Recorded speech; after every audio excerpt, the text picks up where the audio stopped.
you are not realizing that you are thinking it is wicked that put you there. And you threw your people under the bus and said, no, for the sake of peace, there is no this thing too much to let go. That actually the whatever 8-point agreement that was made is not as serious as is not the way people are seeing it. So how are they seeing it? Are you doing it because you are afraid of being impeached?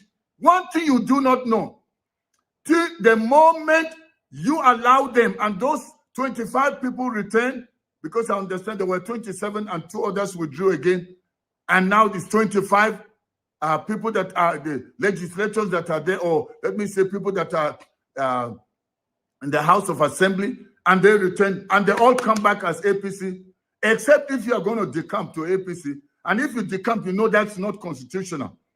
It's against the Constitution. So for the sake of the people that gave you the mandate, don't do what your president, your boss was doing before, and that is wicked. Standing on in 2 places, using PDP, but he was not working for the people, he was working for himself. Using PDP, but then now you can see everything about him is APC, but he doesn't want to come out like he wooed the 5 governors and got them to be with him. And he said they were progressive, they were integrity. But everything he was doing was for himself. And that's why many of the people that supported him have no future, especially former Governor Otom. Where is he today?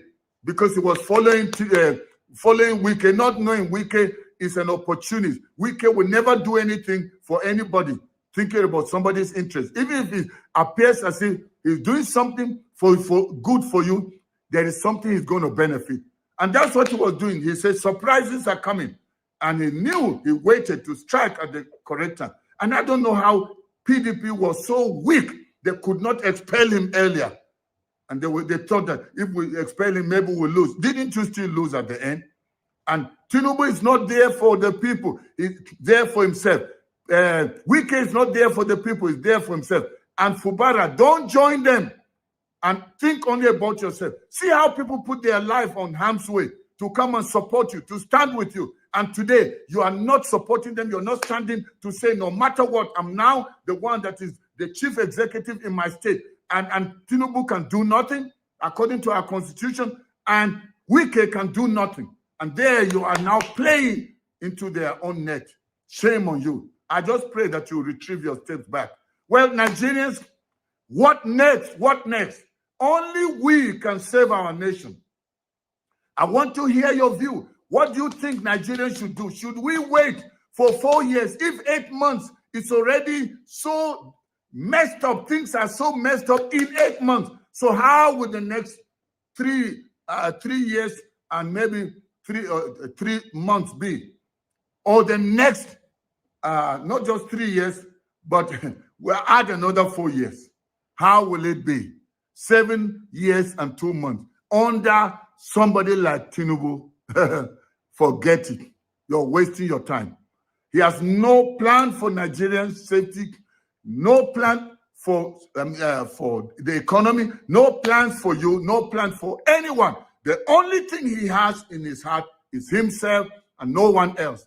This is what I believe, and I've been calling for a peaceful revolution. The youth did it in Rivers State. Let it not only be in Rivers State for a governor, even for the so-called commander-in-chief. Nigerians from the north, south, east, and west, men and women, especially you, the young people, you are quiet. People like us, I'm in my 60s, and many of the politicians that are misusing and the nation, destroying the nation, they're in their 60s, some 70s, some 80s. And you think that they will change? They are not about to change. They know many of them are about to go to their grave. And anything they are doing now is to fortify the future of their own children. They are not thinking about you at all. Forget it. I am 67. In February, I'll be turning 68. But I don't think like that. I think as a progressive. I am concerned about my children and their own children's children. I'm thinking about my grandchildren. So we must not think about now and just us. Let's think about the future. That's why you young people, you are afraid of dying. Hunger is already killing you. These politicians will kill you without you even going out on a protest. So why don't you rise now and take your nation back? And you're just saying, let's just forget, I'm not going to vote again. Yes, so if you're not going to vote, they will put themselves there and you will suffer. Say you will japa. Have you not seen how many of our young people have died in the desert? Many have died in the sea. Some are in jail because they went illegally, jackpot abroad illegally. And some of them involved some of them are involved in many evil activity, illicit activities, and because of that, they end up behind bars. Many of them are rotting in jails abroad. Is that what you want?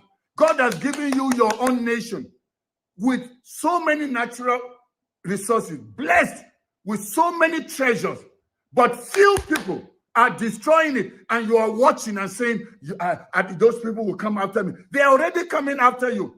Rise up peacefully and take your nation back in a peaceful revolution. These people will never answer with you just sitting down talking on social media. You are telling me, but I'm also talking on social media, and you're saying, come and let your children lead it. You're talking sarcastically, and you're not seeing the fact that I'm thinking, I'm burning inside of me, I'm concerned about your destiny. And instead of you rising up to do something, and you're saying, what is this old man doing? And you, a young person with strength, with vision, with great plans for the future, but these wicked people are destroying it, and you're sitting there, you don't care. Shame on you. All the young people rise up. The ones that came out on the street with 1 million man march, all that was a waste, will be a waste if you don't do something now. This is actually the time. If you need any march, you need any coming together in millions, that one was just a practice. See it as a practice. This is the real one now. Rise up and take your nation back. Well, I just felt, let me talk to you. You just celebrated Christmas, and you saw how quiet it was. And I want to remind you, going into 2024, if we don't have a clear direction, a clear plan with what we need to do to take our nation, don't think these people will let go so easily. No, no, no. They don't understand that type of game. The one they understand is the game of corruption, ruthless corruption. And you don't want corruption, so rise up and let's take our nation back. Wow. That was a wonderful submission from Dr. Aruna Guru right there. Good morning, good afternoon, good evening to every one of you. Thank you very much for joining us today. How are you guys doing today, my people? I appreciate every one of you that is joining us today. Please help us to press on the like button and let's do this together. Today is 28th December, Thursday, 2023. I appreciate every one of you right there. I'd like to quickly acknowledge some of you there. Starting with Mother of All, Mommy Diaspora. Good evening to you, Mommy. Thank you very much for everything. I appreciate those of you there. Dixon Idagbo, I can see right there. Lady Eugenia, good evening to you. Rosie Ayosh, thank you very much. Good evening to you. Pepper them with love. Thank you very much. Love God is my strength. Thank you very much. Clap Zaya. Thank you very much. God bless every one of you. Good evening, good evening, good evening to every one of you right there. Mofire, my brother. Thank you. Abu Aze, good evening to you, sir. Thanks for joining us. I appreciate you all, my people. Now God bless you now. All right. I would like us to move on. Oga, I can see you as well. Thank you very much. Jikwe, dude, thank you very much. Good evening to you. Stella Afini, thank you. Lumide, I can see you right there. Looking forward to hearing your voice later on the panel as well. Samson Amori, thank you very much. Osara Daddy, Ewazegbere, and many others right there. Doris Audio is with us as well. Jacob Obedient, and many others. I've showcased so many already. Timi Idibe, thanks for joining us. Good evening to every one of you, my people. You see that that wonderful message. Okay, let me post out a link. Yeah, one moment. I'm posting out a link right now. For those of you that want to join the panel, make use of it. Come in here. Let's talk about the things that's affecting us together. You see that wonderful message from Dr. Aruna Guru. That one, an old man who is still yelling, crying so hard for us to have a better country. Why many of us we are young, all we do today is Thursday. Many of us looking forward to Friday, how we can go to lounges, club, bars to drink beer, 3310 and press blow blow. That's all many of us cares about right now. But you see elderly man coming out almost every day. He lives in Nigeria. He show his face all the time. You know, he's telling you how it is. He's telling you what you need to do to get your country back. He's telling you to wake up from your slumber. But some of us think that, oh, we don't know what we're doing. I like the fact that Dr. Aruna also went as far by saying that if we don't do something now, we are going into 2024, there's every probability that we are going to continue like this. In fact, it's going to get worse. It's very unfortunate, to see that we find ourselves in this situation. Most especially, Nigerians in Nigeria are quiet. When they are quiet like this, I'm beginning to ask myself, is the situation actually affecting these people? Because I don't know. Sometimes it looks like, some of them cry to you, I'm hungry, I'm doing this and all that. I gave her some money on social media the other day. I gave her about 1 million plus, just a couple of days ago, to people. My proposition, amount was 1 million. I end up giving even more. But I don't get to see a lot of people that were saying, no, I'm hungry, I'm widow, my daughter, I'm single, I'm this, my child is in the hospital, I can't pay rent, I can't do this. Then I don't want to spoil their Christmas. But in me, I was asking, if you all are facing all this, what are you guys doing then? Sometimes we say here, no, we can't give them money, we shouldn't give them money, but we don't really have that heart, do we? Eh? Even Madarita that would normally say on this platform, don't send money home, don't do this, don't do that. Madarita was the first person that came to my my giveaway live on Instagram, to write under there, thanking me for helping the poor widow and all that. How come she did not come to me that, oh, Naja was, if you not, Mr. Evans, if you not give her money, why now? If you not do that, that means that we are crying here. Don't send money, don't do this. Does it actually mean that we have the heart to stick with that decision? We don't have the heart. People are suffering. If you take decision, you don't want to send money, go give anybody, you don't go fit. How you want to do it?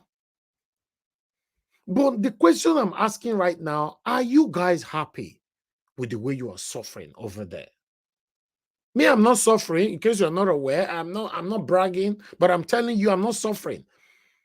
And 95% of my panelists are not suffering. Yes, we are not. Nothing is bothering us. We don't pray for security, every day. When you wake up, when you're going from point A to B, you have to pray for security first. We don't do that here. We don't pray before we find food to eat. God has stabilized this country, and the people in the country know what they are doing. God stabilized Nigeria, but the people in Nigeria don't know what they're doing. We'll continue to do what we're doing. Today, Tinubu was celebrated in Lagos while people are bleeding. You can see it right there, right? That's the most surprising thing ever I can see from a president. According to them, 160 people died, even though you and I know that it's more than that. A president was celebrating. Governors, senators, ministers were surrounding him, celebrating. Hi! Jesus! What a country. When I see things happening in Nigeria, sometimes I'm beginning to ask myself, this will not be sea finish. This is the height of sea finish. The height.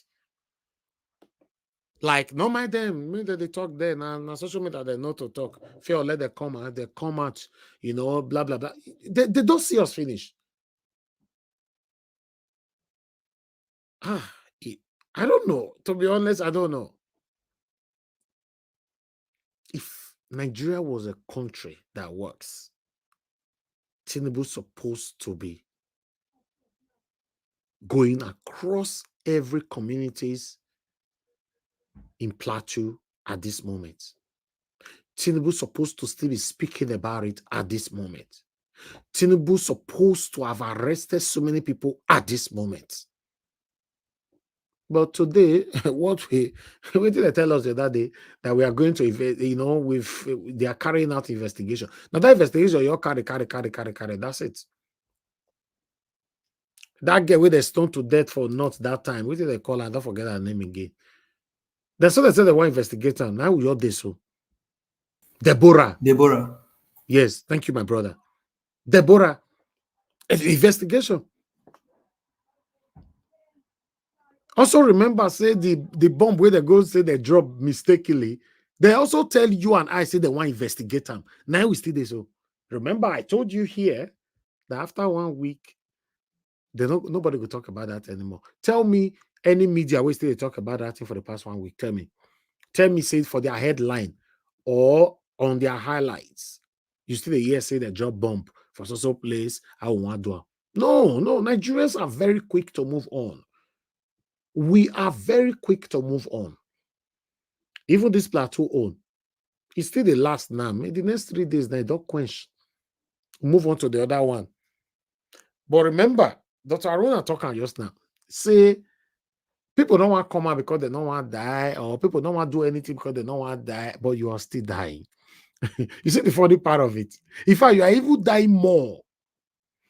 Countries where war day, after the war, if they calculate the people who died throughout the time of the war, it's not up to 50% of the people where they die for Nigeria where war, not your day.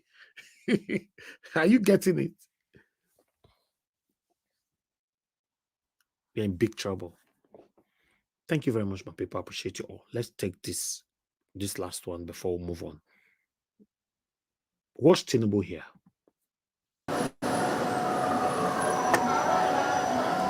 A homecoming of sort for President Bola Tinubu, himself a former governor of Lagos, arriving at the Lagos House Marina. Shall we all rise to receive Mr. President? It is a special Christmas reception for him by the governor of the state, along with his top cabinet members, with members of the president's immediate political family attending. But before the event proper started, with Governor Babajide Sanwo-Olu's opening remarks, a call for 1 minute silence for the departed governor of Ondo State, Rotimi Akeredolu, whose death was announced earlier in the day. Thank you very much, Mr. President. Please, we may have our seats. Then Mr. Sanwo-Olu proceeded to state the major reason for the gathering, which is the first of such at Christmas since Tinubu became Nigeria's president. We want to thank you once again. We want to thank you for the fatherly role, for the leadership role, for what you have begun in our country.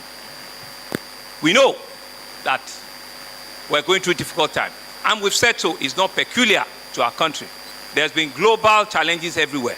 There's been global shake-up everywhere. There's been problems in different parts of the world. But you came and you hit the ground running from the very first day, and you have not looked back. You have shown the audacity of hope. You have shown the audacity of your belief, of your resolve to take Nigeria to another level. Many interest groups in the Lagos APC political family are represented here, majority of them coming face to face with the president for the first time since the end of the elections and his assumption of office. It is a perfect opportunity for them to raise issues of interest with the number one citizen.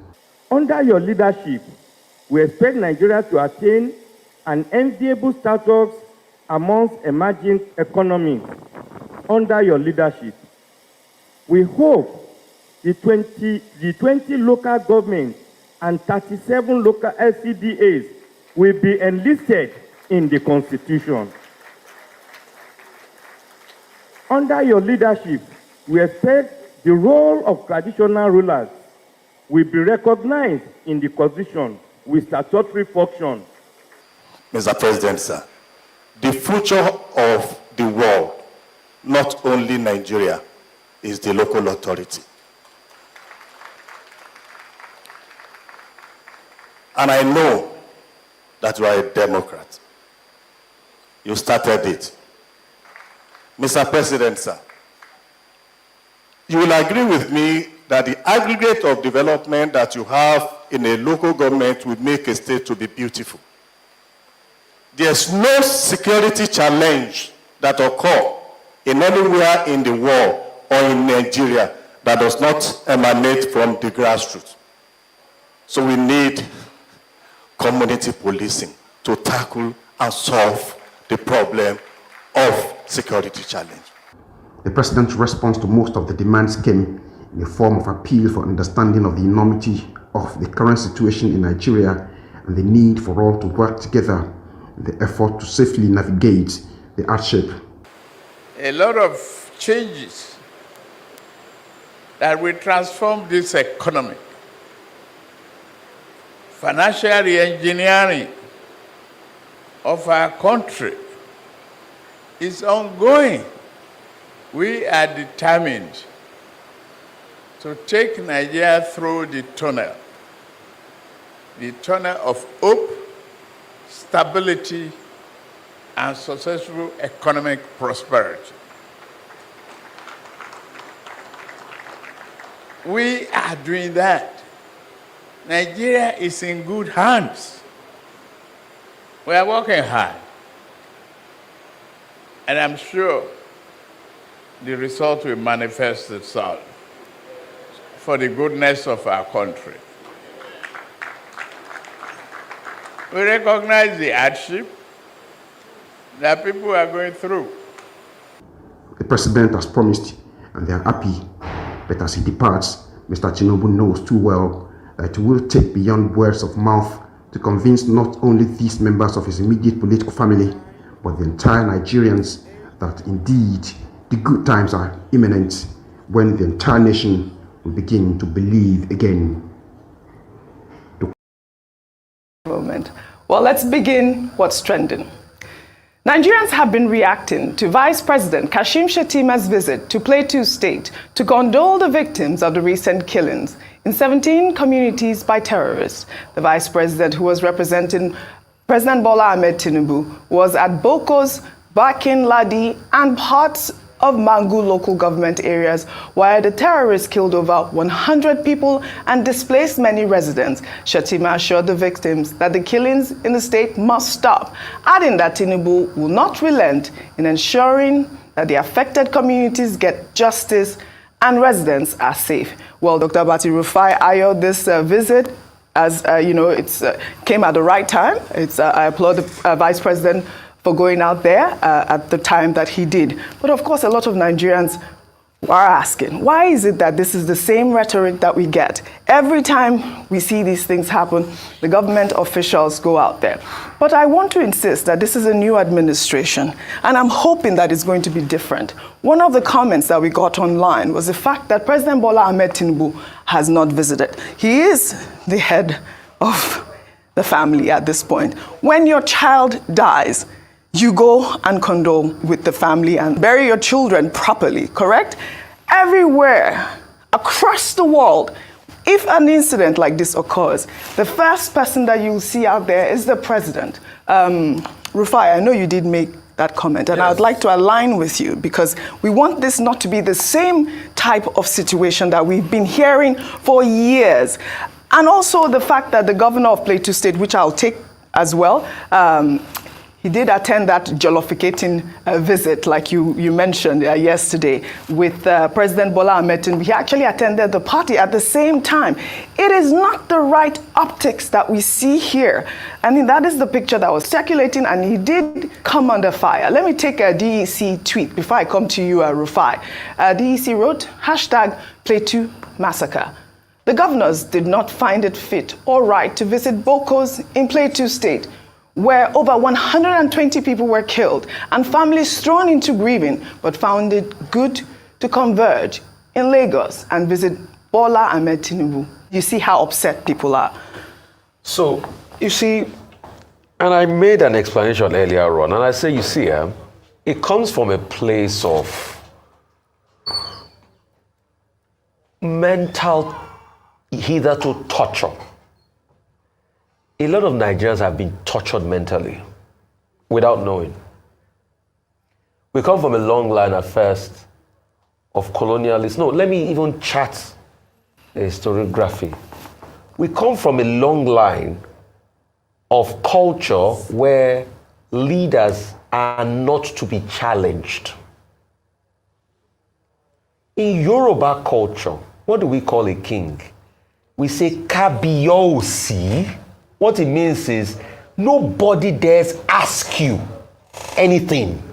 So then afterwards, after the British came, and the amalgamation, they came late 1800s. I mean, okay, they came late 1800s when Kosoko and Akitoye, that was their in-route amalgamation. First amalgamation 1906, proper amalgamation 1914, Northern Central Protectorate. The colonialists now became the next Kabiyosi that we couldn't ask them anything. You know, the likes of Lugard became a brute and a terrible human being. Then it now cascaded into the first set of freedom fighters. When they finally got the power and became leader, they now became the first set of Kabiosi. Then we had corruption, we had many things. I don't want to mention leaders of those days. Then we had the military incursion. Then we're now back to civilian. So it has always been a Kabiosi. So we are not known to hold our leaders accountable. So when we hold them accountable, it's not cultural. Because everybody goes to leaders for benefits, for waiting you carry on for Christmas and all of that. But it doesn't make it right. The first person that should have been there is the President of the Federal Republic of Nigeria. He swore by it. Absolutely. To defend his people, to defend the Constitution, to defend the rights. He said he's going to defend the Constitution. Doesn't the Constitution say people have freedom of association or movement? The constitutional rights of the people in Bokos were violated. Blood is all of our hands. And what happened? The president was not there to defend the constitutional rights of the people. That's all we are calling for. I just say, Mr. President, do your job. He's so quick to go abroad to look for investors. So are the lives of the people not worth investing? It's the optics. And not visiting, I say kudos to the vice president. A lot of people have made the argument that the president and the vice president is, no, I'm sorry, I don't buy the argument. It's the president people voted for on the ticket. Yes, absolutely. He's the head of the ticket. When they returned presidential candidates in the election, they returned Bola Ahmed Tinubu first. Yes, the vice president, yeah, but he's the one they voted for. Yes. So please, I think this should be the last time in terms of national crisis we're calling our leaders. Some have even further made the argument that the president Buhari go to a war. So I now look at that again. So Buhari has become a standard. Yeah. No, I mean, is that the standard we want to set? It's a new administration we expect. It's got to be different. And for Governor Mofwang is jollificating and all of that, he should be careful. I beg him, he should be careful. What the people of those areas need is love, is peace. They just want to live. These people are poor, Audrey. They are mostly potato farmers. Bokos, mango, and some other potato farmers. Please, let us do what is right. And it's not because we have anything against the president. If the president goes there, we will celebrate him. But it's just what is right. So I understand those that are saying, no, the vice president has got... No. The president must be there. Accountability must start. I know we don't have that culture of accountability. So I excuse dissenting opinion about, we don't have the culture of accountability. Holding government accountable like we're doing our rights is not a Nigerian thing.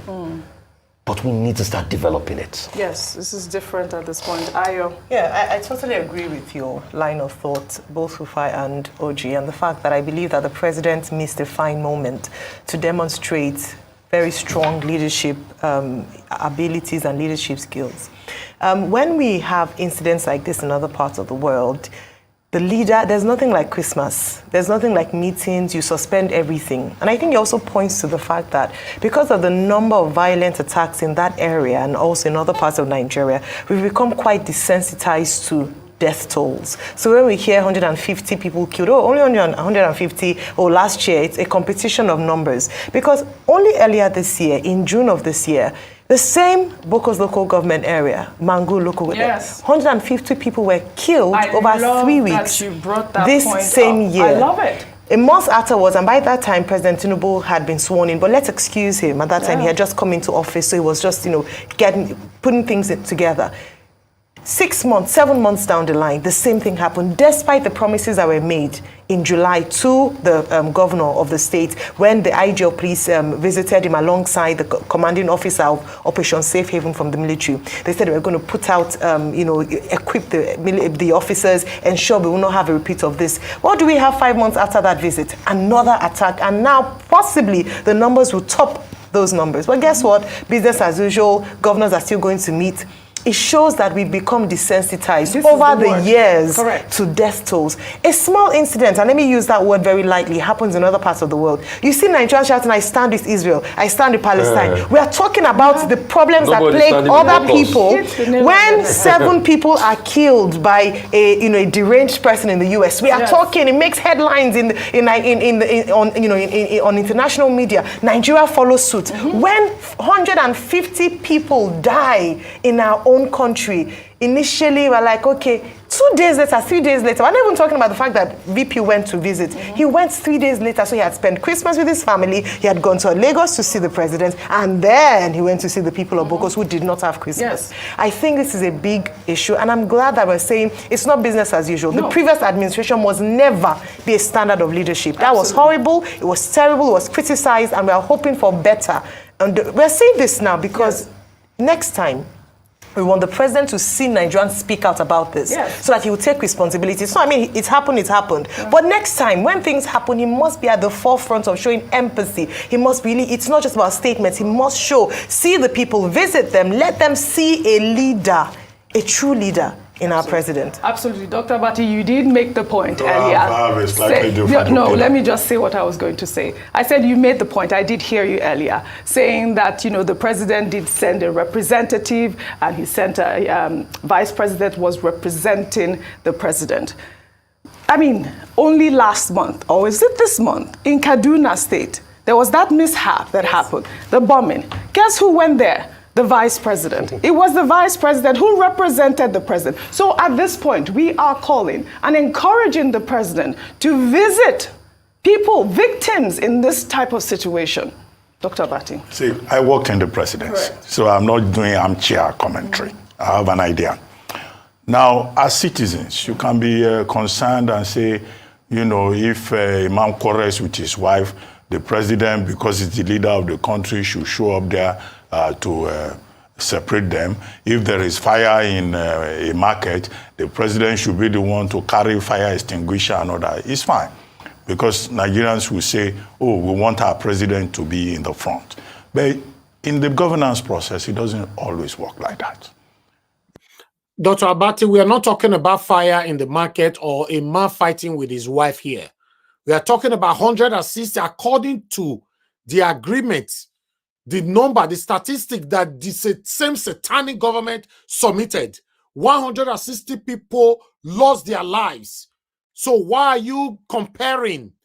Or I don't understand. What does fighting with your wife or having fire in the market got to do with this? What kind of scenario is that? This is what I don't get.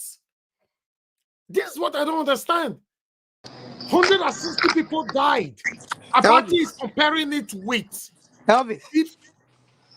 Sorry, yes, sorry to kind of interrupt you. So I can tell you from observation, ever since up until the moment they started campaigning, and it was obvious that Tinubu was pronounced president, and I can tell you that categorically it's still going to come out later on. I believe it is my own personal opinion, an allegation that Abati I think he's probably on Tinubu's payroll to launder his image in that TV station. Because he is not, I'm telling you, he is purposely there. He's a kind of a special media aid in quote. That guy is hired on his payroll to launder his image. Let's move on. You can see from his actions, his utterances, and his mannerism that he comes out to defend this guy without any logical reasoning. Thank you. Let me come back to you guys. President to be in the front. But in the governance process, it doesn't always work like that. It's as follows. People are challenging Governor Mutfwang. There's nothing wrong if there is a crisis in a state for the governor to go and brief the president. A governor can call the president on phone. Depending on the circumstances, he may decide to go physically to go and brief the president. And I kept making the point that when the governors visited the president, one of the issues that they discussed was the crisis in Plateau. And the governor of Plateau was there. He had even said on television that same day, on this same program, that he was going to go and brief the president because they were still collating figures and all that. So that gave him an opportunity to go and brief the president. And it was after that the vice president visited. So those who are challenging Governor Mutfwang, what else do they want him to do? I mean, he's been there, he's visited the people, he said they were going to be responsible for medical care and all of that, and he came to brief the president. I don't have an issue with that. Some people said, oh, those governors you visit. Well, they may still well visit. After all, we have had situations in the past when some governors will go and identify with their colleague in moments of distress. Now, about the president not going, I said, look, it's a joint ticket. And the president under Section 5 has executive powers. He can delegate authority. The vice president going there did not even go alone. He went there to deliver the president's message. Go and check the text of what he told the people. He said, look, President Tinubu asked me to tell you this. The National Security Advisor was there. The Chief of Defense Staff was there.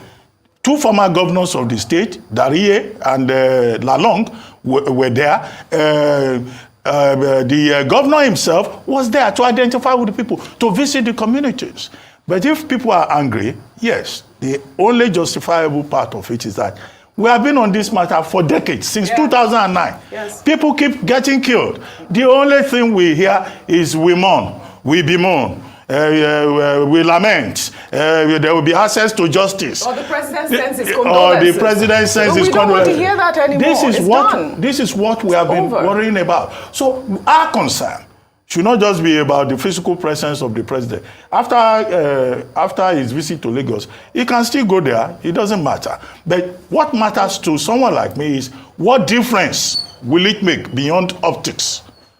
It's now that Defense Headquarters is saying that the terrain is difficult. How can they say that?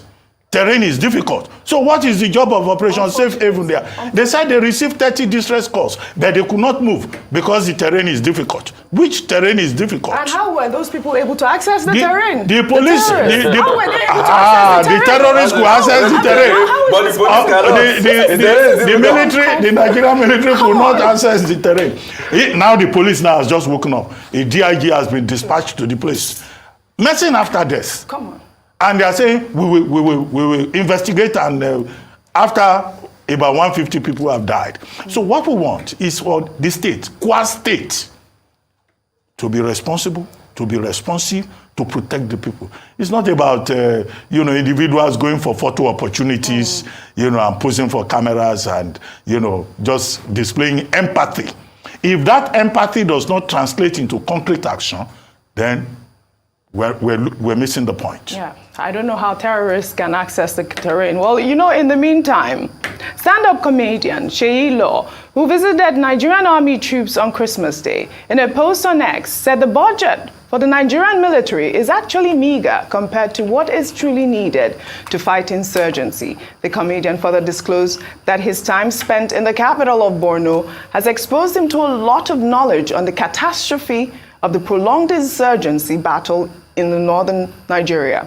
The entertainer also prayed for God's protection for the troops. His tweet reads in part, "A troop of 28,000 men and with a budget of 1,000 naira each for food daily, that is 28 million naira, and for a month, that is 28 days, comes up to 784 million naira. Nigeria has over 223,000 active soldiers. We talked about MRAP vehicles, where 88 is supposed to be provided for each battalion. A unit costs about $300,000. You can do the math. While we think The defense budget is huge. It is actually meager compared to what is truly needed. One of the top personnel said the cost of chaos is cheap, but the battle to restore peace is too expensive. The technology of military wares keep evolving, and we are struggling to meet up. I thought this was such an important, message. I wanted to take it yesterday. But, as we saw in the budget, the defense budget was huge. And she has done a great job in breaking it down for us to understand what these defense operatives are facing at this point. I know I also showed the video yesterday. If you can pull up that video. I tried to highlight this video because I thought it was important, because as you know that they have, accused the military of some sort of collusion with these terrorists. Again, I am highlighting this video so that the Nigerian army will respond to this. In this video, you can hear a man who appears to be, he's wearing a military uniform. We don't know if he's a soldier. He's asking that, the terrain should be protected. For these armed people, I don't know if they said that they're Fulani militias or they are terrorists, for these people to be able to pass by. So this video has been on for a while. Yes. Until date, maybe they might have brought out a statement, I don't know, because I don't claim that I know today, everything. That's why I pulled it up. But they must be able to investigate. And do their intelligence not show them things like this? Because there's no how they're going to say they don't know, as things like this do exist. Mm-hmm. As regards the, what is it called? The money not being enough and what Sheyi Law did, and kudos to Sheyi, I should say. Mm-hmm. Truth has to be said. We know that the money is not enough. But how about the money being frittered away in corruption? In my house in VI here, I opened the newspaper one morning and I saw a top army general. Yes. He had bought the house close to my house in VI here. And they were saying allegations of corruption. We all remember those cases. So the corruption across board, we see things like that. Yes. We see the mammoth corruption. But there's nothing being done about it. We see how much the National Assembly members. Yes. So my heart goes out to our military officers, and they are doing a yeoman's job. They are doing amazing. But for us to also make this make sense, can the National Assembly to cut their budget? Let's plow that money into the military. Yes, it's an idea. The National Assembly should start. Maybe the money that they are using to buy 160 million naira jeep for one, maybe they should use 50 million naira. Or they should even drive Toyota Camry. Maybe they used to drive Toyota Camry. Senators used to drive Toyota Camry before in this country. Why can't they drive Toyota Camry? Was it the SUV? And plow the money into the military. Secondly, as regards this war, when are we even going to end this war? Because you see, this cannot go on forever. And I keep arguing. And people can't keep dying. That Oji, what is happening is that the war economy has taken over the Northeast and parts of the North and parts of this country. For every war, there's something called a war economy. As long as people are benefiting, forget it. Just like in Plateau too, there's a war economy going on in Plateau. That's why it's constantly being attacked. And there are many interests, which government with its intelligence definitely should know. Can we call these people and say, okay, enough is enough? Or just hire mercenaries and get rid of these people? Can we call them and say, enough is enough? Is it time for us to win the peace? Enough is enough. Because you see, I wonder, why is this conflict lingering on for so long? We settled other conflicts in this country. Yes. Nigerians peacekeepers always go to other countries to keep the peace. We're instrumental in bringing peace back to Liberia and Sierra Leone. When is peace going to come back? Because see, like they say in local parlance, like play. This is over 10 going to 15 years. The other day, Burutai, the former chief of army staff, was saying it's going to go longer. And I'm scared about that. All right. Children that were born when the Boko Haram insurgency started are already teenagers today. So when are we going to stop this? All right.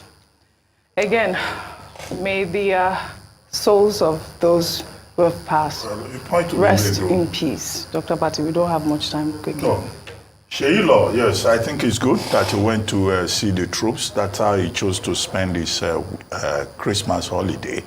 And we saw, if you go to his Sheyi Law Instagram page, you see pictures that he took with the troops. There was also a lot of dancing and, jollification during the occasion. But, going to visit the troops will probably boost their morale, yes, to identify with them and to let them know that they are doing a great job of making the ultimate sacrifice, you know, while other people are enjoying at home. Yeah. And the president singled them out for special praise in his Christmas message. Mr. Peter Obi singled them out for special praise. And we've done so too. What we can ask for, you know, is what Sheila is saying, to equip them properly. Yes. Because what they are fighting is an asymmetrical war, where the enemy does not even have a uniform. It's not conventional war, and that's why it's prolonged. However, they need to be equipped, and they themselves need to do a lot more in terms of gathering of intelligence. This morning, we quoted the Sultan of Sokoto saying what happened in the Plateau was due to failure of intelligence. And he should know, he having been a military officer himself, you know, as a career officer. Right. So these are the issues here. But I hope Sheila will not come tomorrow. You know, he's a comedian. And say he helped to fight Boko Haram. He too was with the troops. No, we know he's a comedian. We will remind him that we saw his pictures. So we didn't see him fighting. Well said, Dr. Abati. Let's end what's trending then. Let's end what's trending today by paying tribute to Rotimi Akeredolu, who died on Wednesday morning at the age of 67. Before his death, the Ondo State governor had been away from the state since June for medical treatment. On September 7th, Akeredolu returned to Nigeria after a 3-month medical leave in Germany and was operating from his residence in Ibadan, the Oyo State capital. The governor of the state, Lucky Ayedatiwa, who was sworn in yesterday as a substantive governor of the state, declared a 3-day mourning in the state. In the meantime, an old video showing when Akeredolu spoke about the power in words and in people's names while eulogizing Ayedatiwa, who at the time replaced the former deputy governor, Agbola Ajayi, has gone viral. Akeredolu was speaking during his inauguration speech for his second term in office. Let's take a look. I think the name we give our children or the name we bear at times matters a lot.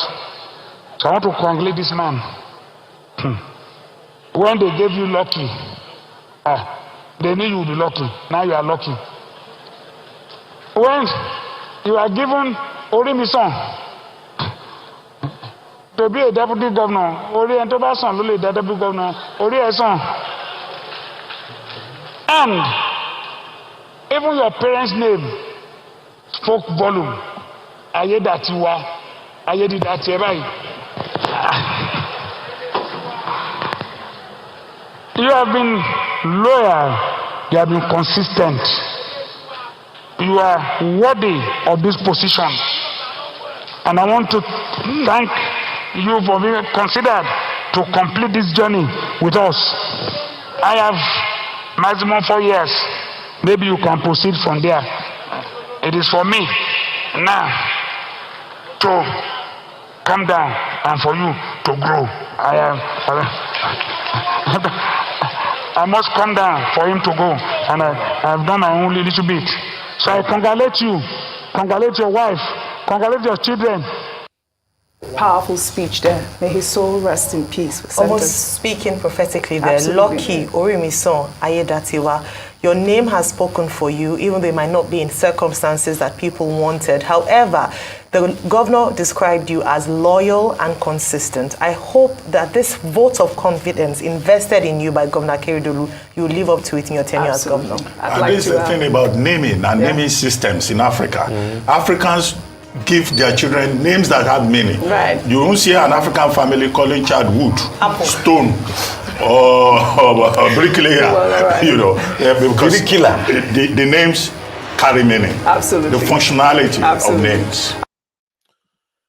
Wow. Thank you very much, my people. That is the end of my presentation today.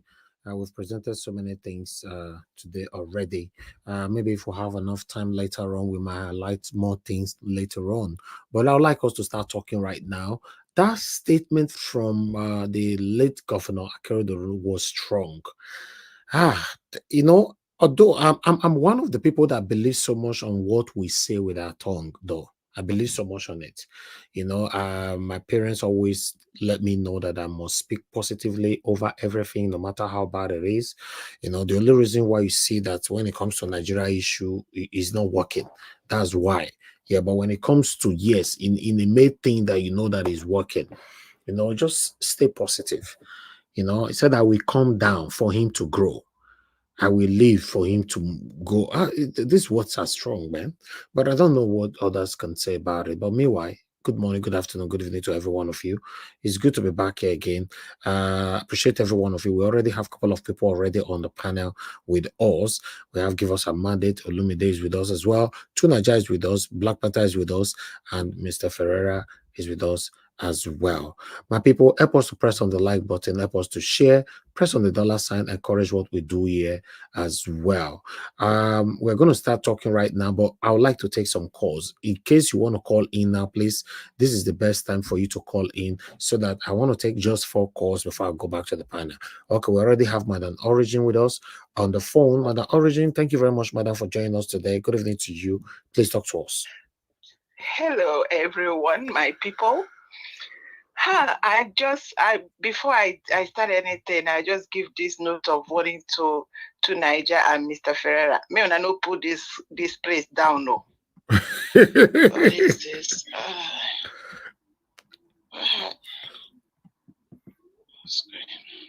Go ahead. Are you there? Madam Origin, are you there? Oh, we were hearing her. I don't know. I don't know what happened. Let's see if she's going to call back. Okay, she's calling back again. Madam Origin, are you there? Hello. Oh, I don't know what happened to my line. It suddenly went anyway. Okay, go ahead. Talk to us. I greet everyone, Mr. Niger Watch.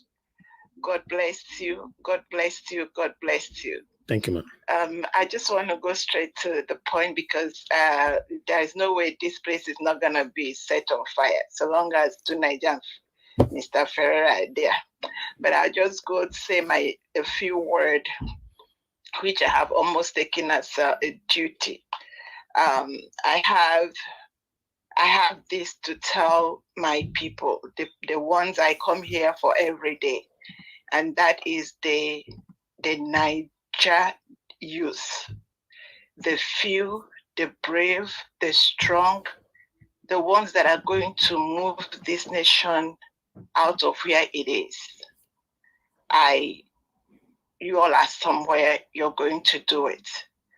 I have this word for you. I'm going to keep reading this scripture until it enters your head. For if thou altogether holdest thy peace at this time, then shall dear enlargement and deliverance arise for Nigeria people from another place. But thou and thy father's house shall be destroyed. Who knows whether thou art come to this country for such a time as this? You see, what is going on in our nation is unprecedented. When we were listening to Arise, I had this guy said that, the level of all that is going on, he gave it a name. It is PTSD. Nigerians have suffered.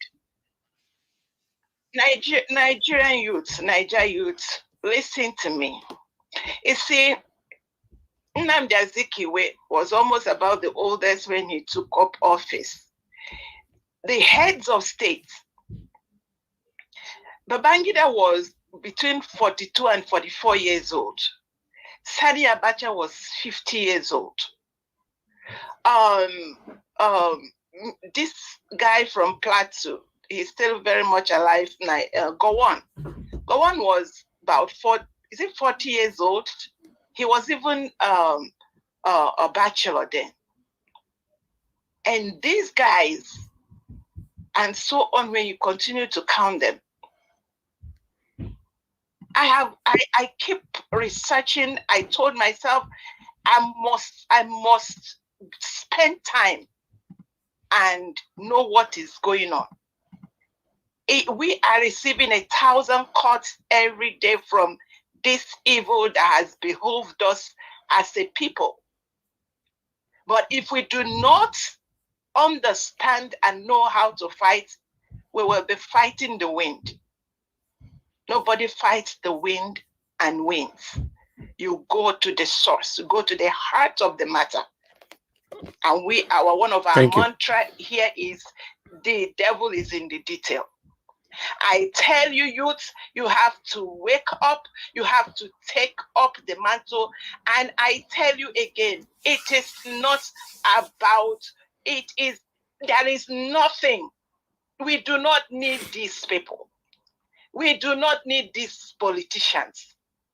There are 4 people in charge right now. Let me announce it to you. It is Ganduje, it is Wike, it is the father of all the judges. What is that his name again?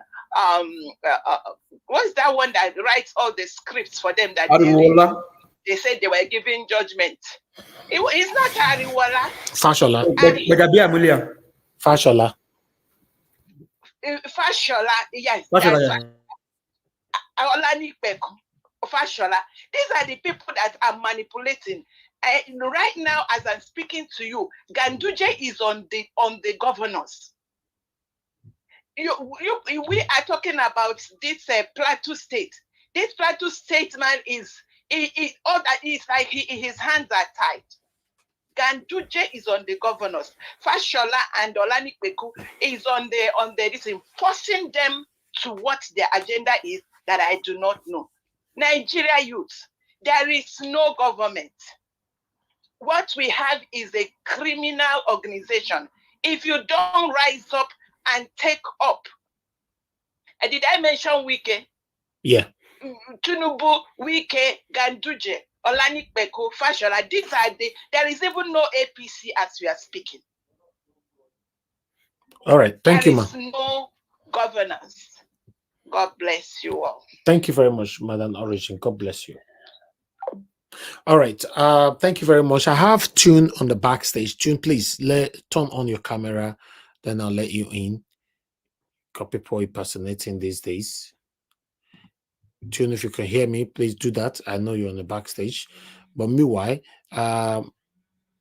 okay, wonderful, Tune. Thank you very much. Thank you. Thank you. That is our person right there.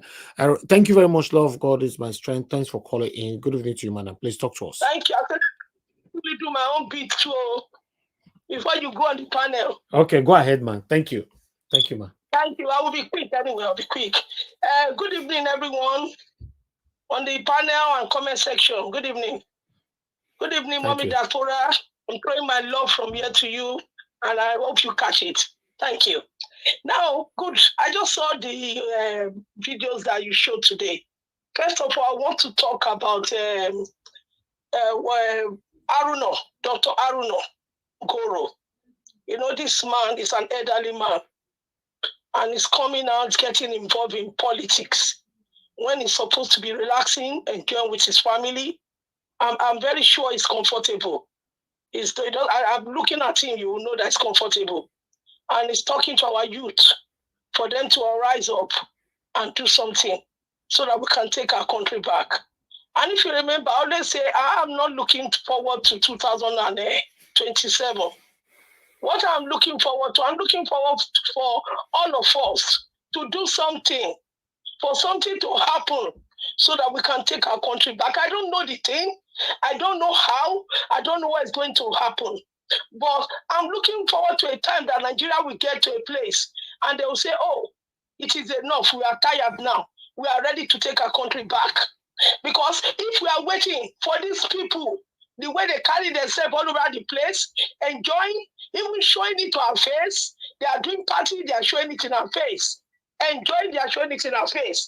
They have no regard for Nigeria. They don't care what Nigeria is going through.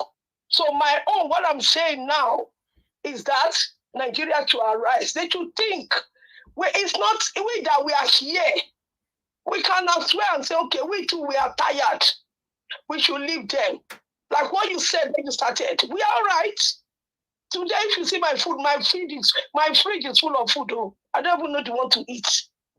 As I'm talking to you, I've not even eaten since morning. And I don't even feel like eating because the food is there. I'm tired of it.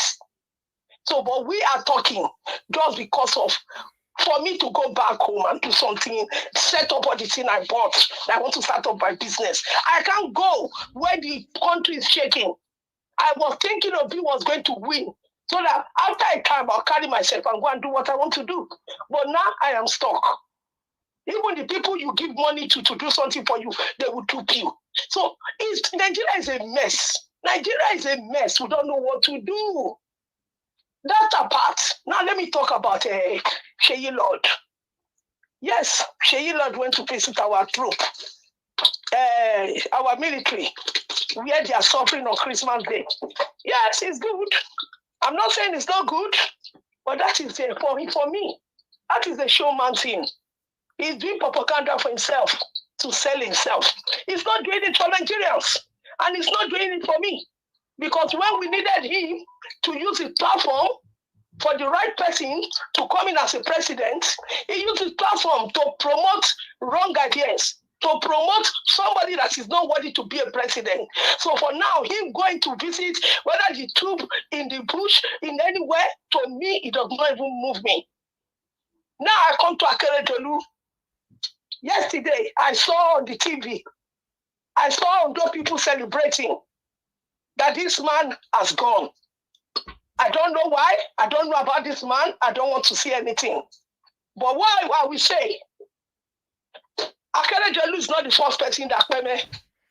It's not the first person. They went to throw bomb in Kaduna. Some people Peme. They went to Jos on Celebration Day. Some people left. So Akeredolu, his own, does not even. I'm sorry. I'm somebody that have pity for people, but I'm sorry, I cannot. Because if he has built a good hospital and he has relaxed and look after himself, maybe he will still be alive. But because of greediness, he hold on to power. He could not look after himself. He was holding on to power when his body was telling him to rest. So I feel sorry for his family, but I'm telling you, the family will still be there. Yeah, they will still have a good life because money has been kept for them. But I feel sorry for those people in Ondo who are suffering and who will still continue to suffer. Thank you. That is what I will say. Thank you, my brother. Now, before I go, please quickly, I think I've forgotten what I wanted to say. It just escaped me, but let me leave it. Thank you anyway. Thank God you, bless madam. you. God bless you. Thank you very much. All right, I'm done with callers for now. That is enough. Let me go to the panel.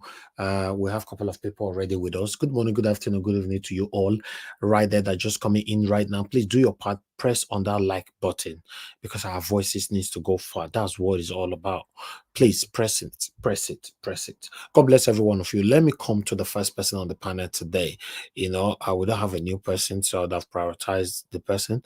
So Tune is not new. You've been with us for a while. So let me go to give us a mandate. Give us a mandate. You're the first on the panel today. Good evening to you, my brother. Please talk to us. You have 8 minutes. You are timed. Thank you very much, Mr. Helvis. Greetings to you and to everyone on the panel. Greetings to our comment section. Greetings to our callers. Thank you very much for all that you do. Truly appreciate the work. The first two callers, and I think the last caller, the love of God is my strength. She basically captured some salient, interesting things that I think I mentioned here yesterday. And like we say here on this panel, everyone is entitled to their own opinion. But I think she re-echoed what we said here yesterday. And so I'll just start from where she probably left it about the past governor of Ondo State, in person of Ogbeni Akeredolu. You know, I have come to realize that in Nigeria, the way you are celebrated is determined by how much you steal, the number of people that you know in the dark world, and probably even the number of people that you pied. That is how you celebrated, whether you are alive or you are gone. Now, just suppose the death of Ogbeni Akeredolu, with the death of the people in Kaduna State some weeks ago, and the ones that we just had in Plateau, over 157 people died in Plateau, Jos. Did you hear the supposed, in quote, governor of Lagos State. I use in quote for those people because they did not win the election. They stole the election. The governor of Lagos State, in quote, the younger criminal drug baron, the younger thief. Did you hear him say anything about the Plateau people? No. But he can mention his own colleague, the former governor of Ondo State. I mean, I don't have anything against Akeredolu. I don't have anything against him. May so rest in perfect peace. But they are telling you and I that Nigerians, some Nigerians are more Nigerians than other Nigerians.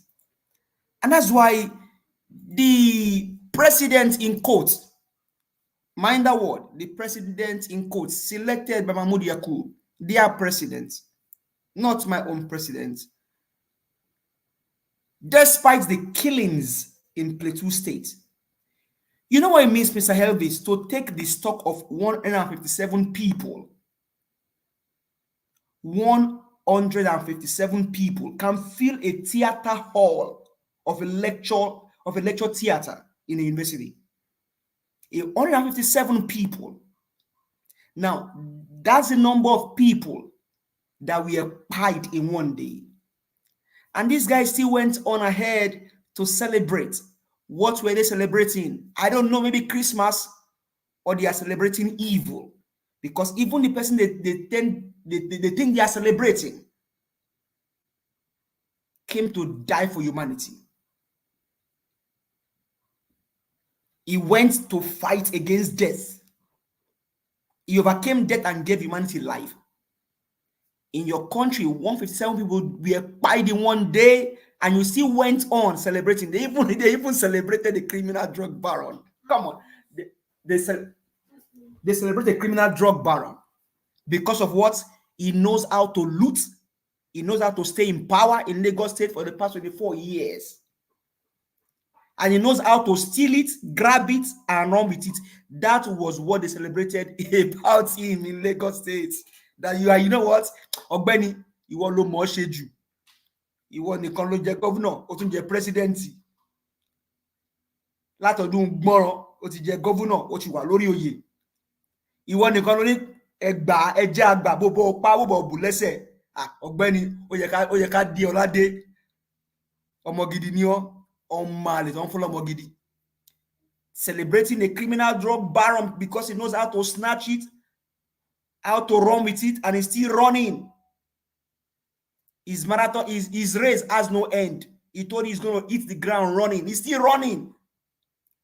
The reason he cannot do anything for Nigerians because he didn't promise you anything in the first instance, in the first place. And so that's why they are celebrating. He told them he came to, they are celebrating a dancer. The last time I checked, he told you he came to dance. He told you he has a trusted team. Where is the team? Celebrating a criminal drug baron, and people are dead in Plateau Jos. Misplaced priority. Misplaced priority. Misplaced priority. These guys are satanic. They are evil. They are barbaric. These ones, they have no soul. Their soul is sold to the demons and to the devil, their lords. If you to even carry 157 chicken in your hand, Mr. Elvis, after you buy the chickens, you go need energy. Talk more so. 157 human beings in one day. In one day. And the person they selected cannot go there and visit. And you can see an anchor sat in a studio and was giving you the reason why the president should not go and visit them. And he's telling you that is his own opinion and nobody can question him for it. And that person is a doctor of doom. Even one life. Scripture says that there's joy in heaven over a soul. If one soul repents, there's joy in heaven. Now, talk more, taking 157 life in one day in the States. These guys, they went on with life. But one man died in a state, and they can easily stand up for him. And you will say, "Entoba kunti egbe." That means those people, their own. Well, only God, but our heart goes to them. But even this person that we're talking about, and that's why I said yesterday, if you're going to be a man of integrity, be the man of integrity to the end. We are not all perfect. We are work in progress. I don't care what they name after him. Whether they name one house after him, I don't care about that. I care about the people in those states suffering. I was shocked when I saw the video, people celebrating. I was shocked. This same man questioned Yaradua some years ago. Do you know what he did some years ago? It is now your turn, do it. The same thing, the criminal drug baron. This criminal drug baron, what he fought against some years ago, he's now not fighting against them anymore. They are now his values and his way of life. He stood against Obasanjo, but with the Wike, he is installing Wike as a godfather in River State. Nigerians, I don't know. Maybe we need to. I really don't know. I don't know. How on earth you lost 157 people in a single day? It just tell you misplaced priority. Like I said yesterday, only if Akeredolu has built a dialysis in Ondo State. Some weeks ago, they were looking for a machine, a respiratory machine, because the guy could not breathe. They had to fly him out. We have one of them in UK, where you live, Mr. Elvis, Ekwe Kuromadu. The reason why I went to jail is because of the daughter. Why? Kidney failure, kidney disease. The amount these guys loot he can build 100 dialysis for us. He can build 1,000 dialysis for us in Nigeria without blinking an eye. But they chose to steal the money, buy sophisticated cars, build houses. But what is important for their health? They don't care about it, my brother. They don't care about it, Nigerians. You'll be surprised to know that thank you, my brother. In Nigeria now, one doctor is said to be over taking care of 1,000 people in Nigeria, because the doctors they are Japan, they are living in Nigeria, and these guys, they continue to loot. I told you their first name is to loot, second name is to loot, third name is to loot, fourth name, they will loot and loot until they don't have any. I only wish that Akeredolu would have told Death, you know what? I am the governor of this state. I am not ready for you now. Come back tomorrow. Wike, Tinubu, Ambode, Sanwo-Olu, Gbajabiamila, all of you, if only you will learn. All right. Before you learn, I wish Nigeria would do. They will teach you lesson. Thank you very much. Thank you. Thank you very much. Give us a mandate. Thank you very much for your submission. Let's move on to the next person. Olumide, if you're available, I'd like you to speak now. You're the next. Therefore, Elvis, I'm next. Oh my God, I'm surprised. Yes. You have 8 minutes if you're available. Okay. Thank you. So good day, Elvis. You did highlighted a couple of issues, and I just want to zero in again on. For me, I want to zero in on the Plateau issue, especially with the presentation that we saw from the Arise team, all the 2 ladies and the two gentlemen. And for me, I'm not surprised at Abati's old point of view. You can always see that Abati is always putting up a front for the president, and then you can always tell when somebody has been bought over. I mean, it's not so difficult to identify these days who has been bought over, especially when I mean, it's like an unofficial spokesperson of Tinubu trying to launder his image on Arise TV, because he knows that he probably has been receiving lots of criticism there. So, but I want to zero in on the Plateau issue again. That, I mean, I followed up on the Channels News and the Arise News early this morning. I wanted to see what was happening, how they were handling the situation. Perhaps there were changes to the attitude that they will handle those kind of situations different from what had happened in the past. And my heart still bleeds that the government has no plan whatsoever to preserve or protect the lives of the very people they swore to uphold. The Arise team said, by the way, in Channels said over 191 houses, over 5 village settlements were raised, over 190 houses were raised. So you can imagine the death toll, what that death toll will be like. And for that to have happened, I'm sure it would have happened over at least an hour or two, at least a minimum of an hour or two, even if they operated overnight. So even if there were no security forces, enough security forces on ground to tackle the menace, what about during the menace? What about after the menace? And then there was another, from the Arise team, one thing they said again struck me, that the military, Tunaja was saying yesterday that it was a lack of personnel. You see? You don't seem to have your facts when you come on here to talk or defend what you should not be defending. They were saying that the general commanding officers on ground said that the terrain was very difficult for them. The terrain, army officers trained to protect the people are saying that the terrain was difficult for them. Because they have to travel long distances, dimwit.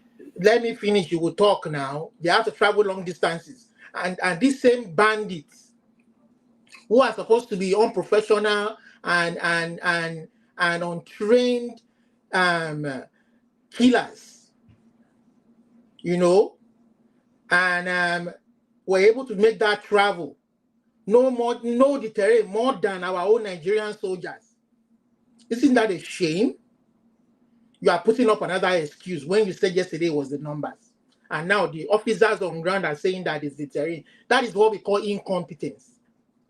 In a society that I live, and I'm sure other climes will bear me witness, US, Britain, we thrive on competence.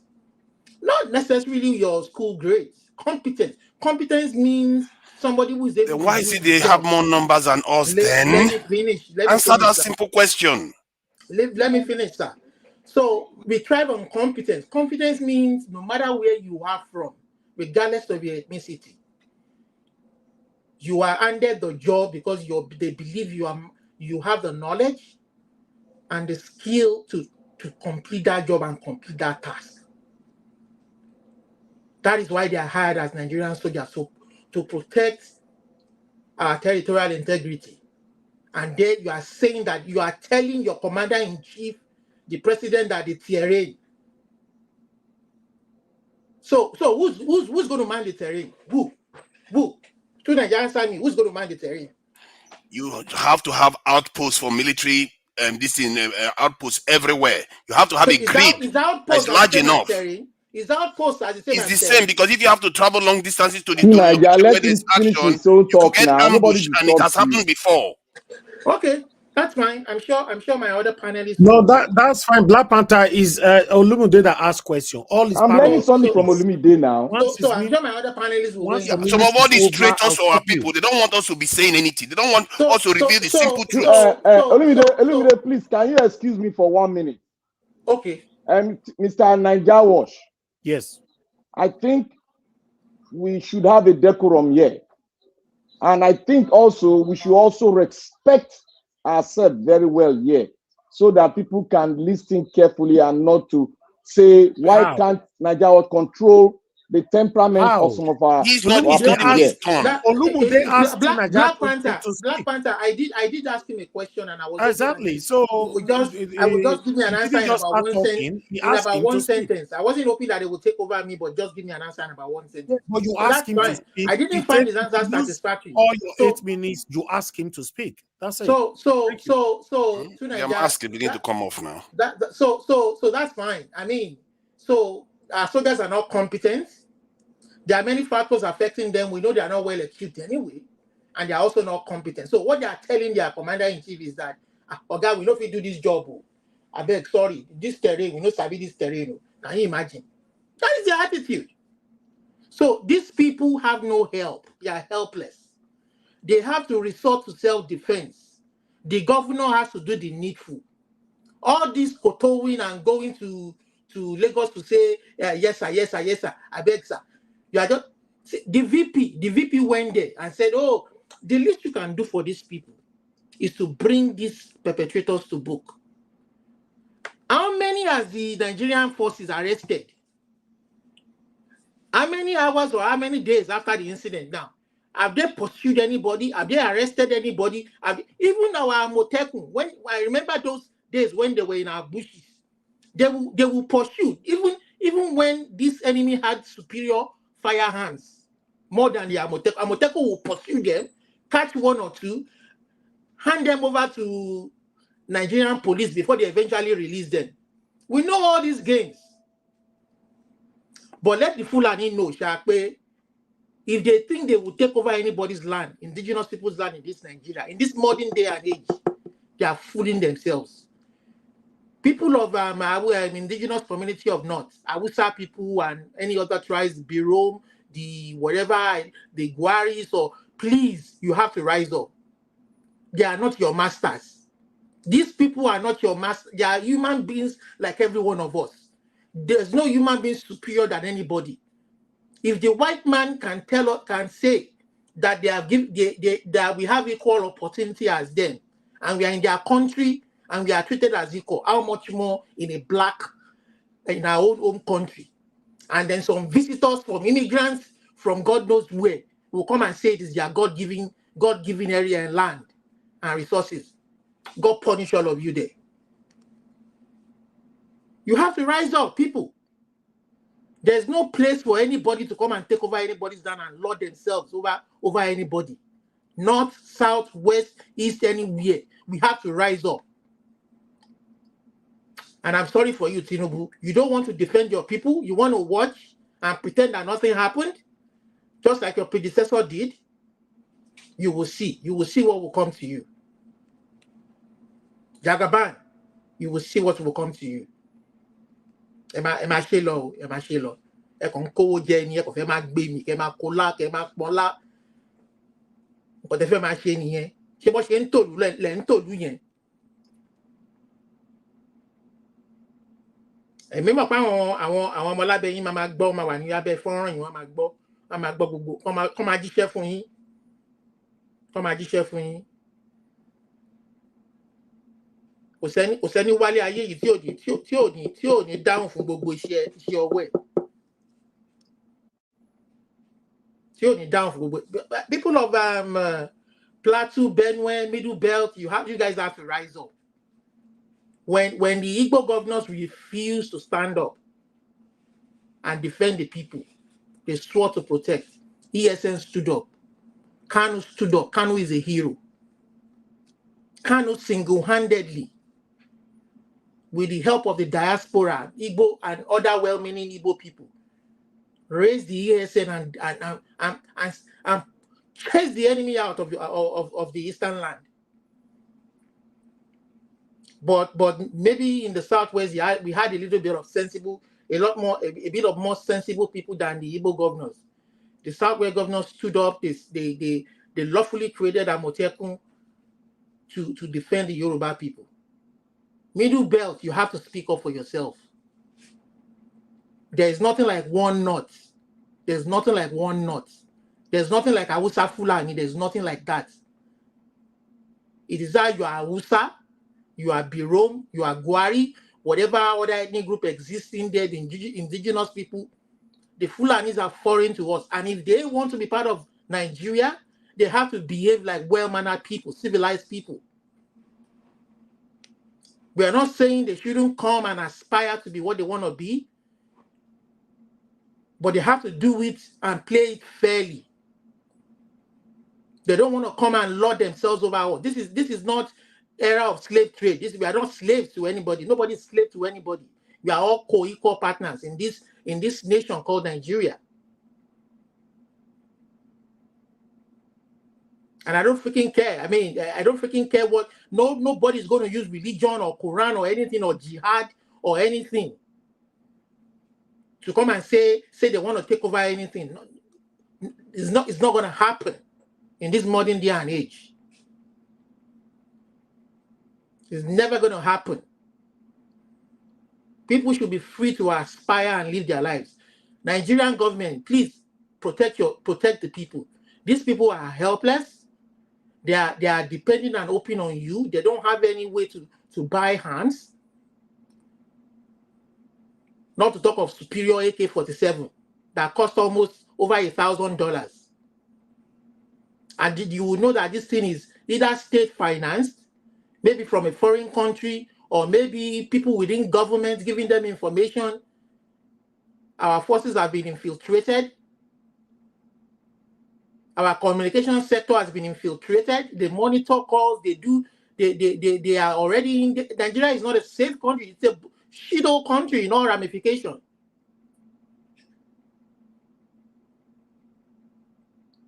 Even Abuja, the capital city, there's stories of kidnapping. There's IDP camps on the outskirts of Abuja. Nigeria, do you know about that? That the capital city has IDP camps on its outskirts. Are you aware about that, Nigeria?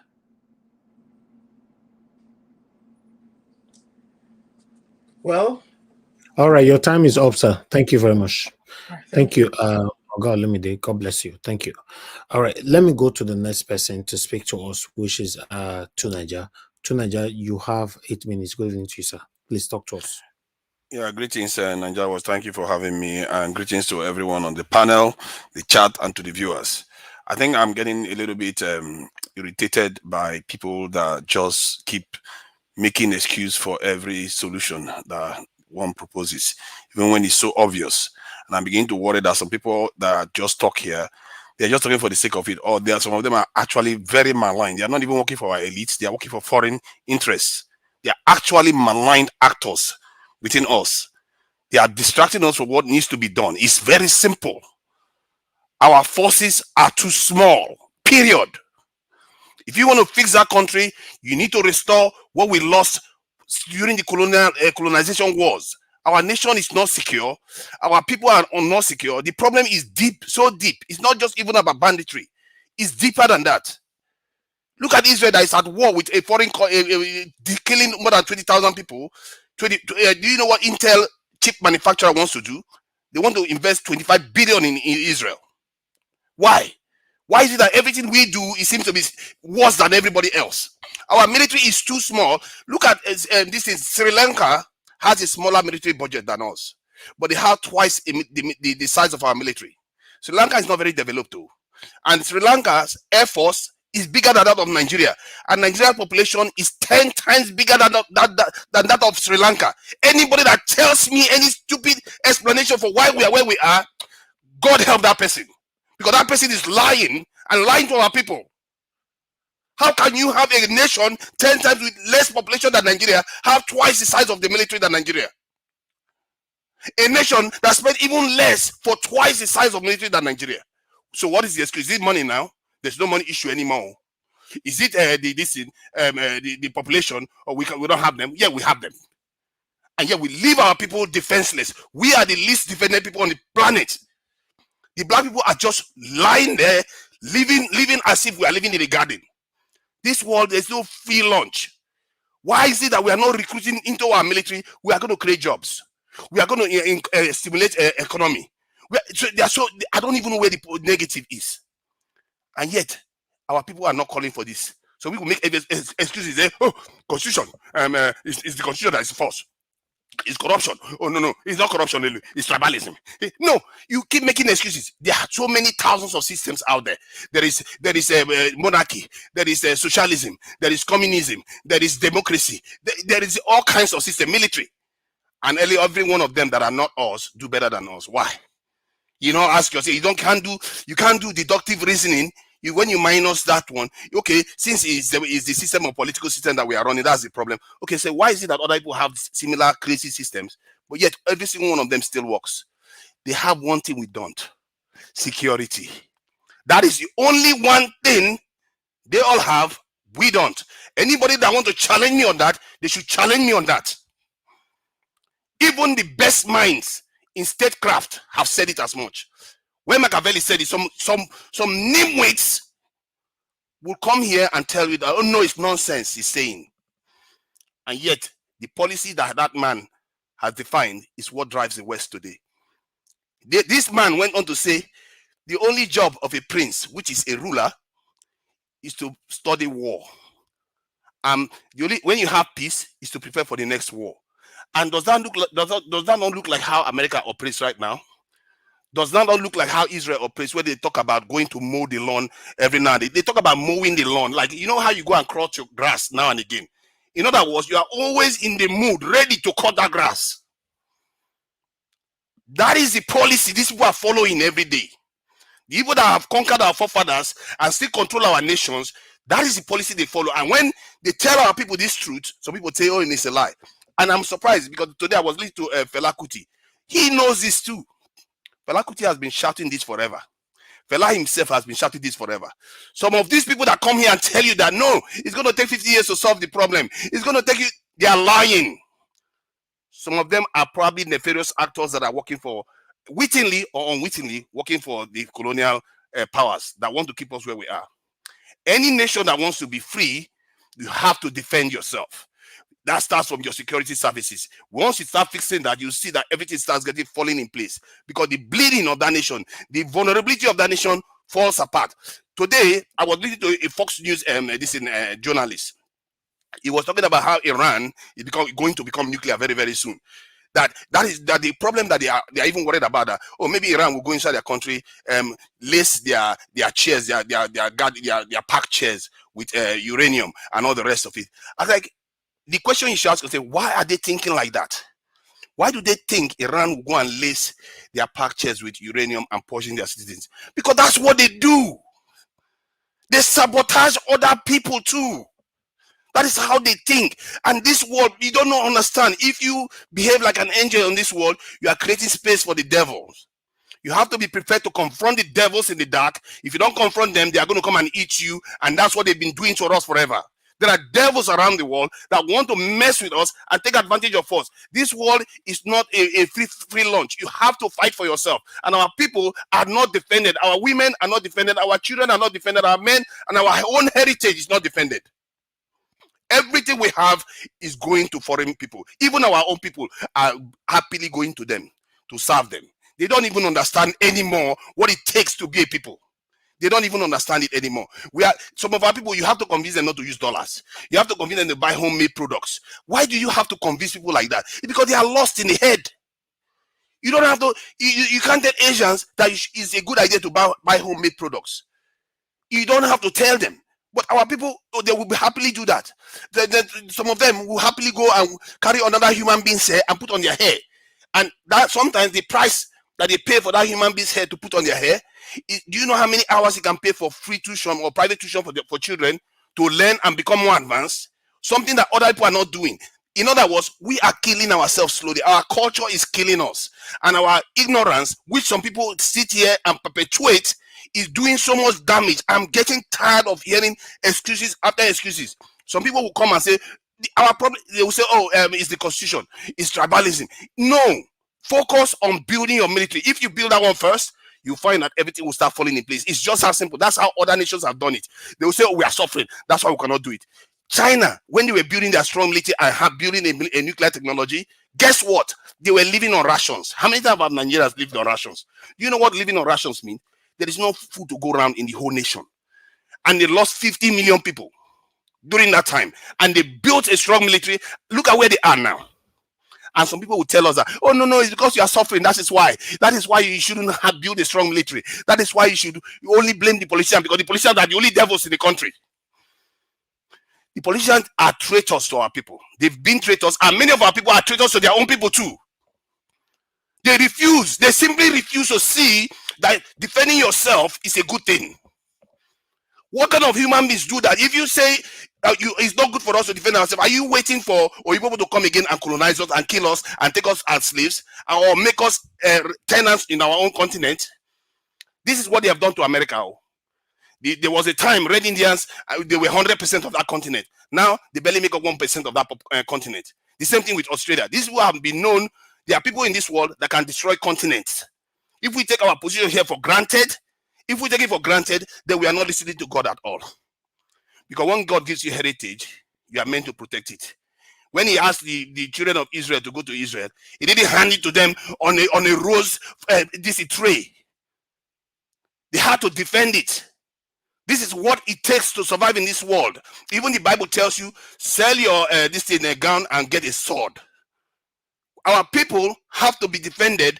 Those people that come into our country to do all these things that are doing, you don't know them. We don't even catch any of them. That's how sophisticated they are. They come in and they disappear into thin air.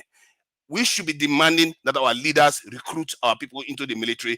Our people shouldn't have to be begging and bribing to join the military or the police or the DSS. We have to defend ourselves, because the danger that is coming is greater than anything that these terrorists can do to us.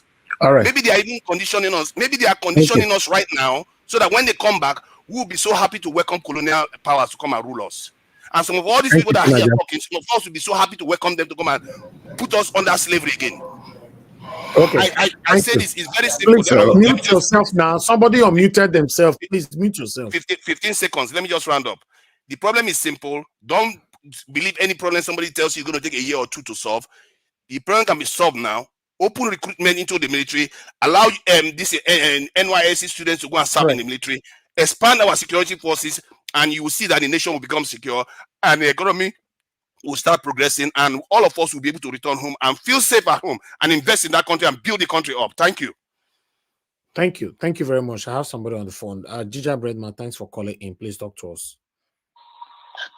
Yeah, Mr. Alvis, good afternoon, sir. Good afternoon. Can you hear me, sir? Your voice is far away, sir. We can't hear you that much. No. Can you hear me better now? Yeah, go ahead. Go ahead. Yeah, I want to thank you very much. Good afternoon. I greet all the panelists. I want to completely disagree with Tunanja. And the reason I want to disagree with Tunanja is because it seems like Tunanja really does not understand the problem of Nigeria. And I say that to say that the numbers of the military we have in Nigeria is not the problem. If you have 1 million military personnel in Nigeria and you have a government that is the terrorist, my brother, you cannot defeat terrorism. The government of Nigeria are the ones killing Nigerians. The commander-in-chief of the armed forces is the one that gives instruction to the whole military in Nigeria. Whatever instruction that the commander-in-chief armed forces give is what the military is going to comply to. So if you like have 10 million military men, if the commander-in-chief and his cabinet are the killers of Nigeria, you can do nothing. So my brother, go and read about Nigeria, go and understand Nigeria before you come to the public space to perpetrate nonsense. Why not have the military first before you complain? No, please, you cannot interject a caller, please. If you do that, I'll put it on the backstage, please, please. I've said it before. Nobody can interject a caller. Go ahead. Your opinion, I disagree with your opinion completely. Capital Jamento, because the Nigerian government is the one killing Nigerians. Okay. So there's nothing you can do with numbers. When the head of the military receives instruction from the killer. Thank you. Thank you. Thank you very much. Anybody that want to interject, please keep it when it gets to your turn. Bullet point it, hold pen and paper. We cannot just mess everywhere up because everybody want to be talking. It doesn't work like that. You know, let me move on to the next person to speak to us, which is Black Panther before Ferreira. Black Panther, please talk to us. Good evening to you, sir. You have 8 minutes. Guys, press on the like button. And information reached me earlier on, but although I missed it because the person was already blocked from this platform. You know, some of the enemies that are angry that You know, we get super chat on this platform sometimes, and people come here to pray for us and all that, blah, blah, blah. And they left a satanic kind of comment on the comment section. Very unfortunate I didn't see it. My attention was only drawn to it later on. But I'm happy that my admins have blocked the hell out of him out of here. If you are angry or you want to take your life just because people super chat me here, people come here to pray for me, or people sings our praises on the good job we're doing here, trust me, any train close to you, just jump on it and die. There's no need for you to be living. Thank you. I have somebody on the phone again, but I lost you already. Let me go to Black Panther. Please talk to us. Thank you. Thank you, Mr. Naija Watch, and I thank everyone.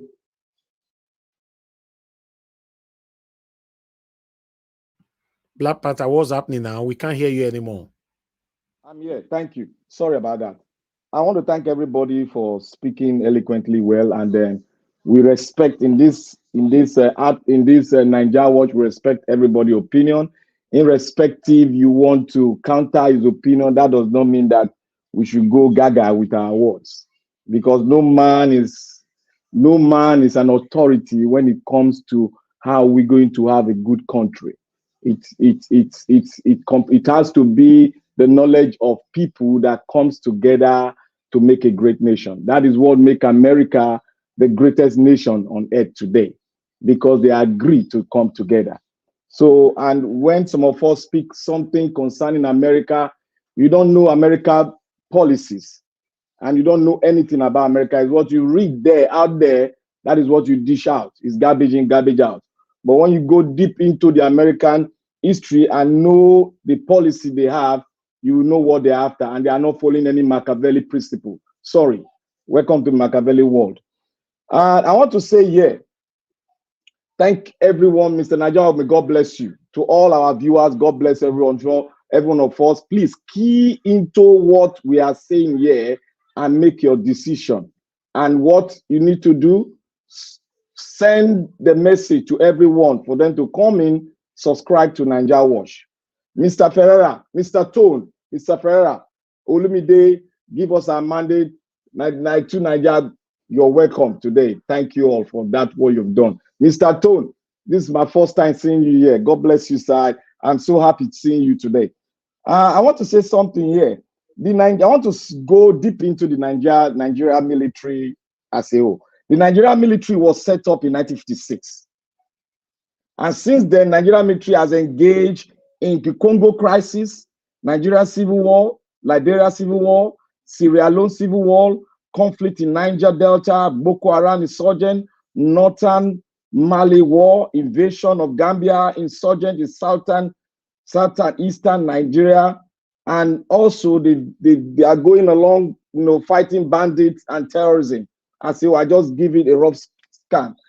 Now, the Nigerian military is made up of around 100, and presently what they gave us statistics, which I know is wrong. It's wrong. They said it's 160,000 men standing. And to my own estimation, it has grew up to 180,000.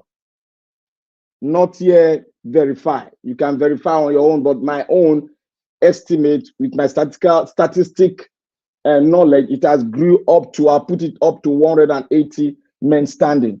And Nigerian military have been engaged in United Nations peacekeeping in everywhere, and they are well trained in terms of how to go about. They are one of the best in fighting guerrilla warfare in the facet of Africa as a whole. So Nigerian military has that intelligence, has that manpower to fight any guerrilla warfare. And it comes to the terrorist issue. Nigerian military is well equipped. It's not well equipped, sorry, it's not well equipped. From the days of the military era, the military regime, they'll be able to deplete the equipment of the military because they don't want military coup to counter them. And the civilians have joined hands to do that same thing. And what Nigerian military really need now is equipment, to be well equipped, because the modern day warfare is all about equipment and some scientific approach towards getting the insurgents or the terrorists. Like I said, like I will give an example. When the military, American military, wanted to go for Osama bin Laden, they did their investigation, they did everything. The intel was strong.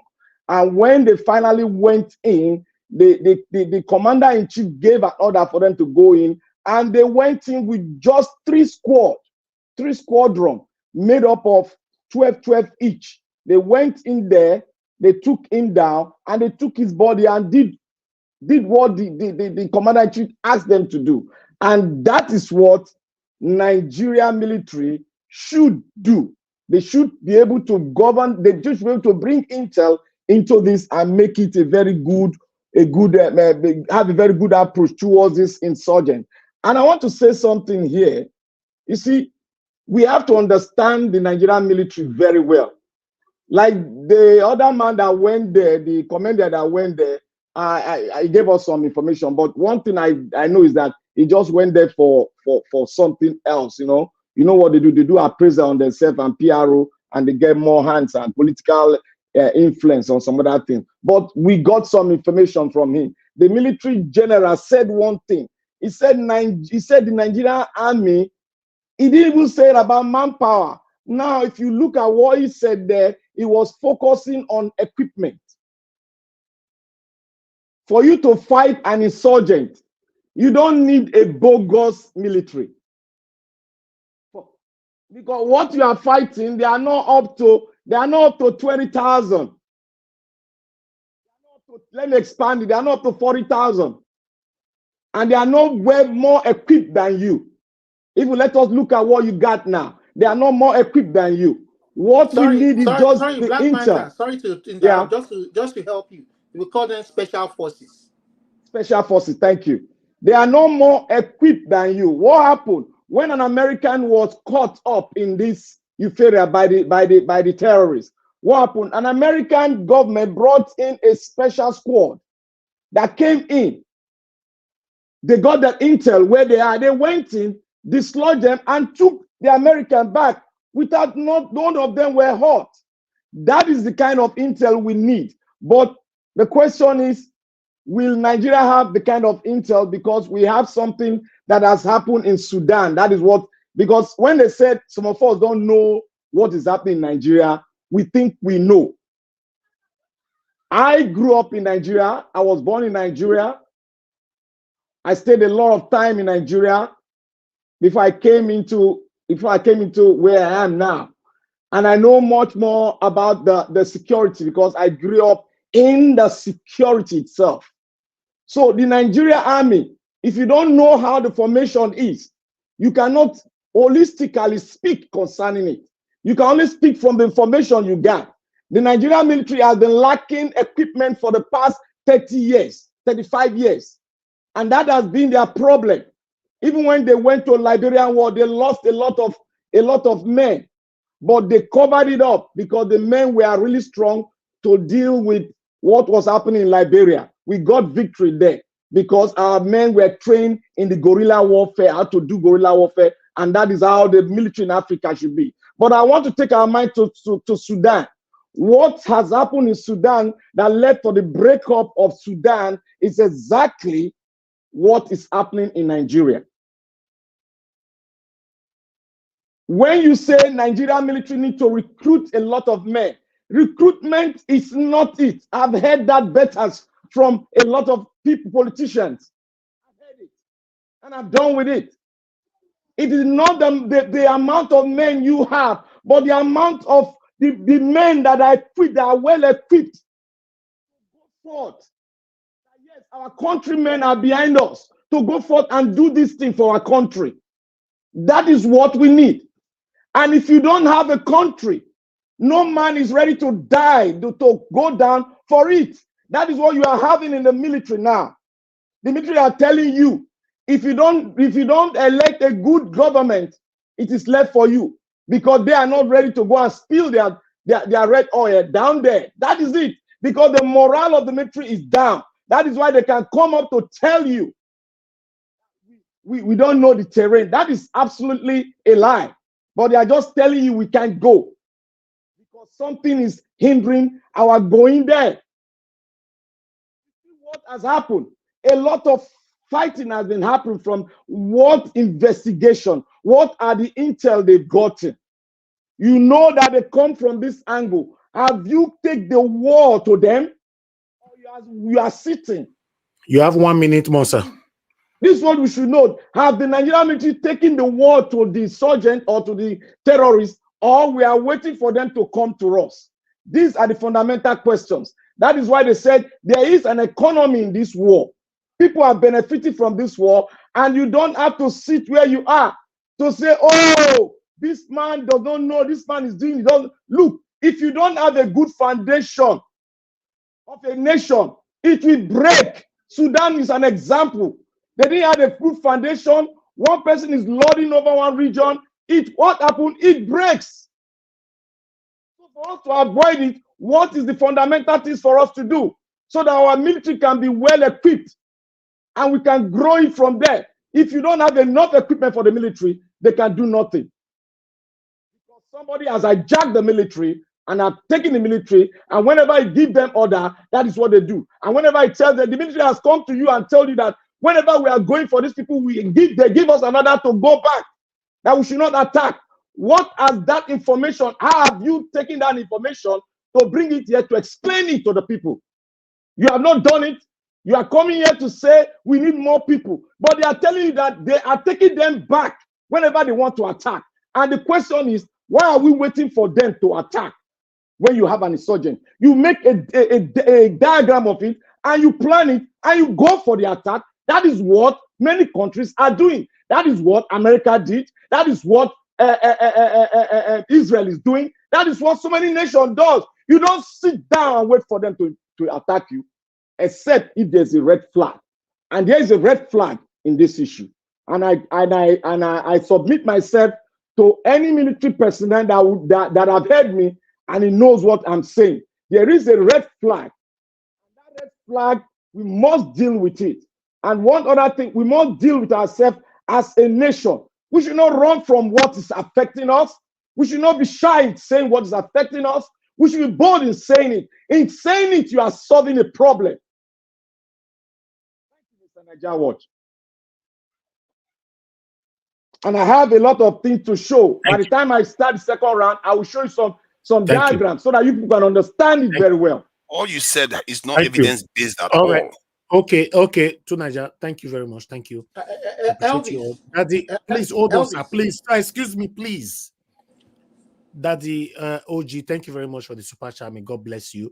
I hope these people will not jump on the train because of this now.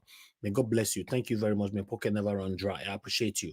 We are here fighting for a better Nigeria. Some people are thinking satanic, things on their head. Can you imagine? Let's move on. You wanted to say something.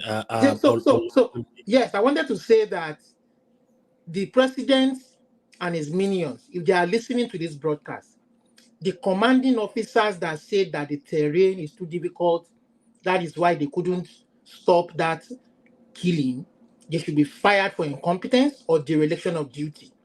That's one. Two, if they know the terrain is difficult and they cannot man the terrain, they should arm the people, give the people AK-47. The people know the terrain. The locals know the terrain. Let them harm themselves and protect themselves. You see the lie within the lie. Wicked people everywhere. I just want to add that one to Black Panther submission. All right. Thank you. Thank you, sir. Thank you very much. Oga Ferrara. Sorry, sir. Am I allowed to make an Thank you. Comment, sir? Hold on. Okay, go ahead quickly, sir. Give us a mandate so that we can move on to the next person. Okay, go to the next one. Maybe I'll give you my submission. Go to the next one. Okay. Thank you. Yeah, can you hear me, Ferrara, everybody? you are. It's like you're frozen somewhere. You are not moving on your camera. But can you hear me? Yeah, we can hear you. Go ahead. Thank you, sir. You have What's 8 minutes. if you can hear me. I will start my submission by saying a Yoruba proverb. Aitete mole ole moloko, meaning that you don't catch the thief on time. The thief will now turn around and try to catch you. Some people will come and try to imitate, deflect, camouflage. They come on Niger Watch and call themselves to Niger similar names so that people will confuse the idea. And what they try to do is to push ideologies that are very, very dangerous. You see, and they like to call people's name. You know, they call you, then they come with all these fake tears. And Dangerous to who? People like you. Please don't interrupt me. I didn't interrupt you when you were talking. Please be respectful. You understand? I would only talk on two Neither things. did I call your name. Two things I'm going to talk about. First, I'm going to educate them on what Fela stands for, very briefly. And secondly, I'm going to talk about their ideology. This is their ideology. They have a fascist ideology. What fascist means is similar to communism. It's total control by one party. You understand? One party control. Now, what the fascist does is that they control fully the military. In Nigeria right now, we don't have rule of law. We don't have equality under the law. Our system has been hijacked. They have weaponized poverty.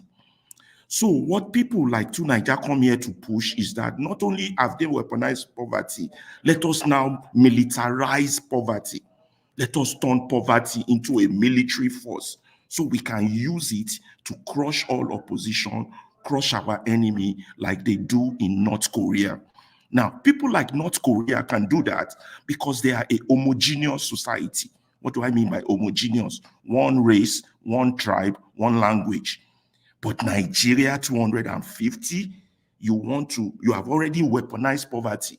Now you want to militarize poverty so that you can now use it with all the corruption and impunity going on to outwit all your opposition and rule for as long as you can, steal as much as you can, and do whatever. This is a very dangerous political ideology.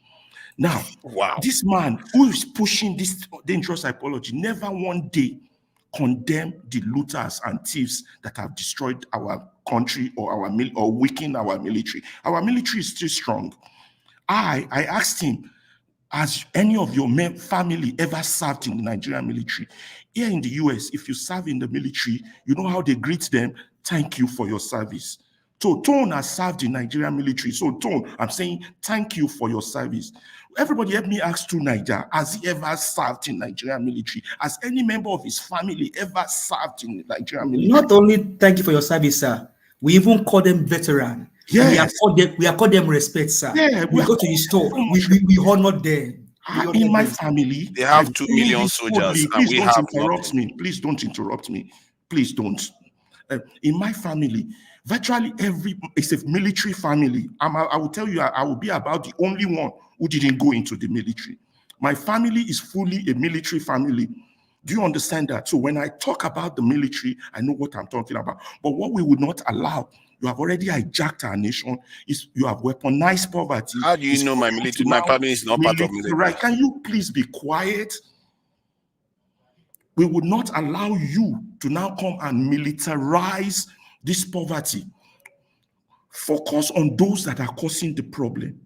We will not let you create an Hitler. You guys already have the symbol of Hitler as your sticker on Tinubu's hat, turn inward. That's the swastika, turn inward. We won't let you all achieve your plan of what you have for Nigeria. God will not allow it. We will stand every way to oppose you people and your plan. The primary function of any government is to protect the lives and property of its people. If that government is not doing that, that government has failed, and everybody with the right mind or brain should call that government to order.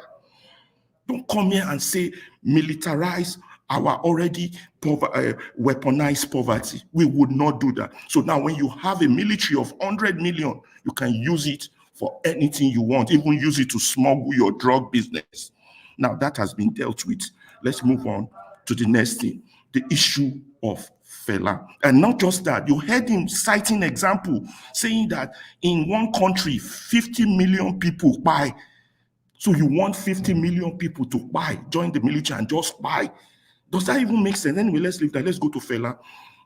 It was from my mouth that you picked that word, that Ubi government teacher is culture and tradition. But Fela did not use it the way you are using it. First of all, what is our culture and tradition before the coming of the white man? Our culture is we are good people. We rule ourselves well. We have democracy even before the white man came. The Obas can rule. They have the Oyomesi in Oyo Empire. In Benin Kingdom, they have the Oba, and they have people who guide the Oba in his ruling. We have democracy in our own form before they come. This is why Fela said, that's why I know if he copy white man way. Fela now in his song was now saying that, who teach us this democracy now, Oyibo? Oyibo teach us this thing, but we are not doing it right. But the same Oyibo no talk so. They no tell us, say we are not doing it right.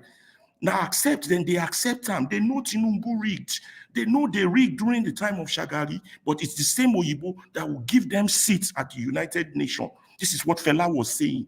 You see, they know that means that they are Fela teaching. didn't qualify it. Will He you made it shut clear. up? You are lying to people again. That is the truth, Mr. Tunaja. Will you close the mouth there? That's what the truth is saying. Didn't pull the evidence out. Let Naija Watch Were pull you the there when evidence Fela out. died? Were you in Nigeria when This Fela man died? is lying to our people. Naija Watch, I did not interrupt this man. Why would this man not let me talk? Did you see? Please, you have to put him in check. Please, Naija Watch. You understand? Now, Fela was saying... Naija, nobody interrupted you. Nobody interjected you. If you continue to do this, it's disrespectful. It's disrespectful. Fela was saying... Then he should not mention my name. I didn't mention his name. Oh, Jesus. Just okay. Fela was Then leave the panel then. Leave the panel and go away, man. Leave the panel. Go. Let me finish because you keep interrupting my thoughts. Fela was saying that these Oyibo people, they know we are not practicing the real democracy, but they know they tell our leaders, instead they go give them seat for UN. Then go, they are practicing democracy.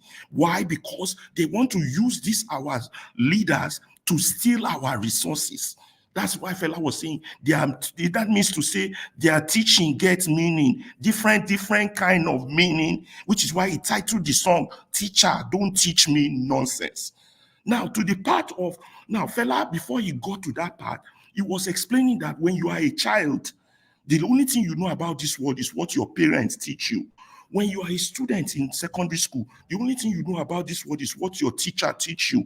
When you are a university student, the only thing you know about this world is what your professor teach you. He now say, when you now start to work, he can say, now government I must turn and talk to. Why? Because government now becomes the teacher when you start to work.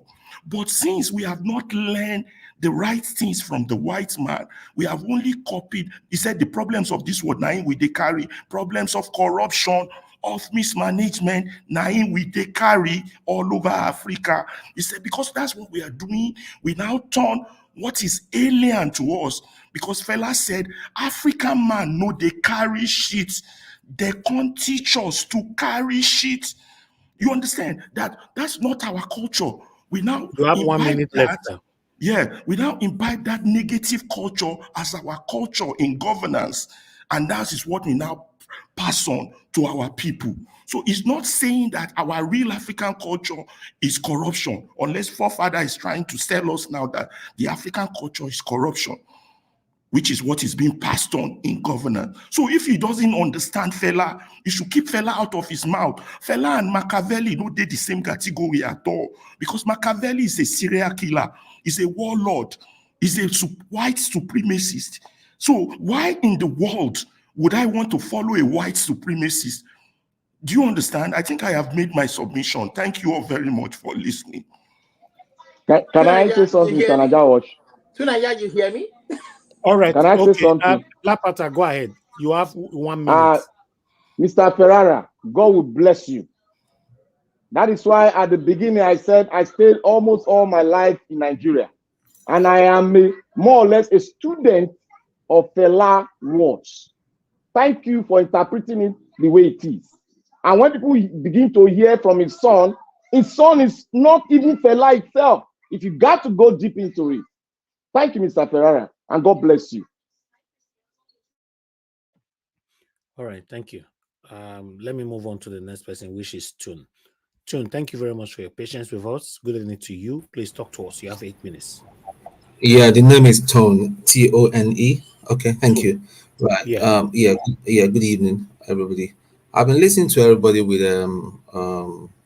very close attention. And listen, it's not necessary to attack each other because that's not what we should be doing. We shouldn't be expending our energies attacking and insulting each other. Okay, let me just go straight to the point. There's not much time. Now, I'm going to do a brief breakdown for you from my experience, okay, from my little experience. Defense Minister Mohammed Badaru Abubakar, Minister of State for Defense Bello Matawale. Both are two bloody civilians. Yeah, they've never had any military training, nothing whatsoever. They are all political to protect Tinubu. Now, the next guy down is Chief of Defense Staff General Christopher Musa, Nigerian Army. Again, another political appointment. Now, the simple question is, I'm going to direct this to Nigeria. It's not about number. You've not been in the military. It's not about the number. The thing is, like I keep saying, I've said it many times. When we do our broadcast with Dr. Damages, that the standard of the military have been degraded with time. Every year it keeps degrading. The kind of officers, the very fine officers that are courageous, that are very, very brilliant and brilliant, they've all retired, all of them. Even some are not allowed to even achieve the rank of a full colonel. They get rid of you by the time you're lieutenant colonel. They frustrate you and get rid of you. That is what is happening. But nobody will come out and talk because nobody wants to die early. Nobody wants to die early. And if you talk too much, they will find you. They will say that somebody has shot you and all that. All these killings are state-sponsored killing. In case you do not know, all this killing that is happening are all state sponsored. The main main agenda is Islamization of Nigeria. You guys should just get it right. Now, the badge of the Nigerian Army, go and look at it. Why do we have an Islamic writing on the Nigerian Army? I asked this when I was when I was out there and all that. The way I was shut down and warned never to mention it again. And yet we are not a Muslim country. You think hard about it. See, the military we have now is ill. Somebody that was saying that they are very well trained. They are not trained at all.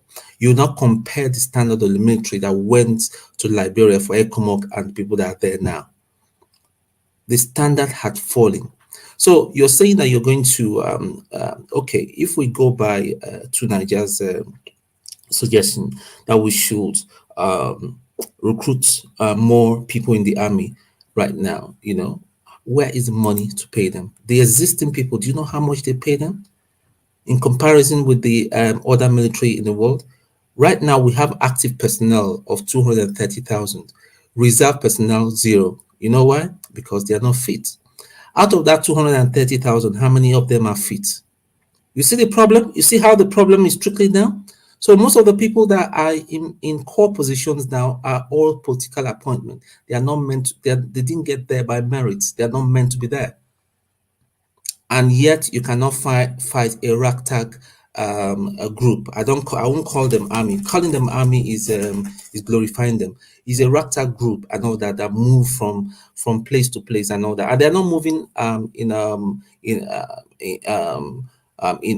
the forest. They're moving in desert land and all that. And you tell me that the military does not know their location or the terrain is to what the fuck is that? They train you and see, the most important thing in the military is endurance. That is what you train. That is raw. You need to endure.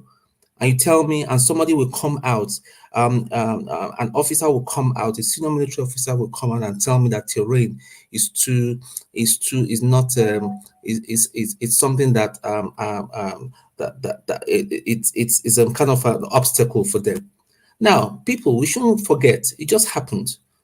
How about the bomb that they dropped in Kaduna? Was that terrain? Does that not tell you something? There's an agenda. Wake up. Everybody wake up and smell the coffee. and start getting yourself very fit. If care is not taken, it's going to start happening sooner than expected. All these strikes will start happening in the South. I'm not a messenger or harbinger of bad news and all that, but this is just an agenda. Tinubu is a Muslim. He buys into the agenda and all that. When it becomes so hot, he will run to France with his family and hide out there. That is just what is happening. It is so hard. The solution is very grim. I don't want to say it there because I don't want to get Nigeria Watch into trouble, or they may be afraid that they will shut down his channel. People that know me know that I'm fearless. I'll say it as it is. I know that I don't care. I don't just care, you know. But the thing is, the military that we have right now, I would say 60% they are not fit to be there. You go in, even as an order rank, you have to bribe to be taken in the military. Is that military? To get into NDA now is a privilege. When I got in there and all that, I had to hide my identity, who my dad was and all that, because if they knew, and obviously and all that, it was later over the years they got to know whose son I was and all that. But he wasn't meant to be. There were one or two people that their dads were ministers at that time and all that. They went to Liberia and they carried that gun, they wore that uniform with pride, just because they were ready to die for Nigeria and give their life. So back to what we've already known and seen. Tinubu has an agenda. He has taken over the military, he has taken over the judiciary. We're in a fascist government, like my brother Ferrero said. I know that the only way to get them out is by force. It's just simple as that. See, all this English, big English that we speak will not do any work. I know that. The only way to get these people out is by force, either by force, people coming out, civil disobedience, or the military, the people within the military doing what they need to do. I know that. I don't want to say the word, you know. It's just as simple as that. Else we can keep talking and talking. It's not good. Nothing is going to happen. Nigerian army is so clueless. The other day they were showing this guy that used to be what's his name? That northerner that used to be a policeman. He was sitting with some military personnel from the UK. He was asking for trucks. They were asking him, "What do you want for Nigeria?" and all that. He was asking for carriers, trucks. No clue. How can you have clueless people in very, very critical offices? They don't have a clue. They don't have no clue. Get the Minister of Defense right now. He doesn't know what the military needs. No 1 minute. 1 minute left. Thank you. I'm done. Thank you. Thank you, Tune. Thanks for your submission. Thank you very much, everybody. Everybody on the panel have given their submission today. And I like the way I moderated it. If not, would have been everywhere. You know, I appreciate every one of you. So we're going to have the same minutes again, you know, so that everybody can have enough time to talk today, rather than one person talking, arguing and everywhere. So this time around, I'm going to give everybody 8 minutes again before we have a final submission. A final submission could be 2 minutes or whatever, but another 8 minutes starting back again to give us a mandate. Before that, guys, help us to press on the like button, help us to share this broadcast as well. You can see the wonderful submission coming from our panelists. Let our voices go far. We are not here, we are not against anybody. We just want a better Nigeria, and we are crying every day here, asking for a better country. People are suffering, people are losing their lives. It's very, very sad to see that we still have 1 or 2 persons who still come to our comment section or come to the panel, you know, to still one way or the other, or directly or indirectly support the government or support the satanic set of people that have impoverished us in Nigeria. Meanwhile, let's move on.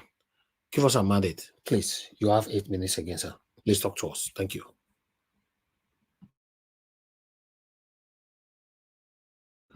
Okay, give us a mandate is not available. I'll come back to you again. Let me pick this call quickly. Thank you very much, Mr. Ike, for calling in. You have 2 minutes. Please talk to us. Hello, good afternoon, Elvis. Thank you, sir. Go ahead. 2 minutes. Go ahead, sir. Okay. You see, when we say that we don't have enough hands or we don't have enough boots on the ground to fight this, we don't have any external war. Do you know Nigeria can't survive any external war? These are internal insurgents.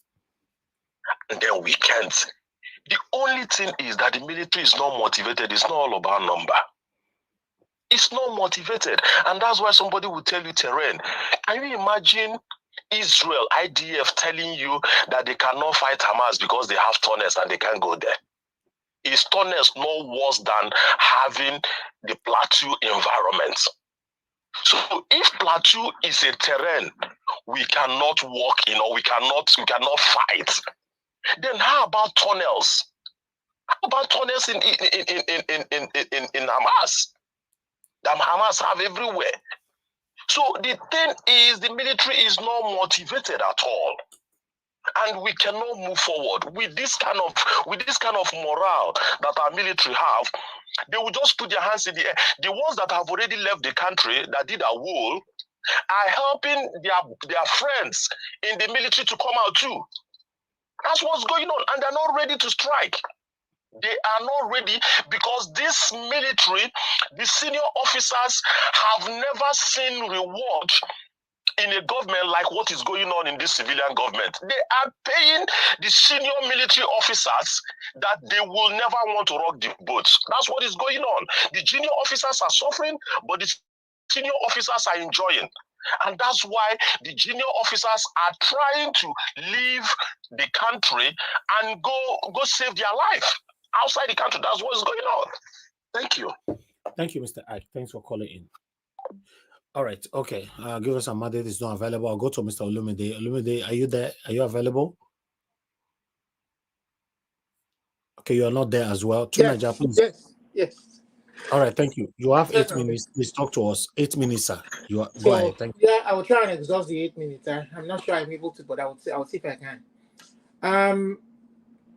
So what I would say is that, see, we've heard so many statements. The VP Shetima went there and made the normal usual statements. We will ensure justice is done. We will, but we haven't seen one person arrested. And these people are numerous. No one suspect arrested. And the commanding officers on ground in that area are saying the terrain is difficult for them. It's a difficult terrain. So, I mean, if they this is my own 2 cents to the people of Plateau and Benue, the whole middle belt that is suffering all this calamity. Harm yourself. If the Nigerian armed forces, if the Nigerian federal government cannot equip our armed forces to protect the people that they are sworn to protect, the terrain is difficult for your soldiers. They are not motivated. They are not well. Please hand over guns to the natives. Let them protect themselves. They know the terrain better. But shame on you, military men, commanding officers. Shame on all of you. You are all incompetent. You cannot protect your people. All you do is harass innocent citizens. Go after citizens that speak contrary views or opinion to the government's opinion. And here, foreign invaders come into the country to attack your people. You can't protect them. Shame on all of you. You are all a disgrace. I mean, you guys are incompetent. But because how else will you describe that when an Air Force, a country's Air Force will deliberately will by error or deliberate act target its own people and say it was a mistake? Because you guys are incompetent. I mean, I just don't get it. And Nigerians, I don't know how they feel safe. I mean, I have pity. I just pray and hope that this kind of thing going on in the north doesn't come down south or southwest. Because, I mean, what they are going through is just too horrible to describe. And when one of the panelists was saying that they should recruit people from the NYSC,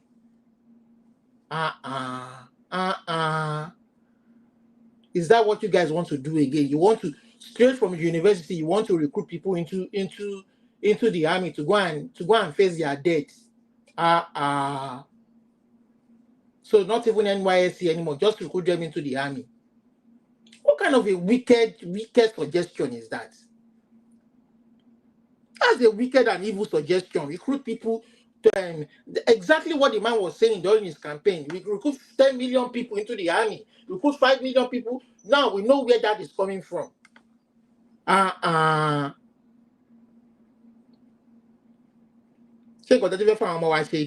Straight from the university to go and face their debts. Along with the information. God will never allow that to happen. God will never give you that chance to put that into fruition.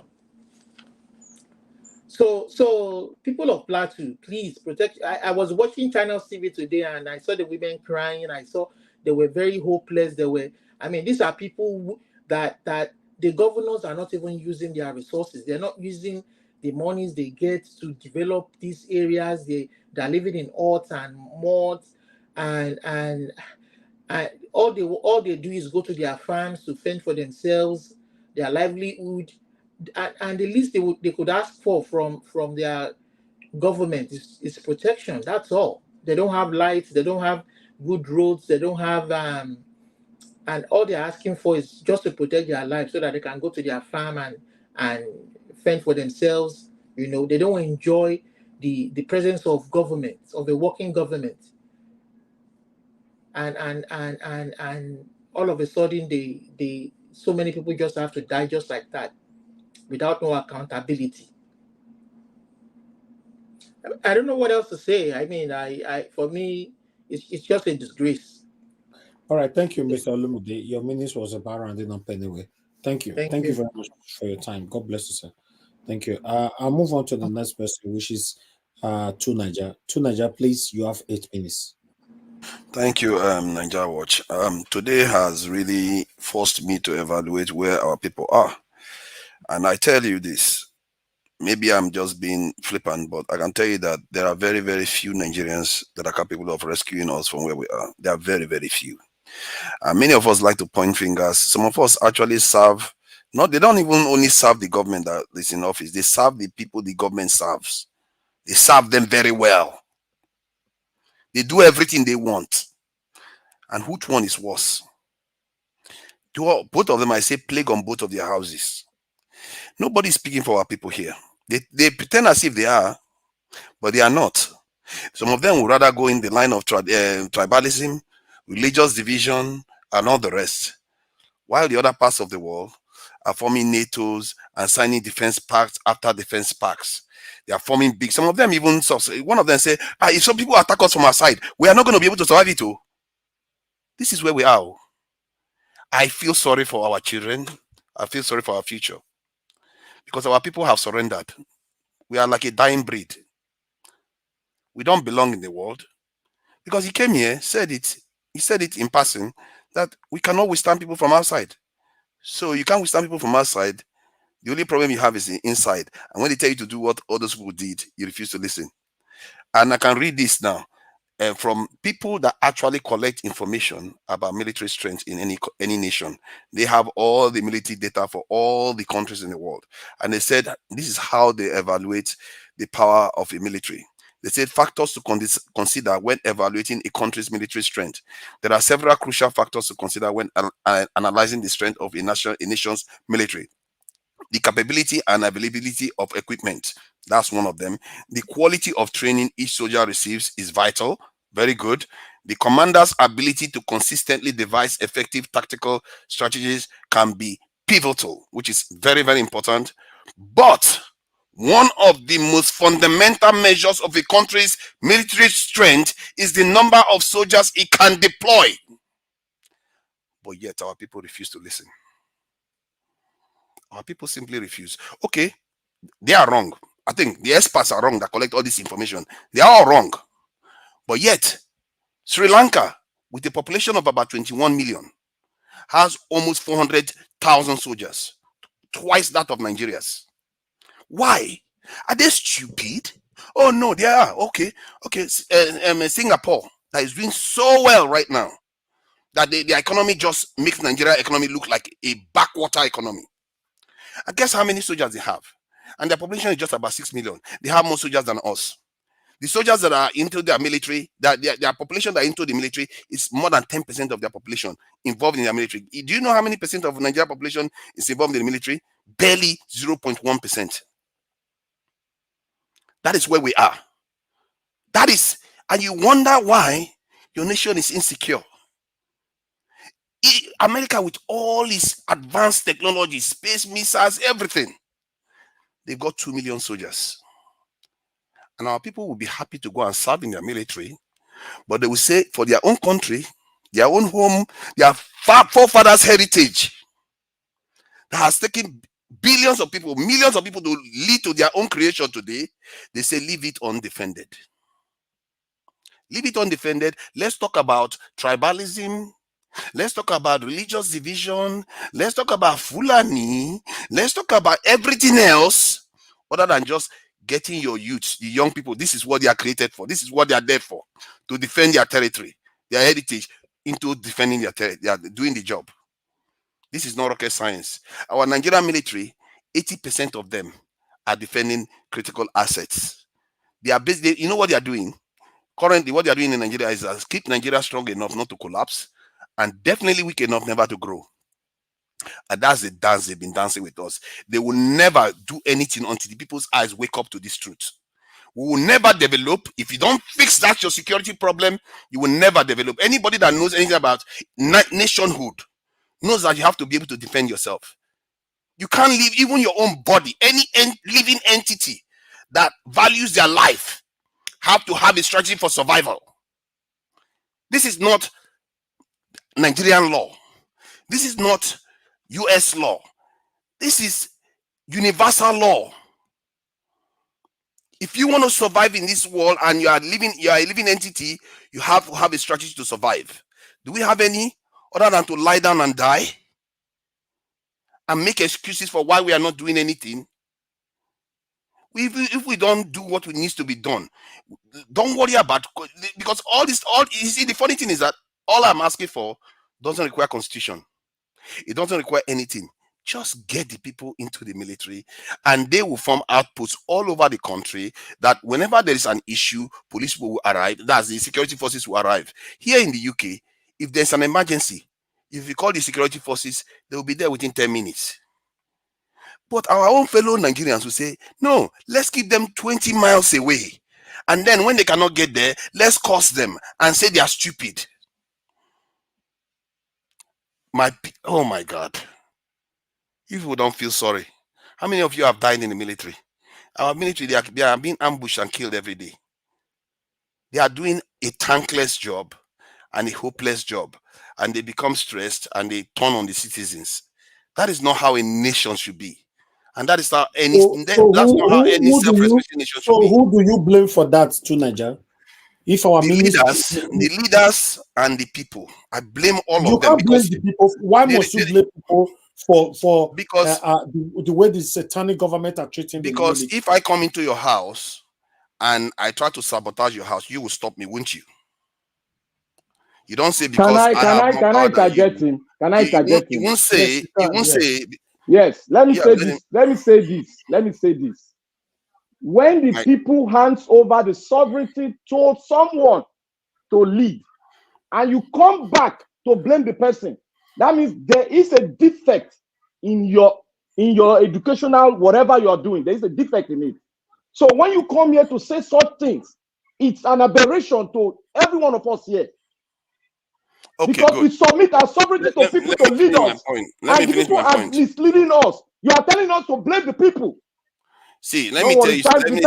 Don't worry, you have your turn. You have your turn, and I will interject to remember. See, the thing is, when the people ask the leaders to lead them, and the leaders are not leading them in that direction that they want to, do you say, "Oh, the leaders are stupid," and just leave them there? Who is going to be dying? Is it not the people? Is it not the people that are going to be dying? Those people that are dead now, is it Tinubu's family?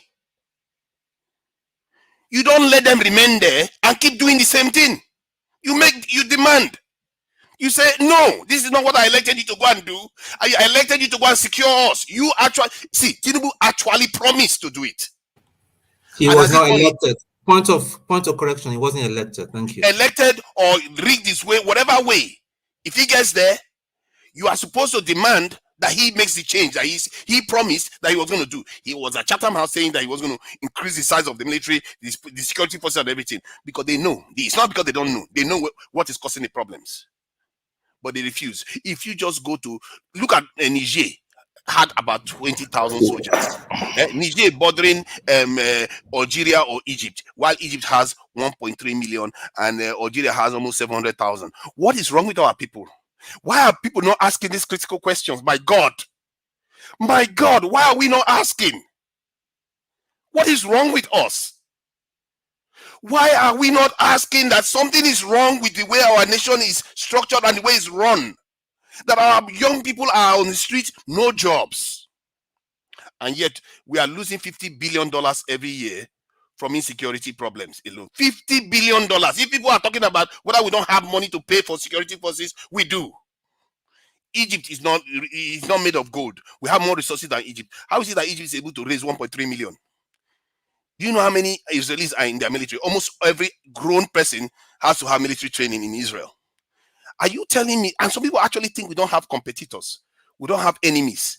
Where did we get this idea from? We've been enslaved and colonized, and we still think we don't have enemies. Do you think they came here throwing flowers when they colonized us and enslaved our people? They came with guns. They came with deep ships, cannons, and killed our people, and took everything that we had. The artworks in Benin has still not been fully returned. These are historical facts, and yet our people pretend as if it never happened. And many of us are willing to just lie down to these foreigners to come and do whatever they like with us. I really wish we force people to produce evidence for whatever assertions they are making. Because there are different types of nations all over the world. Democratic, monarchy, all kinds of systems, and yet they are all doing better than us. Why? Thank you. Thank you very much for your submission. All right, let me move on. We have Ogasiem who just came in right now. I think I'll give him opportunity to speak to us as well before I come back to others. Ogasiem, good evening to you, sir. Please unmute yourself. Sorry, Mr. Elvis. Are we giving our final submission now? No, I called you earlier on. You were not there, sir. You know. I didn't hear. I was here. I didn't hear my name. No, I called you 3 times. Good evening to you. Okay, maybe I'll come after the CM then. Niger Watch, good evening. Doctor, allow me to speak now. I know you. I want to make one suggestion, then you can continue. Please, good evening, everybody. All protocol duly observed. I'm sorry, I'm just crashing in. Please, is it possible that when you accumulate time in Niger Watch, you bank it so that on a day you want it, you can use all those time you've accumulated. Like today, you've given 8 minutes. I wasn't there. Another 8 minutes, making 16. Then maybe 2 more minutes. So if I didn't use some of my time, can I bank it with you without interest so that any day I feel like using Igbo man. I go say without interest. You have to be present to acquire the minutes now. so you know, so that you don't bring business here. You don't bring business now. All right, yes, I approve. With interest or no interest, tell us is it 2.4 or 5.5? Without interest. Oh, you have to zero be on panel to acquire. That will just come on the panel and acquire minutes. I wanted people to be happy anyway, so that everything cannot be tension. So just come and take over the platform. So it's true now. I mean, because you can bank your time. When next you come, sometimes you say you are owing me 3 minutes, 2 minutes here. You add it up. But that is by the way. So what I do you want to put your submission now? You want to give us a mandate to speak? No, let him go. Okay. Give us yes. Thank you. Give us a mandate. I heard what you said, but let me make some, because I know you could be, because you are Southwest, you are Yoruba, and then you hear some of the nitty-gritties I may not hear regarding Akeredolu. Yes, people are rejoicing in Ondo State probably because of this issue that he's sick, which he should or ordinarily, even without being sick, even if you are going on holiday, you know you are going to be away, you call the VP, I mean a deputy, then sign a letter, give it to the House of Assembly, tell them that everything goes to the deputy until you are back, even when you are healthy. Now, but in this case, he's sick. And then from what we hear is that he refuses, he doesn't want to hand over. And there we keep hearing rumors of his signature was forged and they are withdrawing money and all those things. I wouldn't say I wouldn't say whether they are right or wrong. You know, such things, if you are close to the ground, you hear the beat, you hear the ranting of the ant, the way they say it. Ranting, not insulting, but you hear the beating of the ant. So the thing is, I agree. People of Ondo State, he must have offended them by all those things, and then he died without really making it. Supposing he had transmitted power, and then the next hour or two, a day later, he died. People will say, "Oh, you can't hold it against him," but now he's no more. So when you made that suggestion, probably that's why they hated him. But one thing I knew, I like the man for. I have to restate it. Is this: as the chief security officer of a state, although you don't command the army, you don't even authorize the police to go on a mission, whether legal or illegal.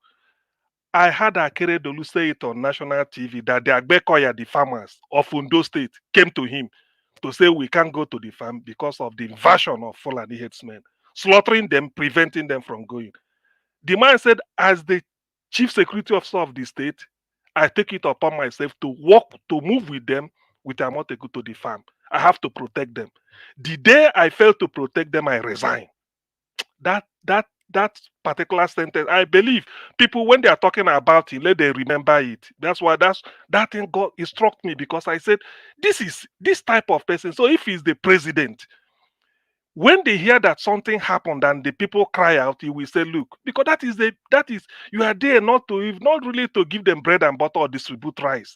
But they came to you, they want to earn a living, and something is preventing them. You are the chief security officer of the state. He said, I have to stand up for them. So because of that, that is what they endeared me to the man. Now contrast it with the governors we have in the southeast. In those days, they were dilly-dallying until now they cannot launch ESN to keep the Fulani invasion at bay. Fulani herdsmen, mind you. Then Amoteku in the southwest was, in fact, is the prime mover, Akeredolu, whatever he did. So today, the farmers in the southwest of Nigeria, whether they are cultivating tomato or green or anything, they are free to go to the farm. No more a Barapa, a Gogo in Oyo State and all those Ondo forest. So that is the type of, when you have somebody like this, because that he is in charge of Ondo State, and by extension, the whole of Southwest, the chairman of the governors forum, and the chief security officer for the whole of Southwest by extension, and the commander of Amoteku, because he is the person, he is the chairman of these governors that formed it. So the man did, because of that alone, he helped to stop it. So because I will always remember him and wish him well for that. There's, like I said yesterday, the highest honor you can get is when your professional body honors you, not any other person. Nigerian Bar Association honored him. He did well for them to name their secretariat after him. And he's not the first lawyer. Since Sapara Williams of 1860 something, Nigeria started graduating lawyers. MBA was not founded yesterday. But they felt that the man stood up for human rights and what he fought for. They say, yeah, he deserved such honor. So Akeredolu fed you well. But the Ondo people, please, if you are annoyed, now he's no more and the power has shifted, whether in life or in death, please forgive him, because he stood up for you people when the life of the people of Southwest was under threat. It's more than bread and butter. He did it, and he did it excellently well. When it came to his time to play that role, he played it very well. And the world, people like me will always remember him for that. Whether he balanced budget economically or not, well, that is by the way. But defense, that protection, he gave it to the people of Ondo State, and he stood his ground till the last minute. So to that extent, for that, I like him. Now, what I wanted to come in to say is this: you see, the very essence of Machiavelli, like people are talking, this is the prince, the Niccolo Machiavelli. What he's saying here is the end justifies the means. That is fascism. It was prevalent in those days. This is what happened over years or hundreds of years ago in Italy. Slavery happened because nature has to organize it. Certain things took place. That's part of human evolution and development. After slavery, then colonialism. You can't colonize any country now. Iraq invaded Kuwait. America said no, they're independent country, don't go in there. So you can't. So that's what they call human development. So I don't believe end justifies the means is what Tinubu is doing now. That's why Tinubu said the simple meaning of it is grab it, snatch it, run with it. That is means end justifies the means. If you cheat in an exam and you get first class, tomorrow you say I get first class, but you cheated. The end it justifies the means. That is Machiavelli. That is the meaning. That how can you have a good law until you have arms? It means that people are afraid, not because that's what they are arguing, not because people like the law, but they are afraid of that arms you are going to use to shoot them. So that is what is called Machiavelli. Machiavelli means at gunpoint. If you militarize the people, they obey you foolishly. It's as simple as that. It's as simple as that. If you raise the GUN where I am, I surrender. But without it, I can. That is the thing. So when you want me to obey your law, and then you put a metal before me, holding it, I must obey it even 1,000,000 times. That is Machiavelli. That is the end justifies the means. What they call common law, social contract that the whole world is practicing today came from United Kingdom, England. The man said, if you obey my law, I protect you. And what is the law? The social contract. It's not under the gun. The law means that the rule of law must prevail. If you obey it, then that is the law will give you the protection. The lady of the law is blind. It doesn't care. As long as you obey the law, it doesn't care. You will get justice. So the same thing, Machiavelli is no longer practiced in the modern world. No country adopts it. Otherwise, it becomes fascism. We don't do it. That was Mussolini of 1922. That was in Italy. That was when they were doing all those things. I wish everybody to go and read this small pamphlet. What he's talking about is everything by force. You can't militarize the people. Also, a country like Nigeria that is diverse. You can't. Italy can be one tribe. Maybe we're Italians and this, they are doing it. You can't try it in it. Nigeria is a country that is diverse. So on the what is happening in Plateau, I think I go along with what Tone said, and I believe as a military person, you have an inside knowledge. Probably one day you tell us how they recruit people because your experience will go a long way.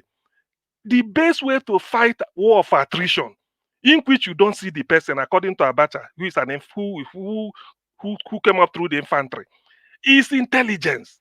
You know these Fulani herdsmen are in the bush, they will strike. It is none left, even if you are 5, it's intelligence that matter. The intelligence can be from local people. They may not be trained. Maybe people selling akara, you don't need them say, look, this is it. They will tell, whenever we see this, that is how you gather. Intelligence can be anything. You gather, it must be orthodox or non-orthodox. All you want to do is that intelligence enables you to torpedo an action before it happens. So if these people know what they are doing, the few military they have, all they need to do is that they know this is a Christmas time. Because if you are gathering intelligence, we have Christmas bombing, isn't it? We've had a Christmas bombing in Madala. Somebody might say, why do they always bomb that time? Why do we have this type of when it's festive occasion? Why? That is what they call intelligence. Because you get prepared. Do you know in the UK today, I've got experience, I've worked in a hospital. In the laboratory, during Christmas period, they will tell people to stock your blood bank. You know, blood, you double it. If you're having 50 of a group A or group B, everyone times 2. Why? They feel that at the end of the year, people will go to party, eat, drink, come out and drive. Before you know it, accident will happen. They bring them to the hospital. They may require transfusion. That is intelligence. You stock up because they said that in other ways, you imagine things happening before they happen and then do something about it. Maybe at the end of the year, you find out that you didn't need them. You retire them or you know how to remove them again. But you stock up. You cannot be found wanting. That is what they call intelligence. 2012, when Britain hosted the Olympics, I think it started either in July 29th, 2012. If it's July 29th, 2012, it means that on July 29th, 2011, Britain announced to the world that they are ready. And they started to stimulate terror attacks. My God, what happened? And they, sorry, oh God. Oh. Where's that noise coming from? No, that was from me. That was just the 8 minutes alarm. Sorry. Okay. No, Sorry. no, Okay. we don't need that, please. Don't do that next time, please. Okay, Thank you. We don't need those. We don't need those kind of strange noise on this broadcast. Okay. I am allowed to play anything here. You don't know what I've copyright. I don't need it. It's okay. It's okay. Let me stop so far. It's okay. Let me at least I will have that opportunity. But it's okay. Thank you very much. Give us a mandate. Go ahead. Please use your 8 minutes now. Okay, I have a caller. Hold on. Give us a mandate was not even there anyway. Tonight, I will beg you for a laugh. Thank you. Thank you very much, Madam. Origin, please talk to us. Good evening to you once again. Go ahead, Madam Origin. 2 minutes, please. Go ahead. Okay. Just a quick one on what we say. I can't thank our panelists enough, Mr. Ferrer, Mr. Tone, Mr. Black Panther, Augustine. Thank you all. I don't know if I missed anybody, but something that just I needed to, kind of paraphrase from what I heard so far, because this is a learning place. I keep saying it. We are here to learn. We are here to, get an idea of what is going on and know how to handle it, especially for my people, the few, the brave, the ones that are going to move this country to the next place where it is out of this quagmire. Mr. Black Panther, when you said the terrain was too difficult, this is what I understood. When you have a larger majority of the army that were former insurgents, there were former bandits, there were former Fulani or herdsmen that are now recruited in the army. And maybe the intelligence that we are waiting for is from one of the herdsmen. And I don't know how the people, the bandits that are here now, I think this coordinated, attack that we are talking about, when, Arise, everyone, both the governor, they were saying this is sponsored terrorism. This is coordinated attack. And the question comes to, where do the Plateau people, what is the protection? When the people that are supposed to protect them are the ones that have this coordinated, state-sponsored.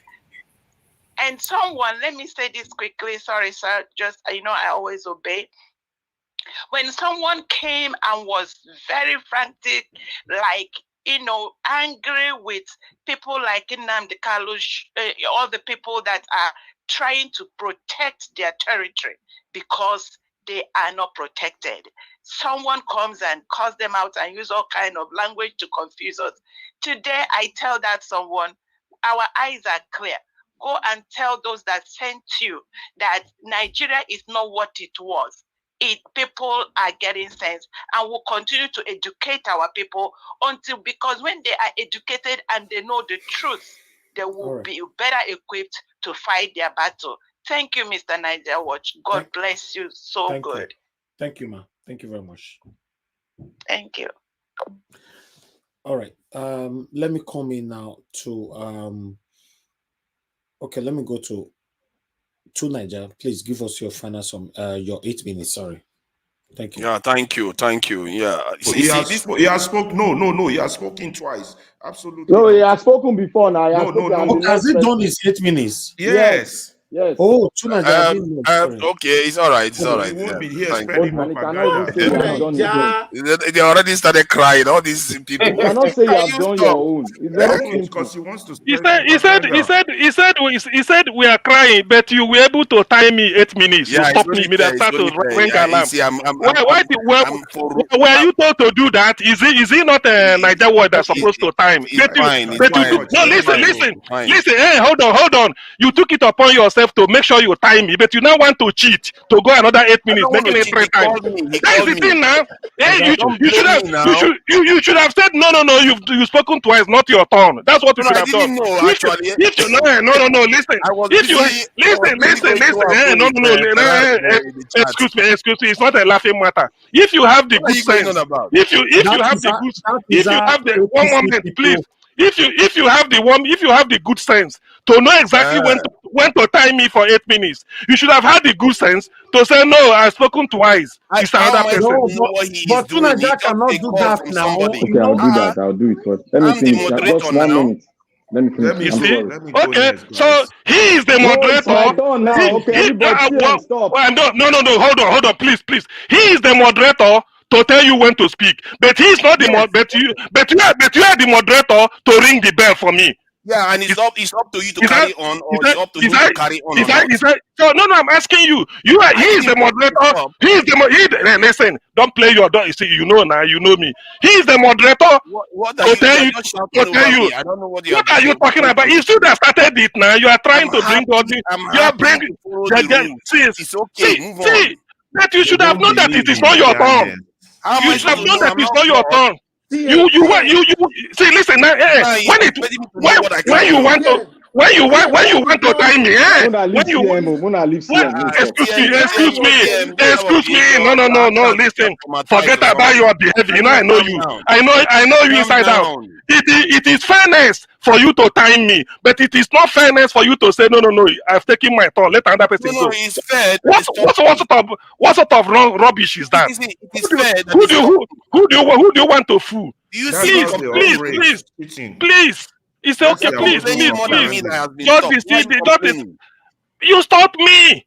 You ring the bell because you feel that it is fair.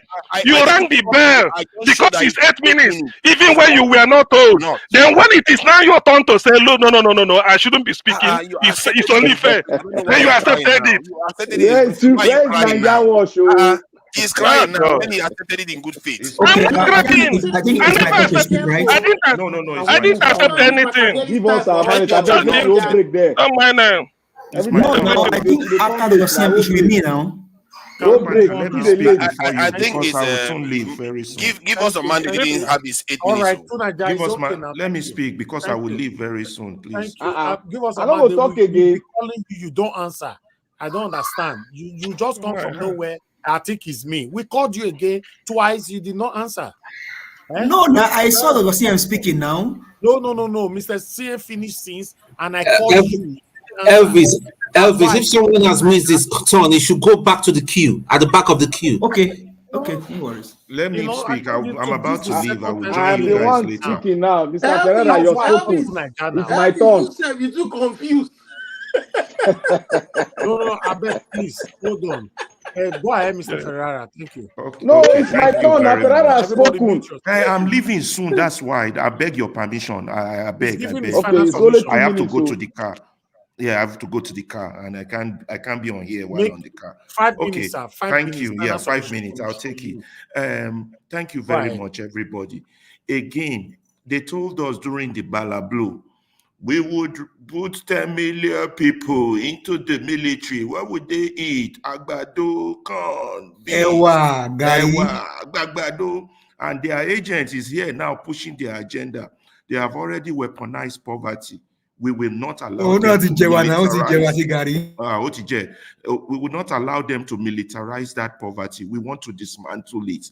If he cares about those dying, if he cares about Nigeria, he will call his masters and tell them to do the right thing, protect the lives and property of the people that they are stealing their money.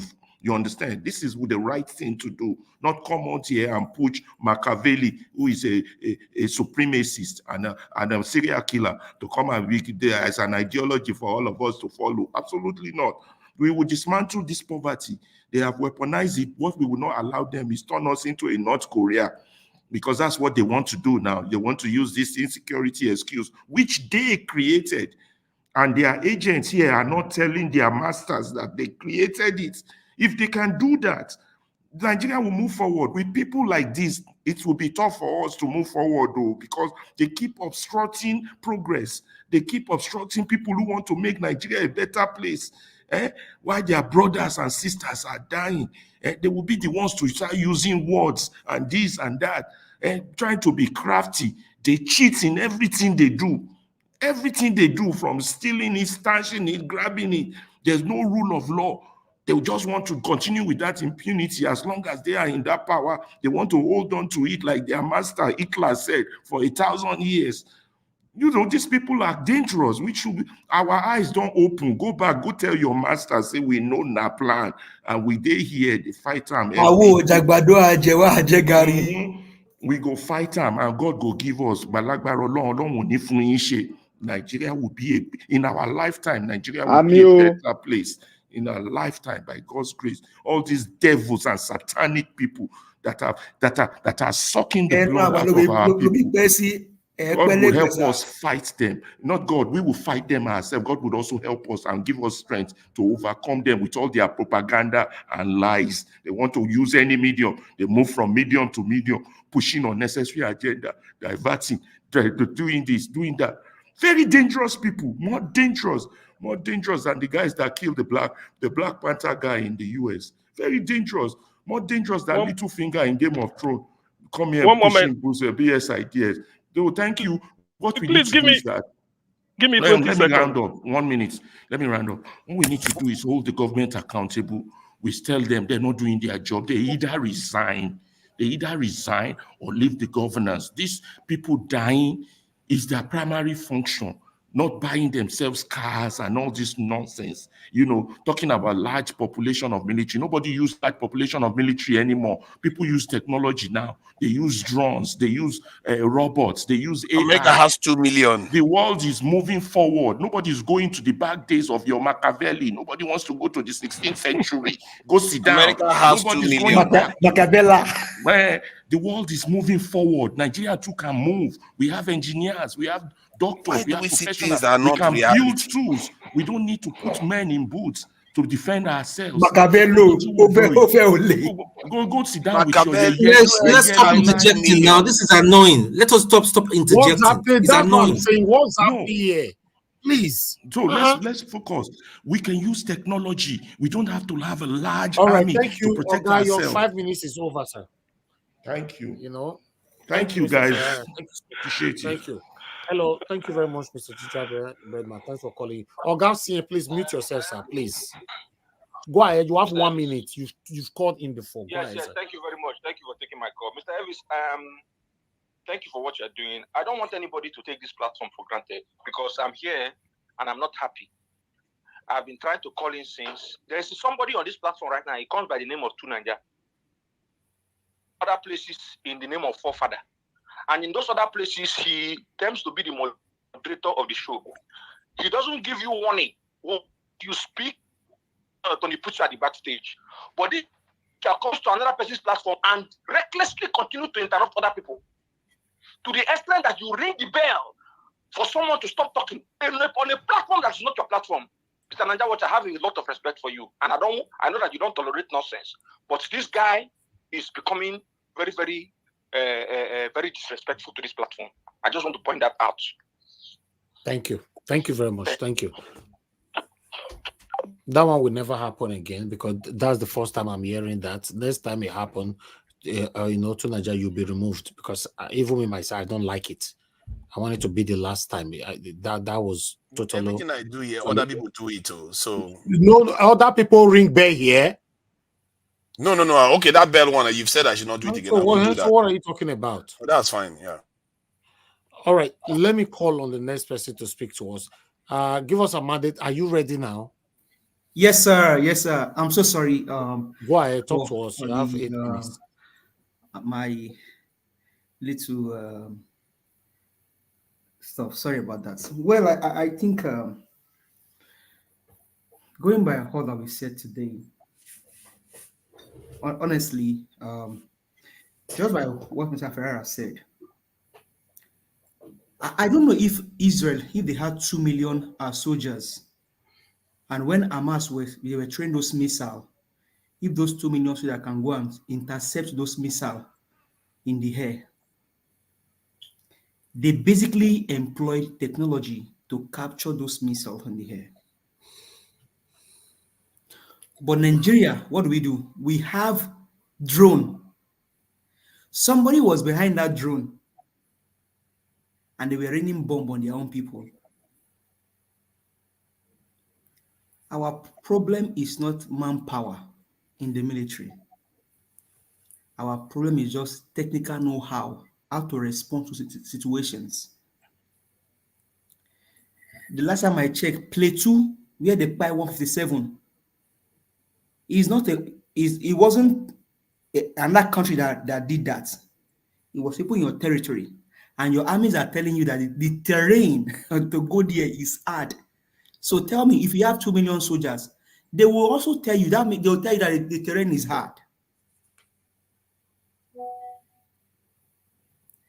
The last time I checked, if nations like America go to war, if there are no roads there, in fact, if they have, for example, if you have little lake, they will create road. They will create road that will link them to the other side.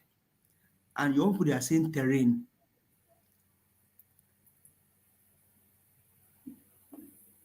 I don't know if we have 2 million armies.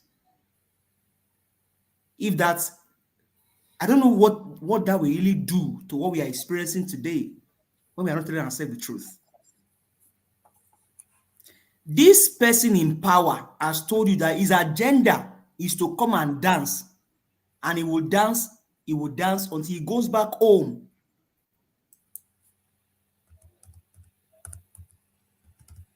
You want to recruit. Okay, you are spending his agenda. Okay, what will the people you recruit eat? Agbado, ewa, fufu. Our problem is not the manpower. If Nigeria wants to recruit people tomorrow, they will recruit. Technical know-how. Do they even know how to respond to situations? I have not seen the history of the world where your army will use drone to release bomb on your own citizen. We have not recovered from that. Now it's Plateau. If you had people that died in less than 1 month, over 600, what's the cause? One, the one they selected said it was the act of God. Plateau, I don't know what will happen. But are there military personnel to protect those people? Yes. In fact, one of them, the Kaduna one, was even the military that fight their own people. So I don't see how recruitment of personnel is just add up to what we are saying here.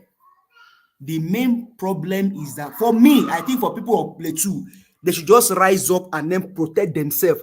Plateau, arise and protect yourself, because, I mean, just probably to default to probably detail to what Dr. CM said earlier about Akeredolu, which I think, I mean, everybody's, you are taking your opinion, sir. I respect your opinion.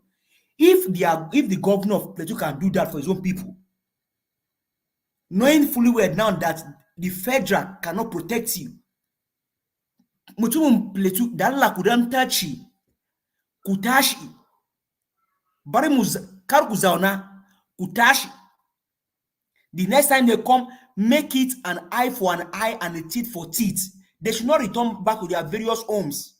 Kutashi dalla kar mu zauna kudan tashi. Because even your own governor, they ask him, what's your plan? He doesn't even know.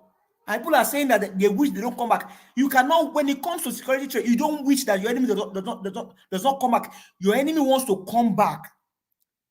Now, only you go say, enemy, you won't come back. You know, if you come back here, you know, go return back home. People are saying, we wish they don't come back. You are wishing they don't come back. What do you have in place? Dalla kutashi. Kan kuzaona. Mutumun Plateau. You are wishing they don't come back. When they say they are coming back and you are wishing, you don't wish against security threats. You create your own arsenal. You carry your own weapon.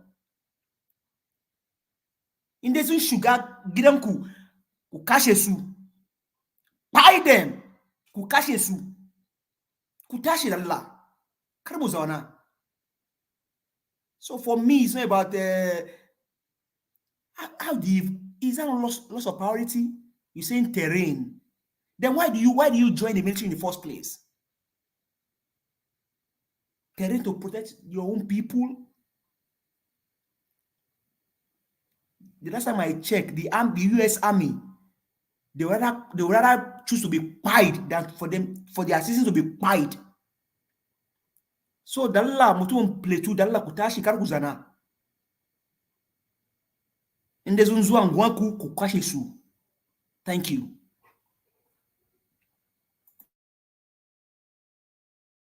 All right. Thank you very much. Give us a mandate for your submission. God bless you. Okay, let me move on to Black Panther. Black Panther, please give us your 8 minutes. Then I come to tune. Thank you, Najawash. Today is hot too. It's as if you catch fire. Thank God. Oh, God bless every one of us. God bless all the viewers and the commenters. And I've been going through the comment too.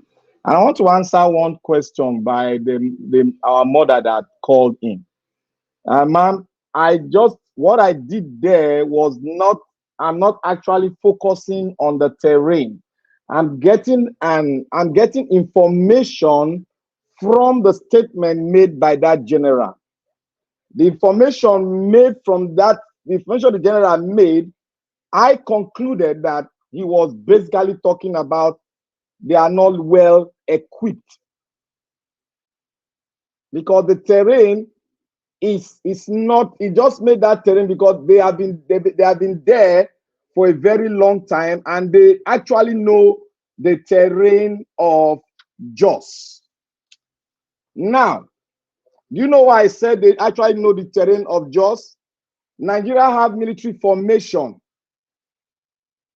different military formation. Let me say it has about 8 military formation.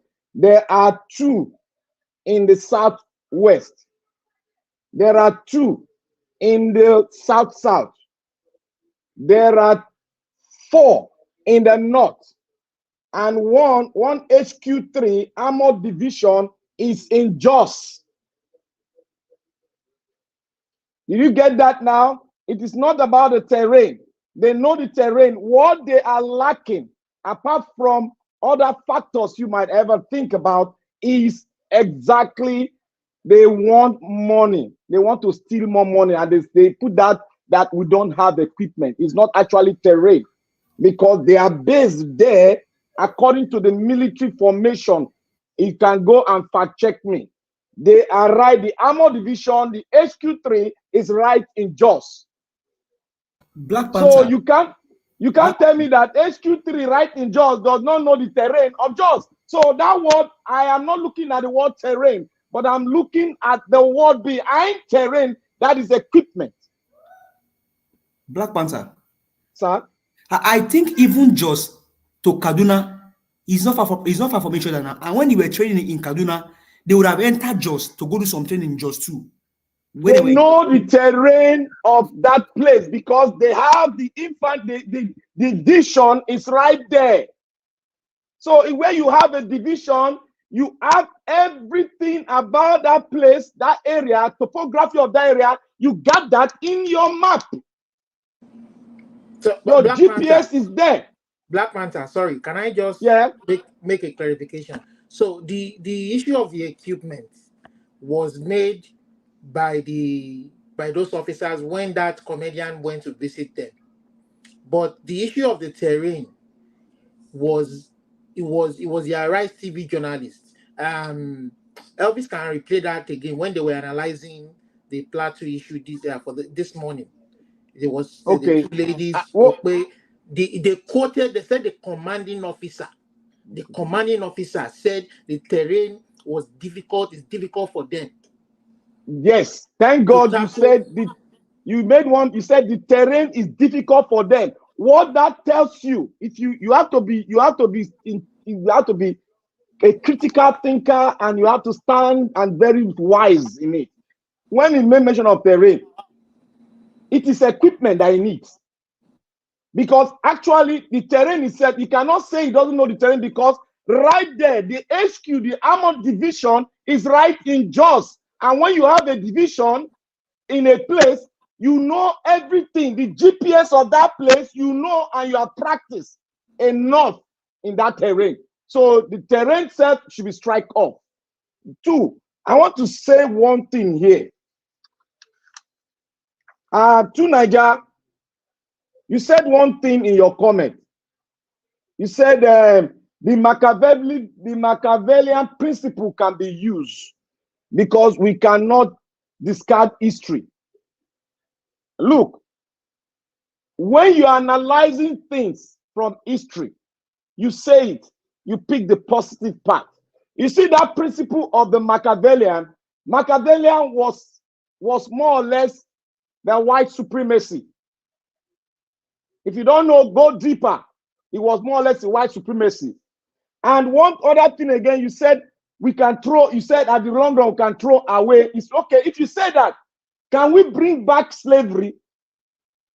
If you are saying we can use any part of history, can we then bring back slavery? So that your premises, what the statement you used there, that was wrong. When you have a principle that cannot function in a modern world of the 21st century, you discard it. That is why God gave us senses and ability to know what is right and what is wrong. So the intelligence, you don't need too much intelligence to know that, because the principle is there as a human being. You got to take it, you got to practice it, and you got to know how it goes. You cannot read a book and come out and say, oh, this book, we should be doing it, while you have not practiced it. That is it. If you have not practiced it, don't go there. Now, too, I want to make a recap concerning when this man said something, when they asked him a question, the president, that can you take care of the security in the north? What did he tell us?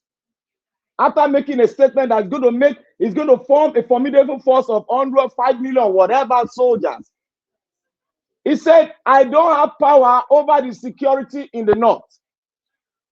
One red flag. The second one, when there were misplacement of, I don't know whether identity, I'll call it maybe misplacement of whether the way they put their drone up there, they now drop it on the civilians. Two, your president said it is the act of God. And what does that tell you? That language, that statement always comes from one particular group of people. It comes from a particular type of people which we all know. And that is the people the Israelis are fighting against. Because when anybody goes down or when something happens to their own people, they'll say it's an act of God. It is never an act of God. It is an act of we human. Two, I want to say here, when we say, we talk about recruitment of soldiers, when your foundation is wrong. Tunaja, you were mentioning here that and then Niger Republic has 20,000 soldiers and they were able to function very well and do all sorts of things. Actually, no. That's not what now, why do you hear your it word wrong? that they use, they go play and back now. And you now Said, said compared to Egypt, that has 1.3 million. Wait. I know I'm going somewhere. And you now made mention that, oh, the people wrote some book that a nation should have a very bogus military before you can give it a name. That is an ideal of a person who came up with that ideology. That's the person who came up with that ideology. I want to contradict that fact that man came up with. That it does not function in the modern world, the 21st century. Let me tell you, Switzerland does not have military. They have 370,000 they don't have bunkers. functional military. Actually, they do. I don't know where you got that fact from. If you like talk anything where they talk, go to Switzerland and ask them. Don't read that books from your Google. Then when you say something big army, we are not fighting a war. We are fighting against the infantry of a people, a nation called Fulani or Fulani. That's what we are fighting against. They are not terrorists. They are Fulani intruders. They want to take over the land. And that has been their ideal from the start of Usman Dafodio. If you don't know the history of Nigeria, you go and find out. Switzerland had 250,000 soldiers. That is what just for they your are information. doing. And when they are doing that, in any nation, when they are doing such things arises, and when you have your military cannot be able to go forward nor go backward, there is a red flag there. And that was even discovered in Sudan. All right. So when you come up, just 1 minute. So when you come up and talk about bogus military, Nigeria does not have army. We on the four cardinal points of Nigeria, we are neighbors, and they will never dream of fighting Nigerians. Neither will France or US invade Nigeria. So when you have that idea just forget about it. We don't have any. Thank you, Mr. Nigeria. Thank you, Black Panther. God bless you. Thank you very much. Love God is my strength. Thank you very much, madam, for the super chat earlier on. You said today is my best day on this platform. Okay. Thank you, guys. Thank you. Thank you. We appreciate you. All right, guys. I appreciate every one of you. That's why I will pass 8 minutes twice today. Let me go to Tune. Tune, please give us your 8 minutes. Thank you. Yeah, hi. Yeah, again, everybody has spoken from their understanding. As soon as we understand that we have a common enemy, because we just keep insulting each other. Yeah, we keep, even on this little channel, we keep insulting each other. That is not, listen, guys, wake up. That is not the issue. The issue is that we need to realize that we have one common enemy. IPOB attacking Peter Obi. Now they are saying that they are going to deal with Peter Obi by the time they get Biafra. That he was responsible for all the people that were killed and dumped in some river in Anambra State. That is rubbish. Yeah. I said I will be discussing that tomorrow. So please just focus on what we have today. Yeah. No. I just touched on it. For instance, I'm not going into that. So the point is, there are a bunch of criminals that have taken over Nigeria. They've taken the baton from Buhari and all that, and there's an agenda. We are in big trouble. To Nigeria that is saying that we should employ more soldiers and all that, he should go and interview all the soldiers and all that. Do they get their ration? What kind of ration do they get? What kind of pay do they get? And you're saying we should recruit, even if we say we should even recruit 250,000 more. How can a Nigeria of Nigeria, or how can a country of Nigeria's size we don't even have a reserve soldiers? We don't have. When a man retires from the army and all that, look at him, 6 months time and all that, he's got big pot belly. He can't even run. People that retire from the army or the military generally from this country, the UK, or even the US and all that, they still do their military drill and all that. They still go to shooting range to be sharp in case an emergency happens, and they can drop them. So it is, to Nigeria, it's not about the number, it's about the efficacy of what you've got. And these people that we are fighting, these people that are carrying out all these things, first off, they are ragtag army. And number two, they are backed by the government. This is what we should be talking about. How do we unmask them? How do we deal with them? How do we now weaponize? Because at the end of the day, let me tell you, the sad truth is that we just have to start weaponizing our people. If Fulani, our governors need to start agitating for that. But our governors are a bunch of thieves and cowards. Most of them are a bunch of thieves and cowards. They are part of the rotten system. Look at yesterday, all of them were flying to pay Tinubu homage. Homage for what? Even the governor of Plateau State and all that should be in the city, the chief security officer that should be to know what is going on and all that, he too got into the plane, wasting money, flying all over the place and all that, just to go to see. Listen, Nigeria is in big trouble. If we do not understand, Nigeria is in big trouble. To Nigeria, you're saying that that the US have 2 million soldiers. Now, do you know the population of US? I want you to do the maths privately. Yeah, divide the population of US by 2 million that you're talking about. Then divide the population of Nigeria by 250,000. So it's not about numbers. We're not fighting Roman war. It's not about the days of the Roman war where people would charge and all that kind of thing. We are talking about a well-trained soldiers and a well-equipped. We're talking about equipment and all that. They are very well. Everybody is talking about bulletproof. Why would you need bulletproof if you're okay? If you're not if you're not scared that somebody is going to kill you? Governors having bulletproof cars and all that have bulletproof cars for themselves, for madam, for their children. Whilst here in this country, the prime minister rides bicycle from his house to number 10. You know, so we see we're not getting it. IPOB, I'm going to address this. We're not just getting it. We need to change our strategy. Simon Ekpa will sit down there in Finland and all that and be talking pure trash and rubbish and be calling himself, prime minister. You see, it's not, we shouldn't even be worrying about who is the prime minister or not. We all have common enemy. We should get rid of the enemy first. If we don't get rid of these people, they are already planning for 2027 and all that. We are going to be talking about this again and again and again, and people will keep dying. These people are going to strike again. They are going to strike again. Nnamdi Kanu, where a man that was kidnapped and all that, the court freed him, and you're not releasing him. You're saying you want to try him again. Obviously, they want to jail him. People that was thinking that Tinubu was going to let him go. A lot of bigots here, Elvis. A lot of pretenders. Most of them bigots. They are there in the comment section that voted for Tinubu, that are pretending they didn't vote for Tinubu. I can see all of them. Bigots. Now the things are not working now. They are speaking from their two sides of their mouth. Shameless idiots.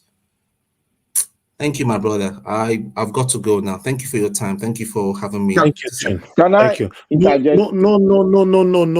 No. Thank you. Thank you, Tune, for your wonderful submission. God bless you. Thank you very much. All right. We are going to have a final submission right now, but I'll go to Oga CM to start with. Anybody that want to interject, please use it when it gets to your time. Oga CM, I give you 8 minutes again to talk to us. Then I'll give the rest people 3 minutes to submit final submission. Okay. Thank you. Okay, thank you, Niger Watch. Actually, let me not forget the issues of the day, which is the attack in the Plateau, people that were killed. So to my Plateau people, at least give us a mandate spoke Hausa to you people. What is at stake is your life and well-being. This is not the first time that the Fulani headsman has attacked you people, sacked some people from their ancestral homeland, renamed it.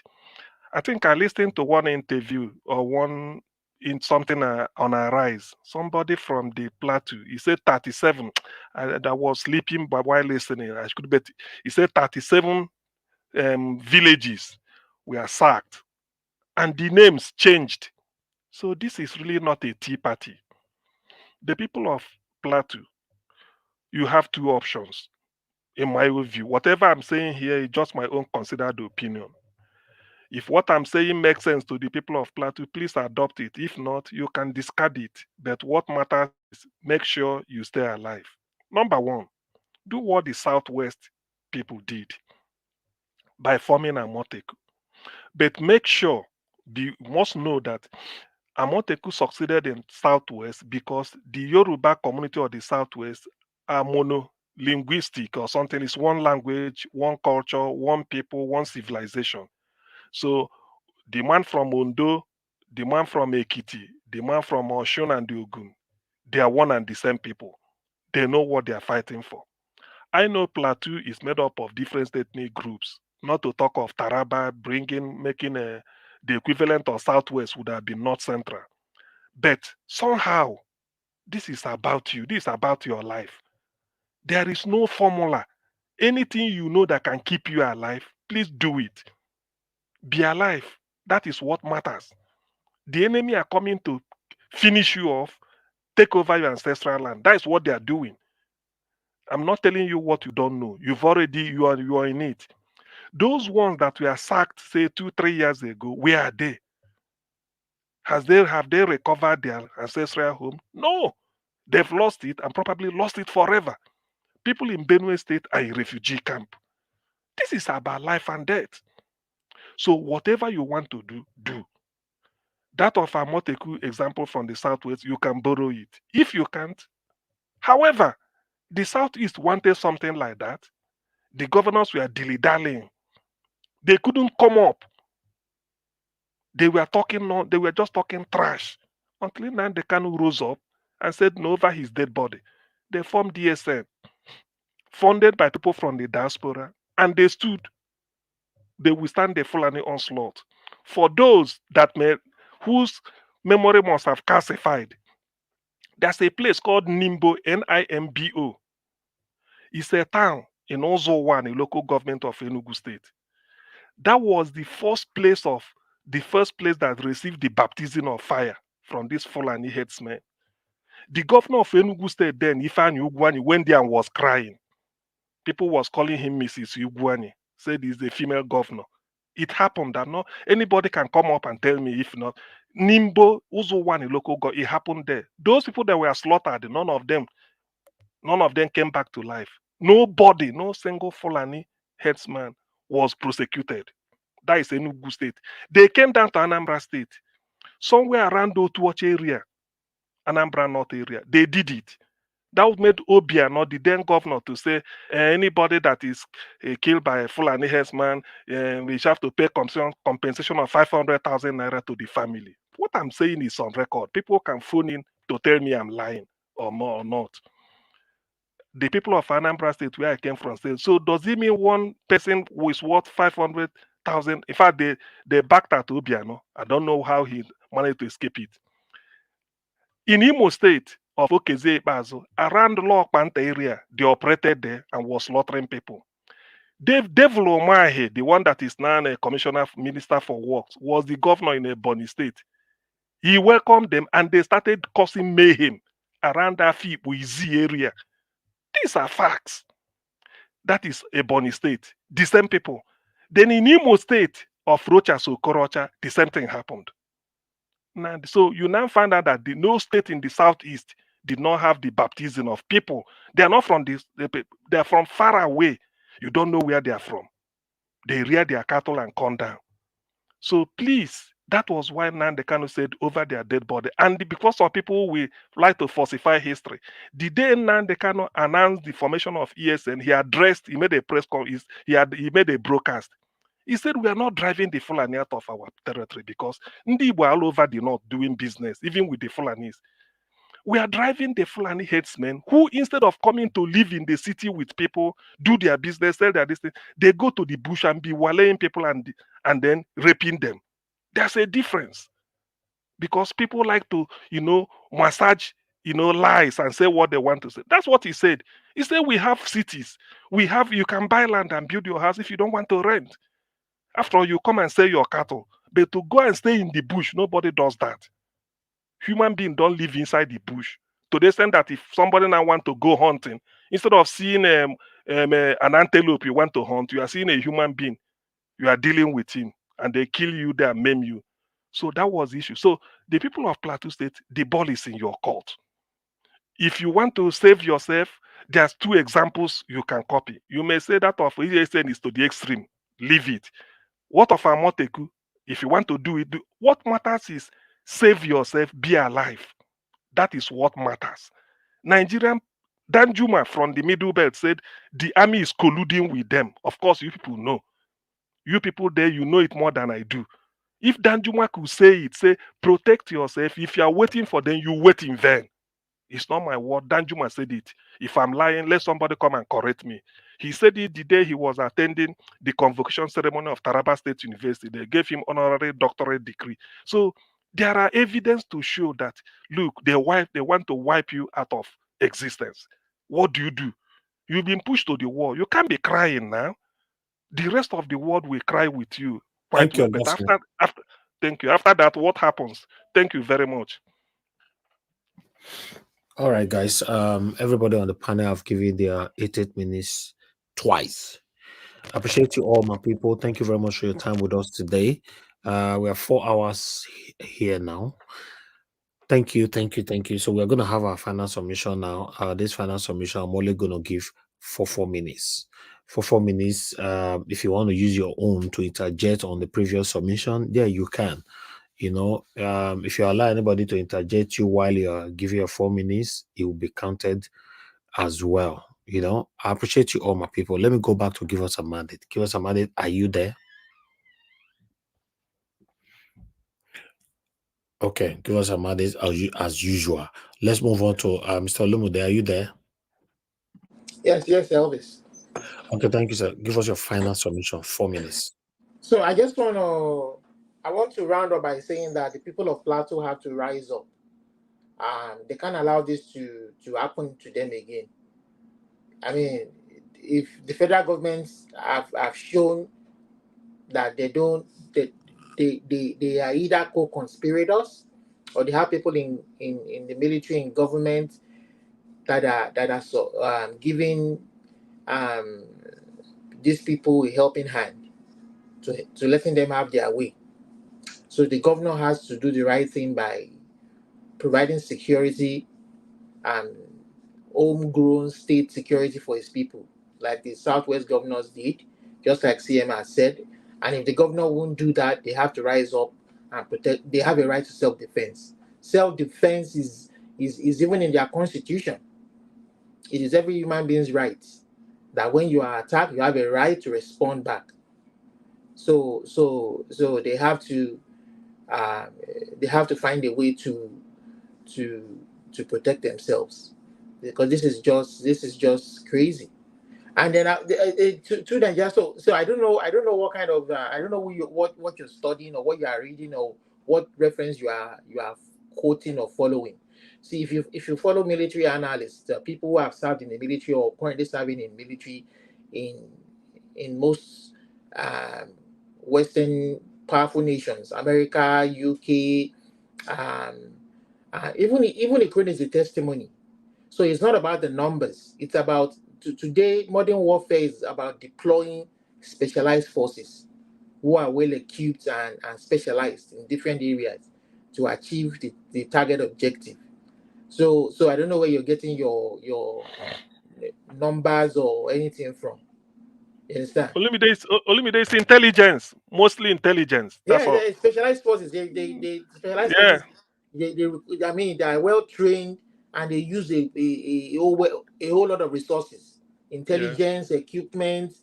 You understand? And they have them in almost every country. Australia has they have their own.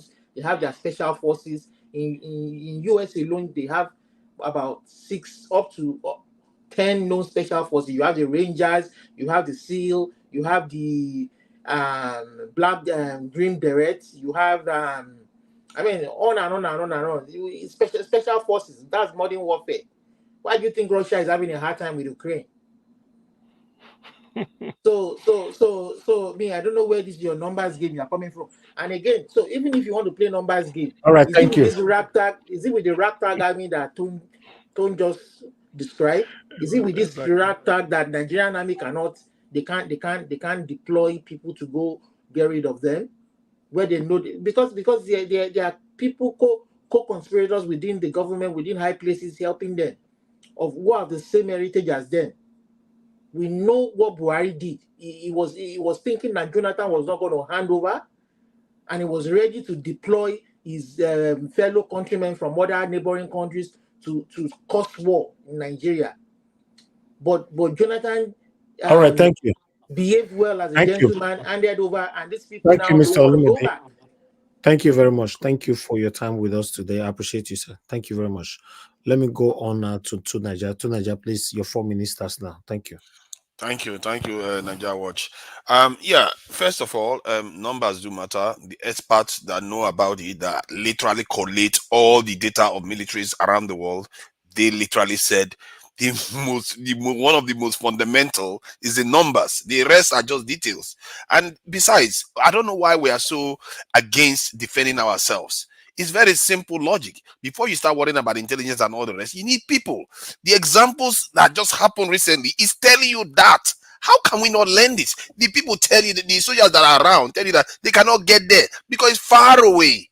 You don't have enough people around. It's just as simple. Many of us are in the West. When you call police, they show up in 10 minutes. Why? Do you think it's just because of a smooth road? Because they are not far from you. That is why. How can we not even learn this common lesson? You ask me where I'm learning this thing. Just use your Google and search the information. Somebody mentioned Switzerland not even having a military. Switzerland has about 160,000 soldiers. We are talking about highly equipped ones, and then their population is more than 10 times smaller than ours. They have literally the same size of military, but they are 10 times smaller in population. How does that even happen? Switzerland has 370,000 bunkers. Let me repeat that again. 370,000 bunkers. More than the number of soldiers we have as human beings. This is how crazy the world is, and we are just sleeping. And when I say this to our people, and people push back as if I'm lying.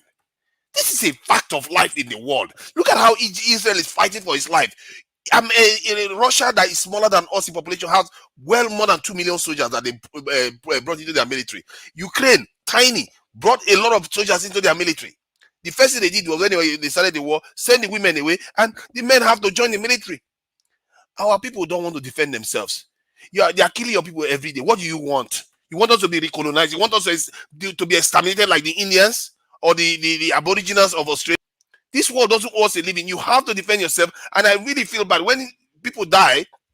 We start making it tribalism, Fulani. It doesn't matter what it is. Other people have similar problems. Other nations are divided. In the end, what really fixes it is security. And when I use the statement from Machiavelli, when he said that with good arms, which is good security, inevitably, he didn't even just say follows good law. Inevitably, good laws will follow. Basically, what he has understood that if a nation is not strong, you cannot secure, you cannot do anything else. He went on to say that don't use mercenaries. Like somebody on the TV, Arise TV was saying we should use mercenaries. He went on to criticize mercenaries like I did. That's one of my biggest problems with Showore. I don't understand how this is not common sense to you people. How can you not understand that? Other human beings are there to kill you. Other people, they are there to finish us. Our cabal that we are talking about, our cabal right now, you want to deal with the ones in Aso Rock. I'm more worried about the ones overseas. They are more dangerous than the ones in Aso Rock. You remove the ones in Aso Rock, they will just bring another person to replace him. You remove the one in Aso Rock, they bring another one to replace him. If you don't, the only way you can fight those people is the people to be aware and defend themselves. That's the way you can fight and truly win your place in this world. And that's how everybody else has done it. This is not rocket science. I'm not saying anything new. Search it yourself. Everything I've said here, you can search it and find information. Ask yourself, how does Switzerland, a small nation like that, build 300,000 bunkers? Why are they so paranoid? Why are we not paranoid? Have they been enslaved before? Have they been colonized? Why are they so paranoid then? And our people are not paranoid. What is wrong with us? Do we want to die? We have to defend ourselves in this world, and we have our people, our men and our young men are lions. And every African knows that. They tell us that all the time, that if Nigerians don't wake up, we're all doomed. We are lions in this country, and I've seen young men in Nigeria tell soldiers, give me the gun, let me chase these people that have just kidnapped our people. I've seen that in Nigeria. Thank you. Thank you to Nigeria for your time with us today. Thank you for your wonderful submission and your final submission. All right, let me go to Black Panther. Black Panther, please, your 4 minutes final submission, sir. Yeah, thank you, Nigeria Watch, and thank you, everyone. I want to say something here. To Nigeria, you know who you are. You will one day tell us who you are. I bet you. You will one day tell us who you are. Because you are playing the trajectory of the incumbent government and those politicians that are finishing us. Let me say one thing here. In 2000, when Obasanjo was in government, Obasanjo said, we told Obasanjo that the constitution was our problem. Obasanjo said, no, it is the people handling the constitution that is our problem. Most of you have said it here. Until it got to a point where Obasanjo had to retrieve his word and now said, the constitution of Nigeria is our bone headache. Quote me wrong. Go and fact check me. Now, this man in the Aso Rock was saying that we need to have a high number of military. Two Nigeria have been playing that trajectory. You see, two Nigeria refuse to say that the problem, the issue in Nigeria, what we have now, is not one man, brothers, me and CM fighting each other that we can settle. It is about the conquest of a particular group of people called the Fulanis. Everybody here, we've all agreed on something, but two Nigeria is still playing a card of the so-called the intruders, the people that are taking over Nigeria, which is not yet to say actually the problem of Nigeria. You are talking about big nations. How were those big nations formed? Were they formed under this kind of trajectory where one singular part of the country will take over the trajectory of a nation? How has that been done? Quote me and tell me country where it has happened. In a multi-ethnic group like Nigeria, one particular group has the formation of your military. You have 4 military formation in the north, and you have where there is no population, and in the south where you have the highest population. According to me, you can fact check me. According to me, I read geography. I know how population is being done. We have only 3 military HQ in the south. So what does that tell you? When they said take military boys in, they said we must take 70% from the north. Go and look at what happened when they were taking senior officers from the academy. They took 70% from Fulani clans. What are you here telling me about of military? You are trying to play and hide under a mask. I beg to be corrected by you. You are one of the Fulani oligarchs roaming around the whole world to look for who to devour. I said that to your face here. If you say it's wrong, unmask yourself and say who you are. I am from the Benin Empire. From the Benin Empire, from the palace. I am from there. I schooled in Lagos. I went to a great institution in Lagos State, and I was funded. I enjoyed the free educational structure of the West. Where did you school? This man that called himself president, he said he was going back to his home. He went to Lagos. Is Lagos his home? Is Lagos his home? Let him go to Osun State. Let him tell us and be bold to say he has a house in Osun State. Let him go there. A man born of a woman has a source, has where it comes from. If he knows that it comes from Osun State, let him go there. You are not talking about the president. You said the other time, you said at the beginning, you said, oh, he's there now. Let's look at what he's doing. Is that not what you said? That he has an economic plan? Is that not what you said? Okay. Let's look what he can do. So what are you saying? If you are man enough, unmask yourself and tell us who your name is, and I'll bring out your data. You don't know who I am. But one day I will tell you, you'll be surprised, so shocked about it. Thank you, Mr. Naija Watch. Thank you. Thank you very much. I appreciate you. Okay. Everybody on the platform have given their submission except August CM. Yeah. Thank you very much, my wonderful people. I appreciate you all. Before we go, please help us to continue to press on that like button. It's very, very important for us. Let all the submission given today to go far. Let others hear our voice. Let others know what we are facing in our country, Nigeria. This is why we're begging you all the time to press on the like button. I appreciate you all, my people. Thank you. Augustine, please give us your final 4 minutes. Okay. Thank you, Naija Watch. Thank you, those that have spoken. You see, the thing is, when I make my point, I always like to know the area, what I'm talking about. It does not matter whether some people will come here and start to play the ostrich, juvenile ostrichism. The people killing people in Nigeria, sacking people from their village, they have identity. They are the Fulani headsmen. Mieti Allah. If you can't get to your feet to say it, that hypocrisy will die with it. It doesn't matter. They are not regular army that they declare war on Nigeria. Only they come in the night when you are sleeping, sack you, take your village. And why are they doing it? Like Tone said, because the government is behind them. That's all. So which military are you going to deploy? Who will deploy the military? Is it not them? Example, Governor Tom cried to the head of state, Buhari. Say, look at what is happening. Say, go and accommodate them. By the way, have we lost sight of the fact that in November 2019, Buhari traveled to Cairo, that every Fulani can now come to Nigeria and reside? When you are telling people to come and reside, where? Which land? Are they indigenous? That will tell you exactly. But when people come here, they leave it and start to tell me ancient history. This person do this country have this number of military, this one. All those ones are just, these are just bunkum. You know, all those just bunkum. I don't listen to some braggarts. He has this, he has. What we are talking is the Fulani headsmen are attacking people. People in Benue State are in refugee camp. Fulani headsmen that are from outside Nigeria came in and occupied their ancestral land. And somebody is here lecture telling me America has 10 million troops, 10 million soldiers. Egypt has this. Switzerland is having all this. Please. When people talk, sometimes you recalibrate, go back and reflect. This is the issue we are facing. This issue is peculiar to Nigeria. There are Fulani in Ghana.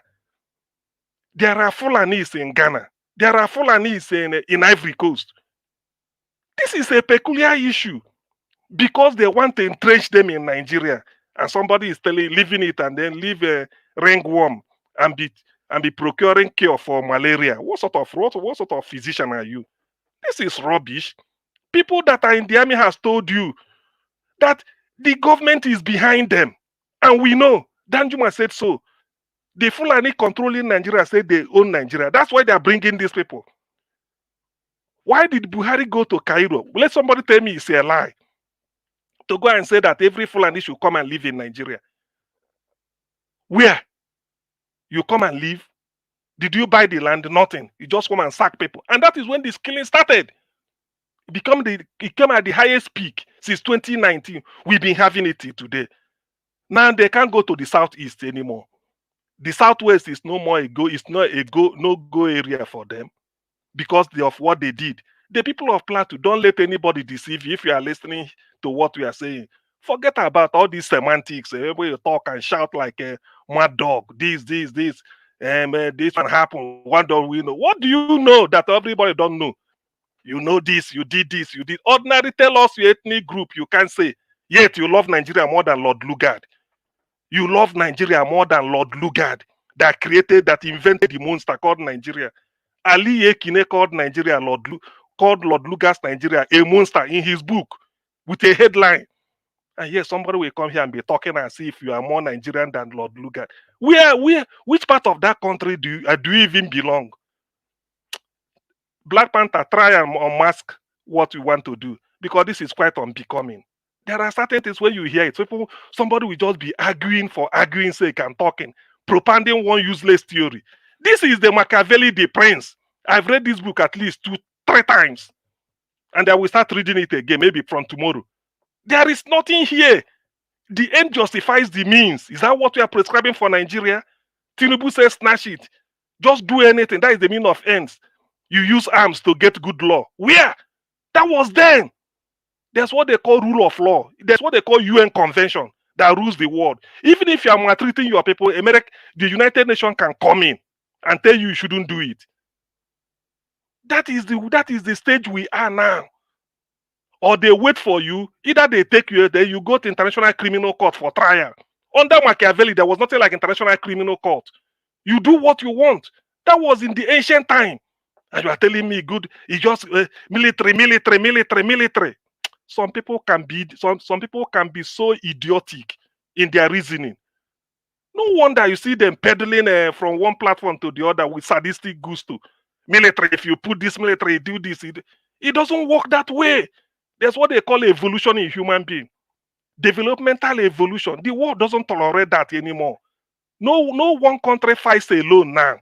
If you think that is no one country. If any country invests Nigeria now, there are countries that can side with Nigeria to fight that country. whether the time will come. So you don't bring ancient history to come and bamboozle people and think that you are the wise, you are the next thing after sliced bread or King Solomon. That is rubbish. But some people are not even ashamed to even saying it. You keep them backing, shouting. People realize what? That the Fulani are taking over people's land. And you see the practically in Benue State. The soldiers are in Anambra collecting money on the road. Why can't you deploy them there? And you are talking of number. The soldiers you have, the number, have you made use of them? Have you put them to good use? Where in the world do you see soldiers standing on the road, mounting checkpoint, checking paper particulars and collecting money from people? Where is it done? No, CM. They love the terrain in No, Southeast. They love the terrain in the Southeast. Because when you talk of, you see, that's what they call what you have you used it? That's what Tone was saying. Put them to effective use. Between Onisha, Tone should know it because he's from that area. Between Onisha going to Newe down, you see them everywhere, checkpoint. This Christmas, people are bringing rice to eat. They are searching rice. So if you carry fiber, you come down. Soldier in Anambra State. If you pass boundary between Enugu getting to Oka, you see them. Every trailer you pack down. Rice. He said, these are rice. Now you look at it, you have to bring money. These are soldier. Why can't they go to Benue State and this and then dislodge the Fulani from the houses? And somebody is here, come and recruit. If you bring 500 million soldiers. And then shut up. Please shut up. Shut up. Please, just shut up. Shut your mouth. Shut your mouth up. Shut your mouth up, please. CM, you know what? There's no meaning. Just shut your mouth up. I don't need. I can never entertain question with you. I can never entertain question because sometimes you are so full of yourself. Here we are ringing a bell for me. No. See, it's about you. Listen. It's about you. And please. I'm not talking to you. Please. Don't start this again with me. You rang the bell. Only me. Here, you rang a bell for me. You are taking over Niger Watch by force. This is your military. And then you nobody authorized you. You rang the bell. Fuck with somebody phoned in to warn you and to warn Niger Watch of the implications. You shouldn't have stopped. You felt. Why did you stop? Why did you ring the bell? For who did you? Why did you ring it? You have reached 8 minutes.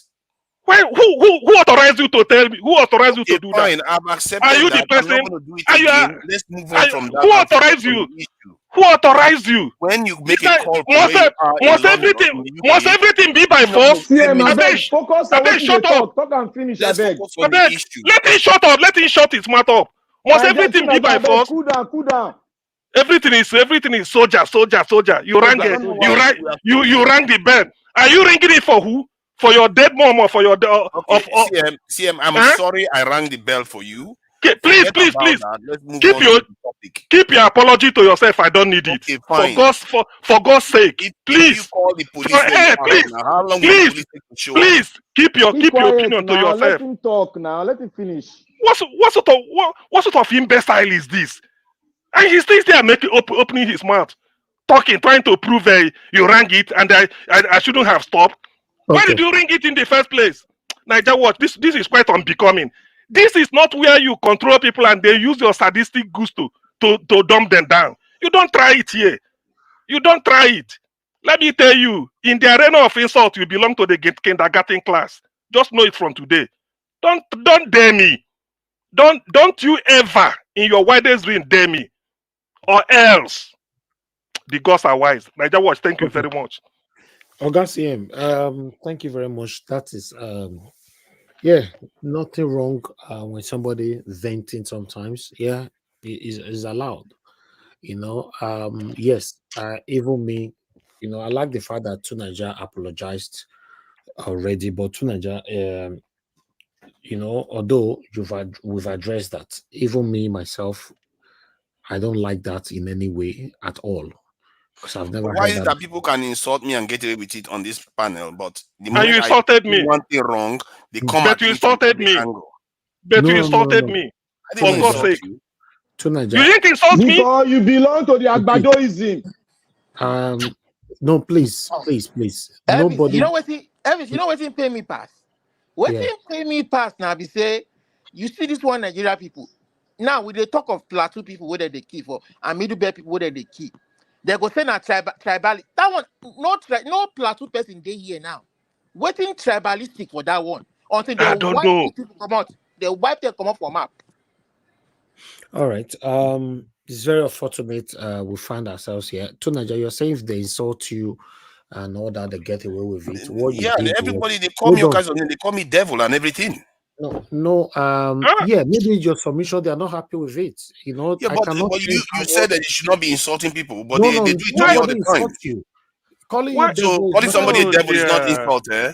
Okay. Hey, God. no, Okay, at least I Hey. know now. Calling people devil is not an insult. At least I know. I no, do. that's not an insult. Maybe that's a direct to your See, submission. It's not directly to you. No, You no. know, They actually they call me. They listen to specifically call me. They call me Where are you agent for from? Tell everything. us where you are from. has Before they anybody use used my that other to you? face for your this thing. Yeah. Let him go. See, Niger Watch. If you can do this, because sometimes when people say something, today is 28. This broadcast, the first 8 minutes of Two Niger, if you can replay, let people hear whether there is insult there or not. Nobody even interrupted him. No. That's what and nobody interrupted him. The first 8 minutes, his opening 8 minutes today. You keep saying that, but you don't tell me the insult that I insulted. No, let people play it. So because you see the other day, nobody will play it. You know they will not play it. So you just insinuate. Niger, it's not insinuate. It's not insinuating. You know, you say something, then you deny. You said the Nandekan is responsible for death of 40,000 people. And Electricity asked you, where is the evidence? Till today, no evidence. And it's recorded there in Dr. Damages. I didn't want to. There's no evidence. He said, humiliate me. 40,000 people. You humiliate me. See, I take no joy in trying to point your wrongs out. You Electricity asked you, provide the evidence. Did you? Is it me? Electricity asked you. Did you give it electricity? Did you give it electricity? No, give it electricity. Give it electricity. No, I can share with you so you see it yourself. No, you don't. And check it whether I said what you said I said. Because it looks like you didn't electricity. Give it electricity. You just like telling lies. You didn't play give it electricity. You find out. See, my point is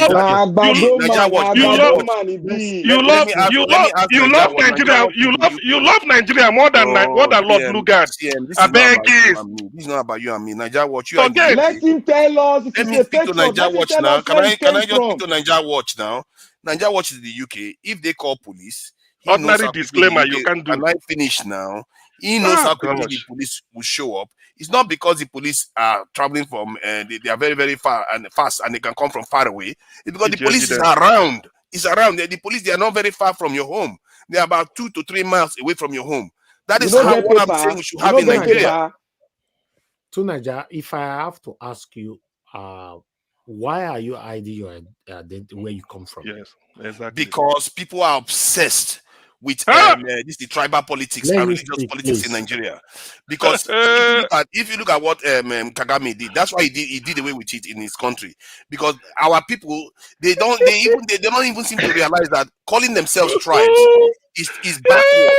Because do you hear other people calling themselves tribes in other parts of the world? Do you hear like in China they're talking about tribes? It's only us that talk about tribes, like backward people around the world. We refuse to stop it. If you disclose it, your paymaster they will take out your they will take out his paycheck. That is all. That's all. So after everything I can say, my tribe is the one I want to hide. Seriously, all the crazy things I talk about. Let me point you. The school you went to. The school. Tell us the school. But Nigeria Watch, please. I asked a specific question about how the police is spread everywhere. Can you confirm it? Because CM doesn't want to confirm it. You speak Canada where again? Oyinbo man go ask me, say, where are you from? I will tell him I'm Canadian. The guy will tell me, you know what? I know you're Canadian, but I'm asking where you from? Where you originally from? I go tell him Nigeria. Why play tribal politics? I don't care about tribal politics. We don't want to know where you come from. Tell us the secondary school you went to. I will tell us who you are. Well, maybe you ask me which one is my first girlfriend too, so that I don't know what people want to know, the truth or where I come from. Don't take it. I will unveil you. I've been in Nigeria. Nigeria is so hot. Hello. Nigeria. Okay, can we let Nigeria speak now? Hello. You see material.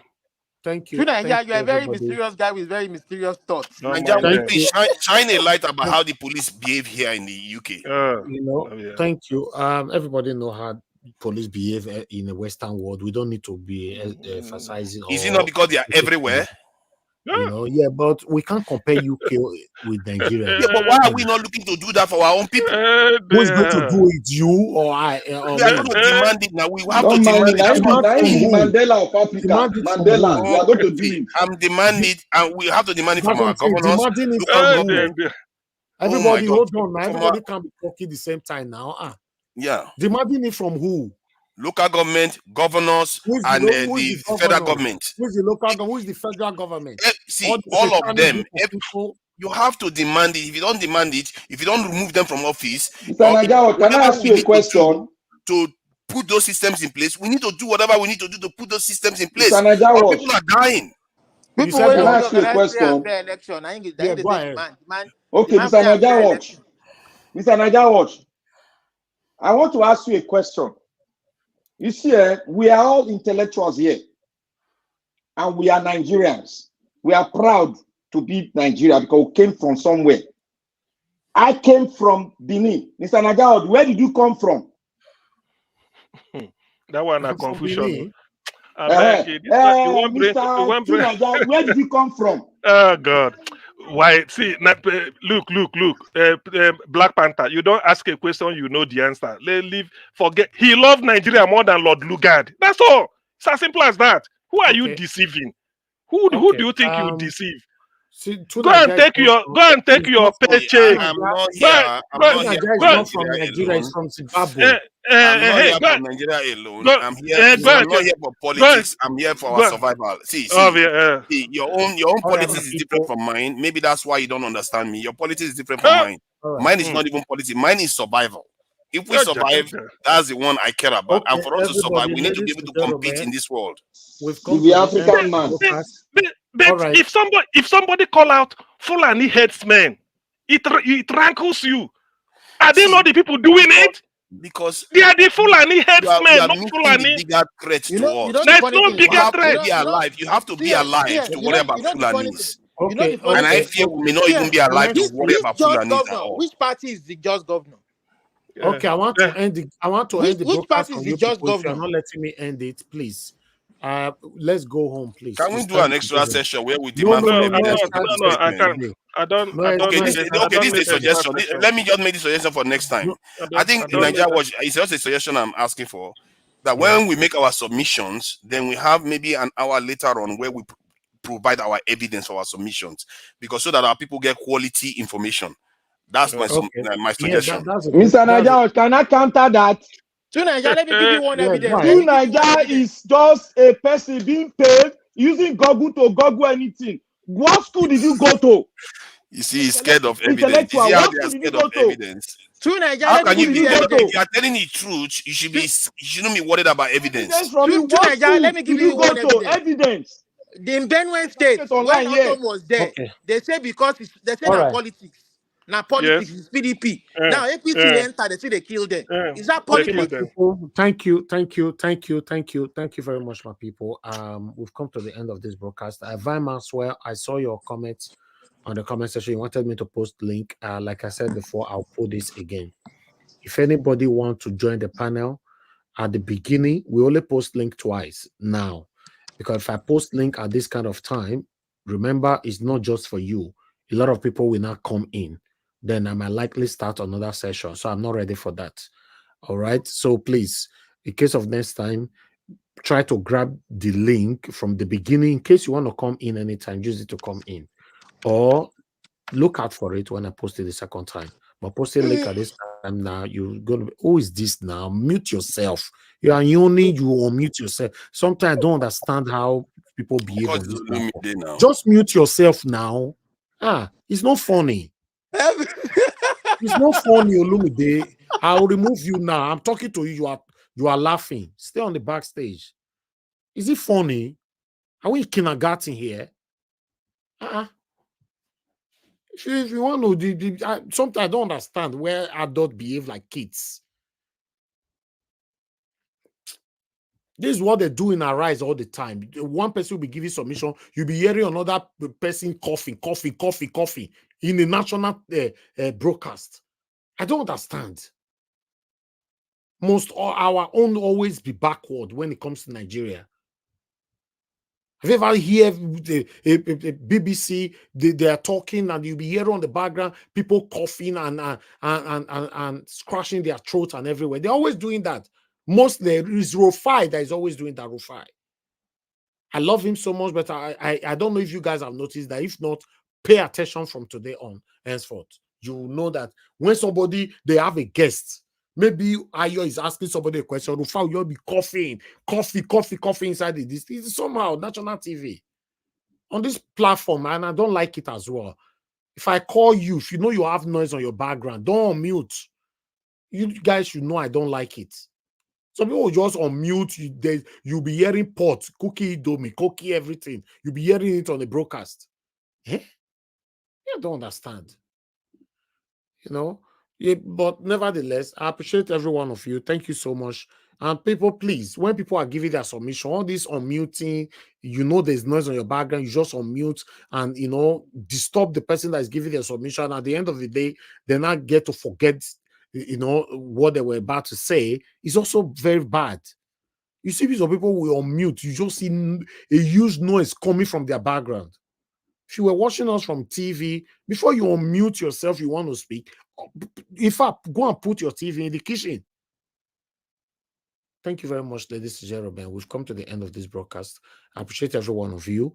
For those of you that are going to be playing back this video later on, please endeavor to like, share, subscribe to our channel, hit the notification bell to join this debate, this conversation.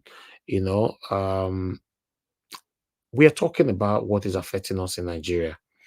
Joke apart. We joke, we argue, we agree, we disagree, we oppose each other's on this platform daily.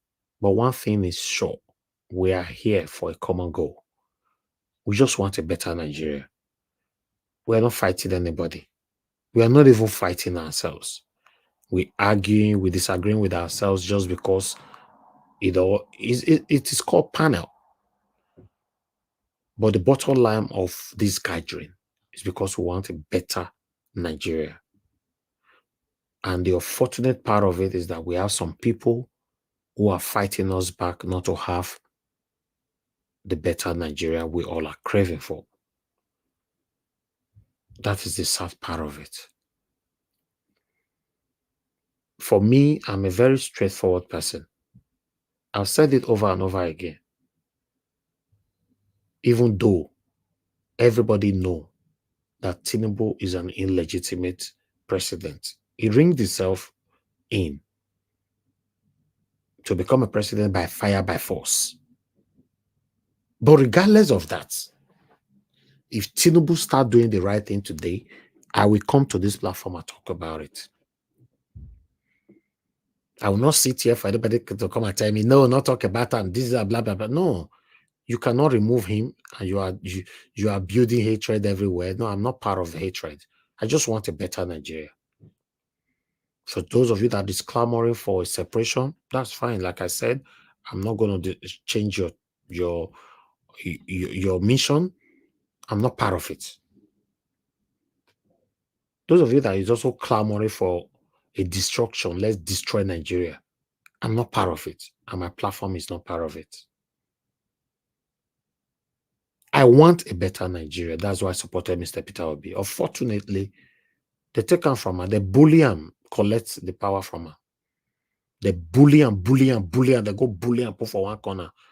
And they bully all the obedient. They bully them to silence. Then these satanic people, they're in power. So you can't say, now here you want to flex your muscle.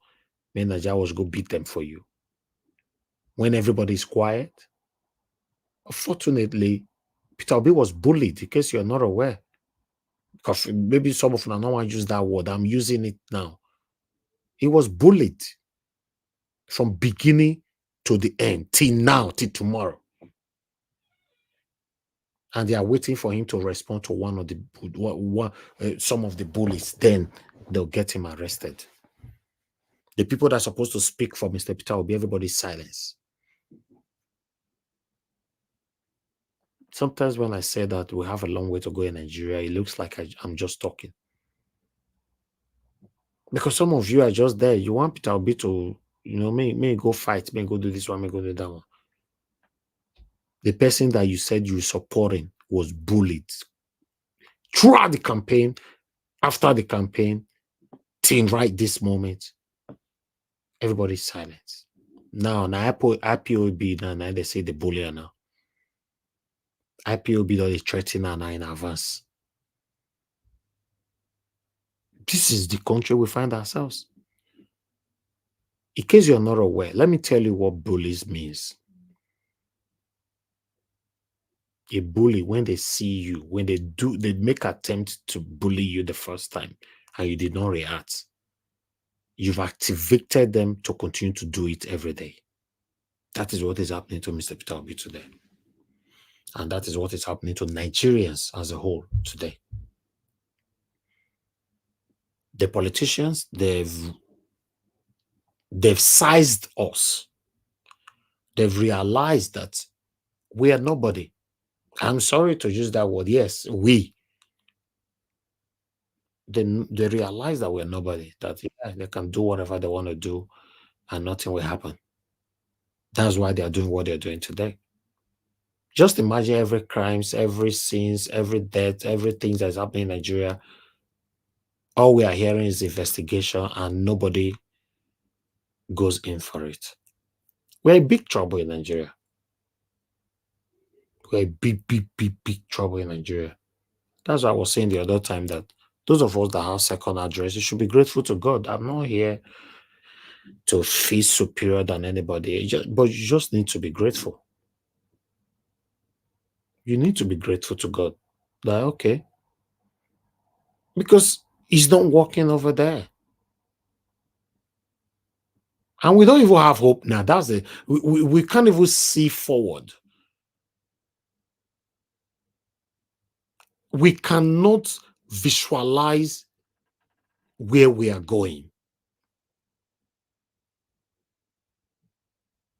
That's just the truth.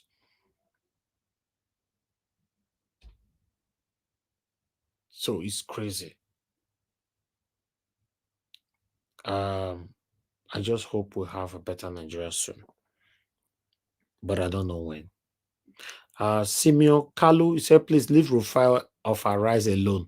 Yeah, he's my friend. So nobody, I was referencing to him, how he's not a perfect person. Are we talking about perfect person here? I was referencing to him, sometimes he normally do right there on their platform, which is not right.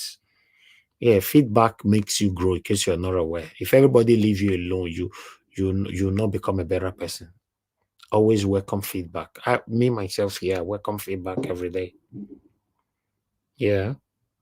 So if you give me a feedback without not insulting me, that's fine. If you are giving me feedback with hatred and you are insulting me at the same time, that's not a feedback. You're just looking for a space to lambast on me, then I'll fire you back. So a feedback, is not a bad thing. Everybody needs the feedback for you to know, oh, okay. People give me feedback. And for me, I love feedback anyway. All my life, I just love it. Because people outside your family are the best people that can talk to you, that can tell you the truth about yourself than your own family. Because in most cases, your own family will not tell you the truth because they don't want to offend you. They want you to feel good. So they'll just say, oh, my brother, oh, my son, my daughter, you are doing well. You are doing well. God will protect you. God will do this. But the key part, they will not say it because they don't want to discourage you. They don't want. So, but outside that will just say it how it is. Then you pick it and quickly, if you are a reasonable person though, and quickly work on it. That's what I mean. Yeah, Yes. Rufai does make some mistakes sometimes now, because like I've heard him say that speculation on our currency is not the problem, and I was like shocked to hear him say that. But but most of the time, 99% of the time, is actually correct. Yes, So he's not a perfect person, so we expect him to make mistake, So that's what I'm saying. But feedback, the people that are scared of feedback, they don't grow. They don't grow at all. Me, I love feedback. Oh, make it not verse me. My first ever movie that I shot in Nigeria, my family, all my family, because it was my first movie, everybody were just hailing me. Oh my God, you were so good. You were this, you were that. Until the movie now left DSTV, Africa Magic, we now put it on YouTube. Then there were now lots of comments. Then I now sit down. They read comments, because these people don't know you, right? They don't know you, so they will just give you their comments based on what they watched.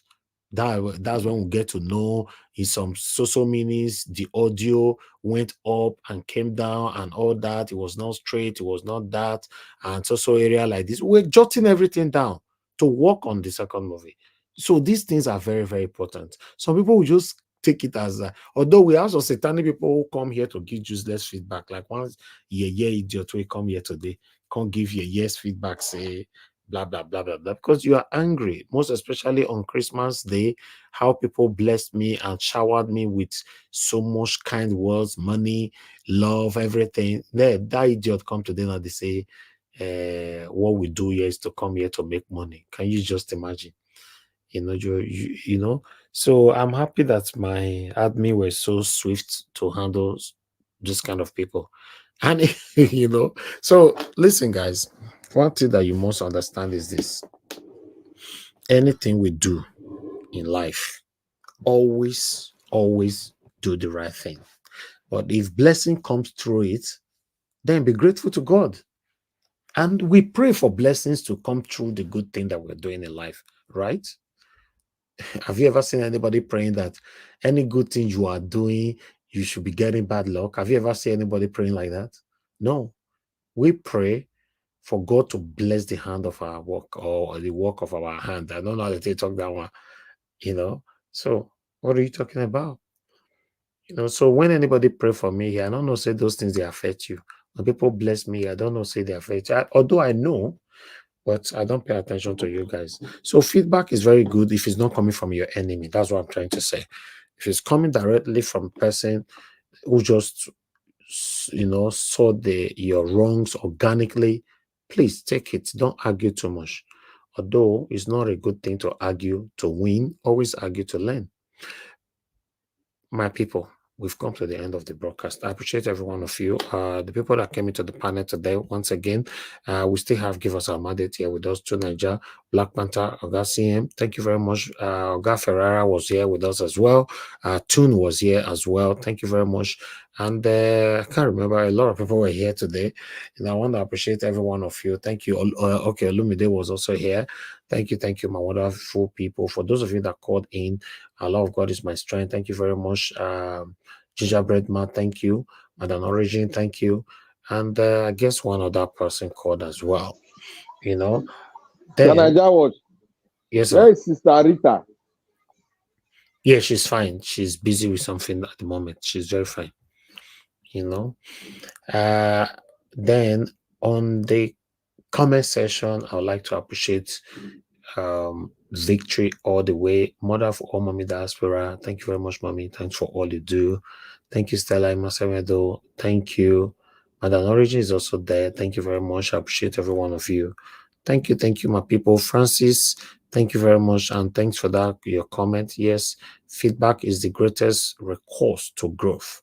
You are right, Nigeria Watch. Thank you very much. Thank you. God bless you. Vitus, thank you. Samuel, thank you very much. And many others right there. Jesus is my father, Mr. Johnson Emmanuel, and many others. Now God will bless you now. Thank you, for everything you guys are doing. Yeah, Simeon, that's fine. Thank you too. Yeah, we all are learning from each other's here. We are learning. Nobody to know these things. So for me on this panel, they learn from my wonderful panelists. Once they talk like this now, only me go carry pen here, they jot things down, do research, things that I don't know before, I get to learn it from them. That's it. When I started my career, I studied film and media. So when I started my media career, the same time I started my media career is when I started my movie career. So for me, I didn't know I'll be where I am today. So I was just there. Once you've done the theoretical side of it in school, then you now come to do the practical side of it. That's what I'm doing now. So some people just think that we just opened YouTube channel, we just started talking. No, Nigeria have been on media for over 12 years now. So it's not today. And I still see some people still come the other time. We're saying that there was some argument going on here, just like what happened between two Nigeria and Ogasim just now. Then the other person were now saying, yes, Mr. Najawo, if you, I forgot person we talk. If you know that you open this channel because of Peter Obi, we must do that. I was like, then my admin stopped the person. Chai!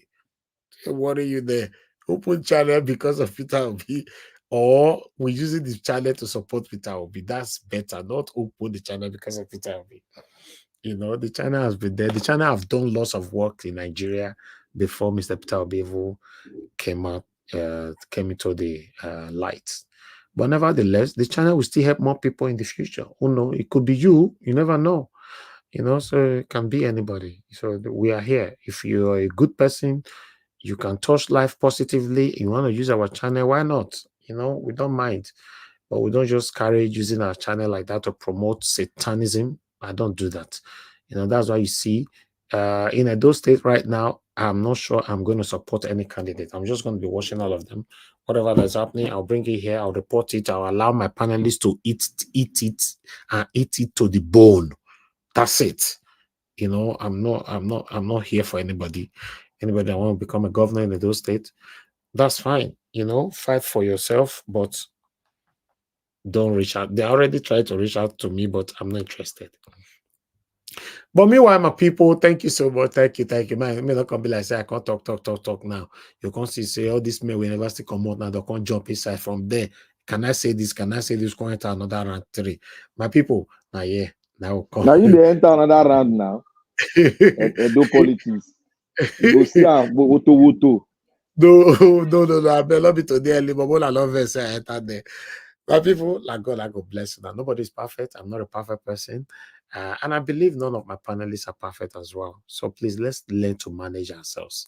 To be around human beings, we must have the ability to manage human beings. If not, nobody will be around you. Thank you very much, my people. Try to stand by what is right, even though what you standing alone, stand alone. Yes, just stand alone. Now, God bless you. Now, like I said, I don't say these things to let anybody know that I'm better than anybody. I've never said I'm better than anybody. And I know nobody is better than me. This is how I was brought up. Don't ever say you are better than anybody, and don't accept anybody is better than you. So mind your business, I mind my business. Day your day, I day my day. That's what it means.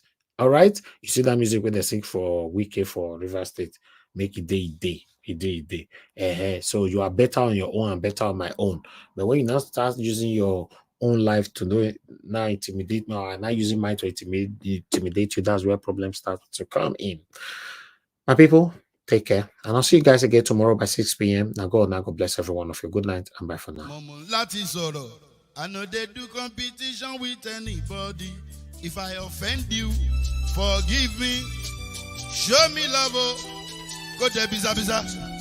Kama bara wa lo ninu ife kan akanbi. I know they do competition with anybody. If I offend you, forgive me. Show me love. I go show you love. Kama bara wa lo ninu ife kan. But I know they do competition with anybody.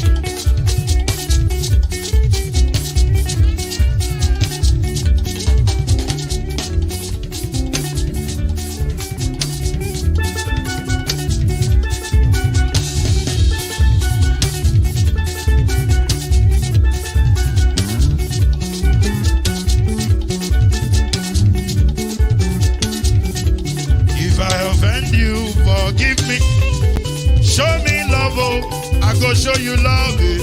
Kama bara wa lo ninu ife kan. I don't dey do competition with anybody. If I offend you, forgive me,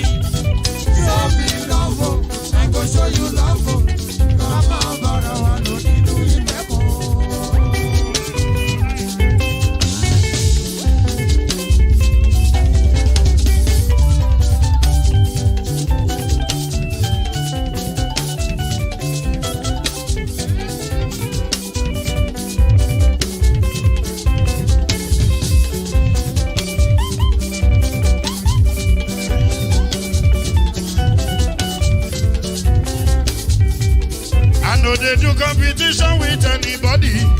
If I offend you, forgive me. Oh. Tó bá ti sanwó fún Ṣẹ́gun Nàbí o. Ẹ fẹ́ jókòó. Alákọ̀bí. Ṣẹ́gun Nàbí. Alákọ̀bí. Sábà mẹ́la. Anybody? Anybody? Any bobo. Anybody?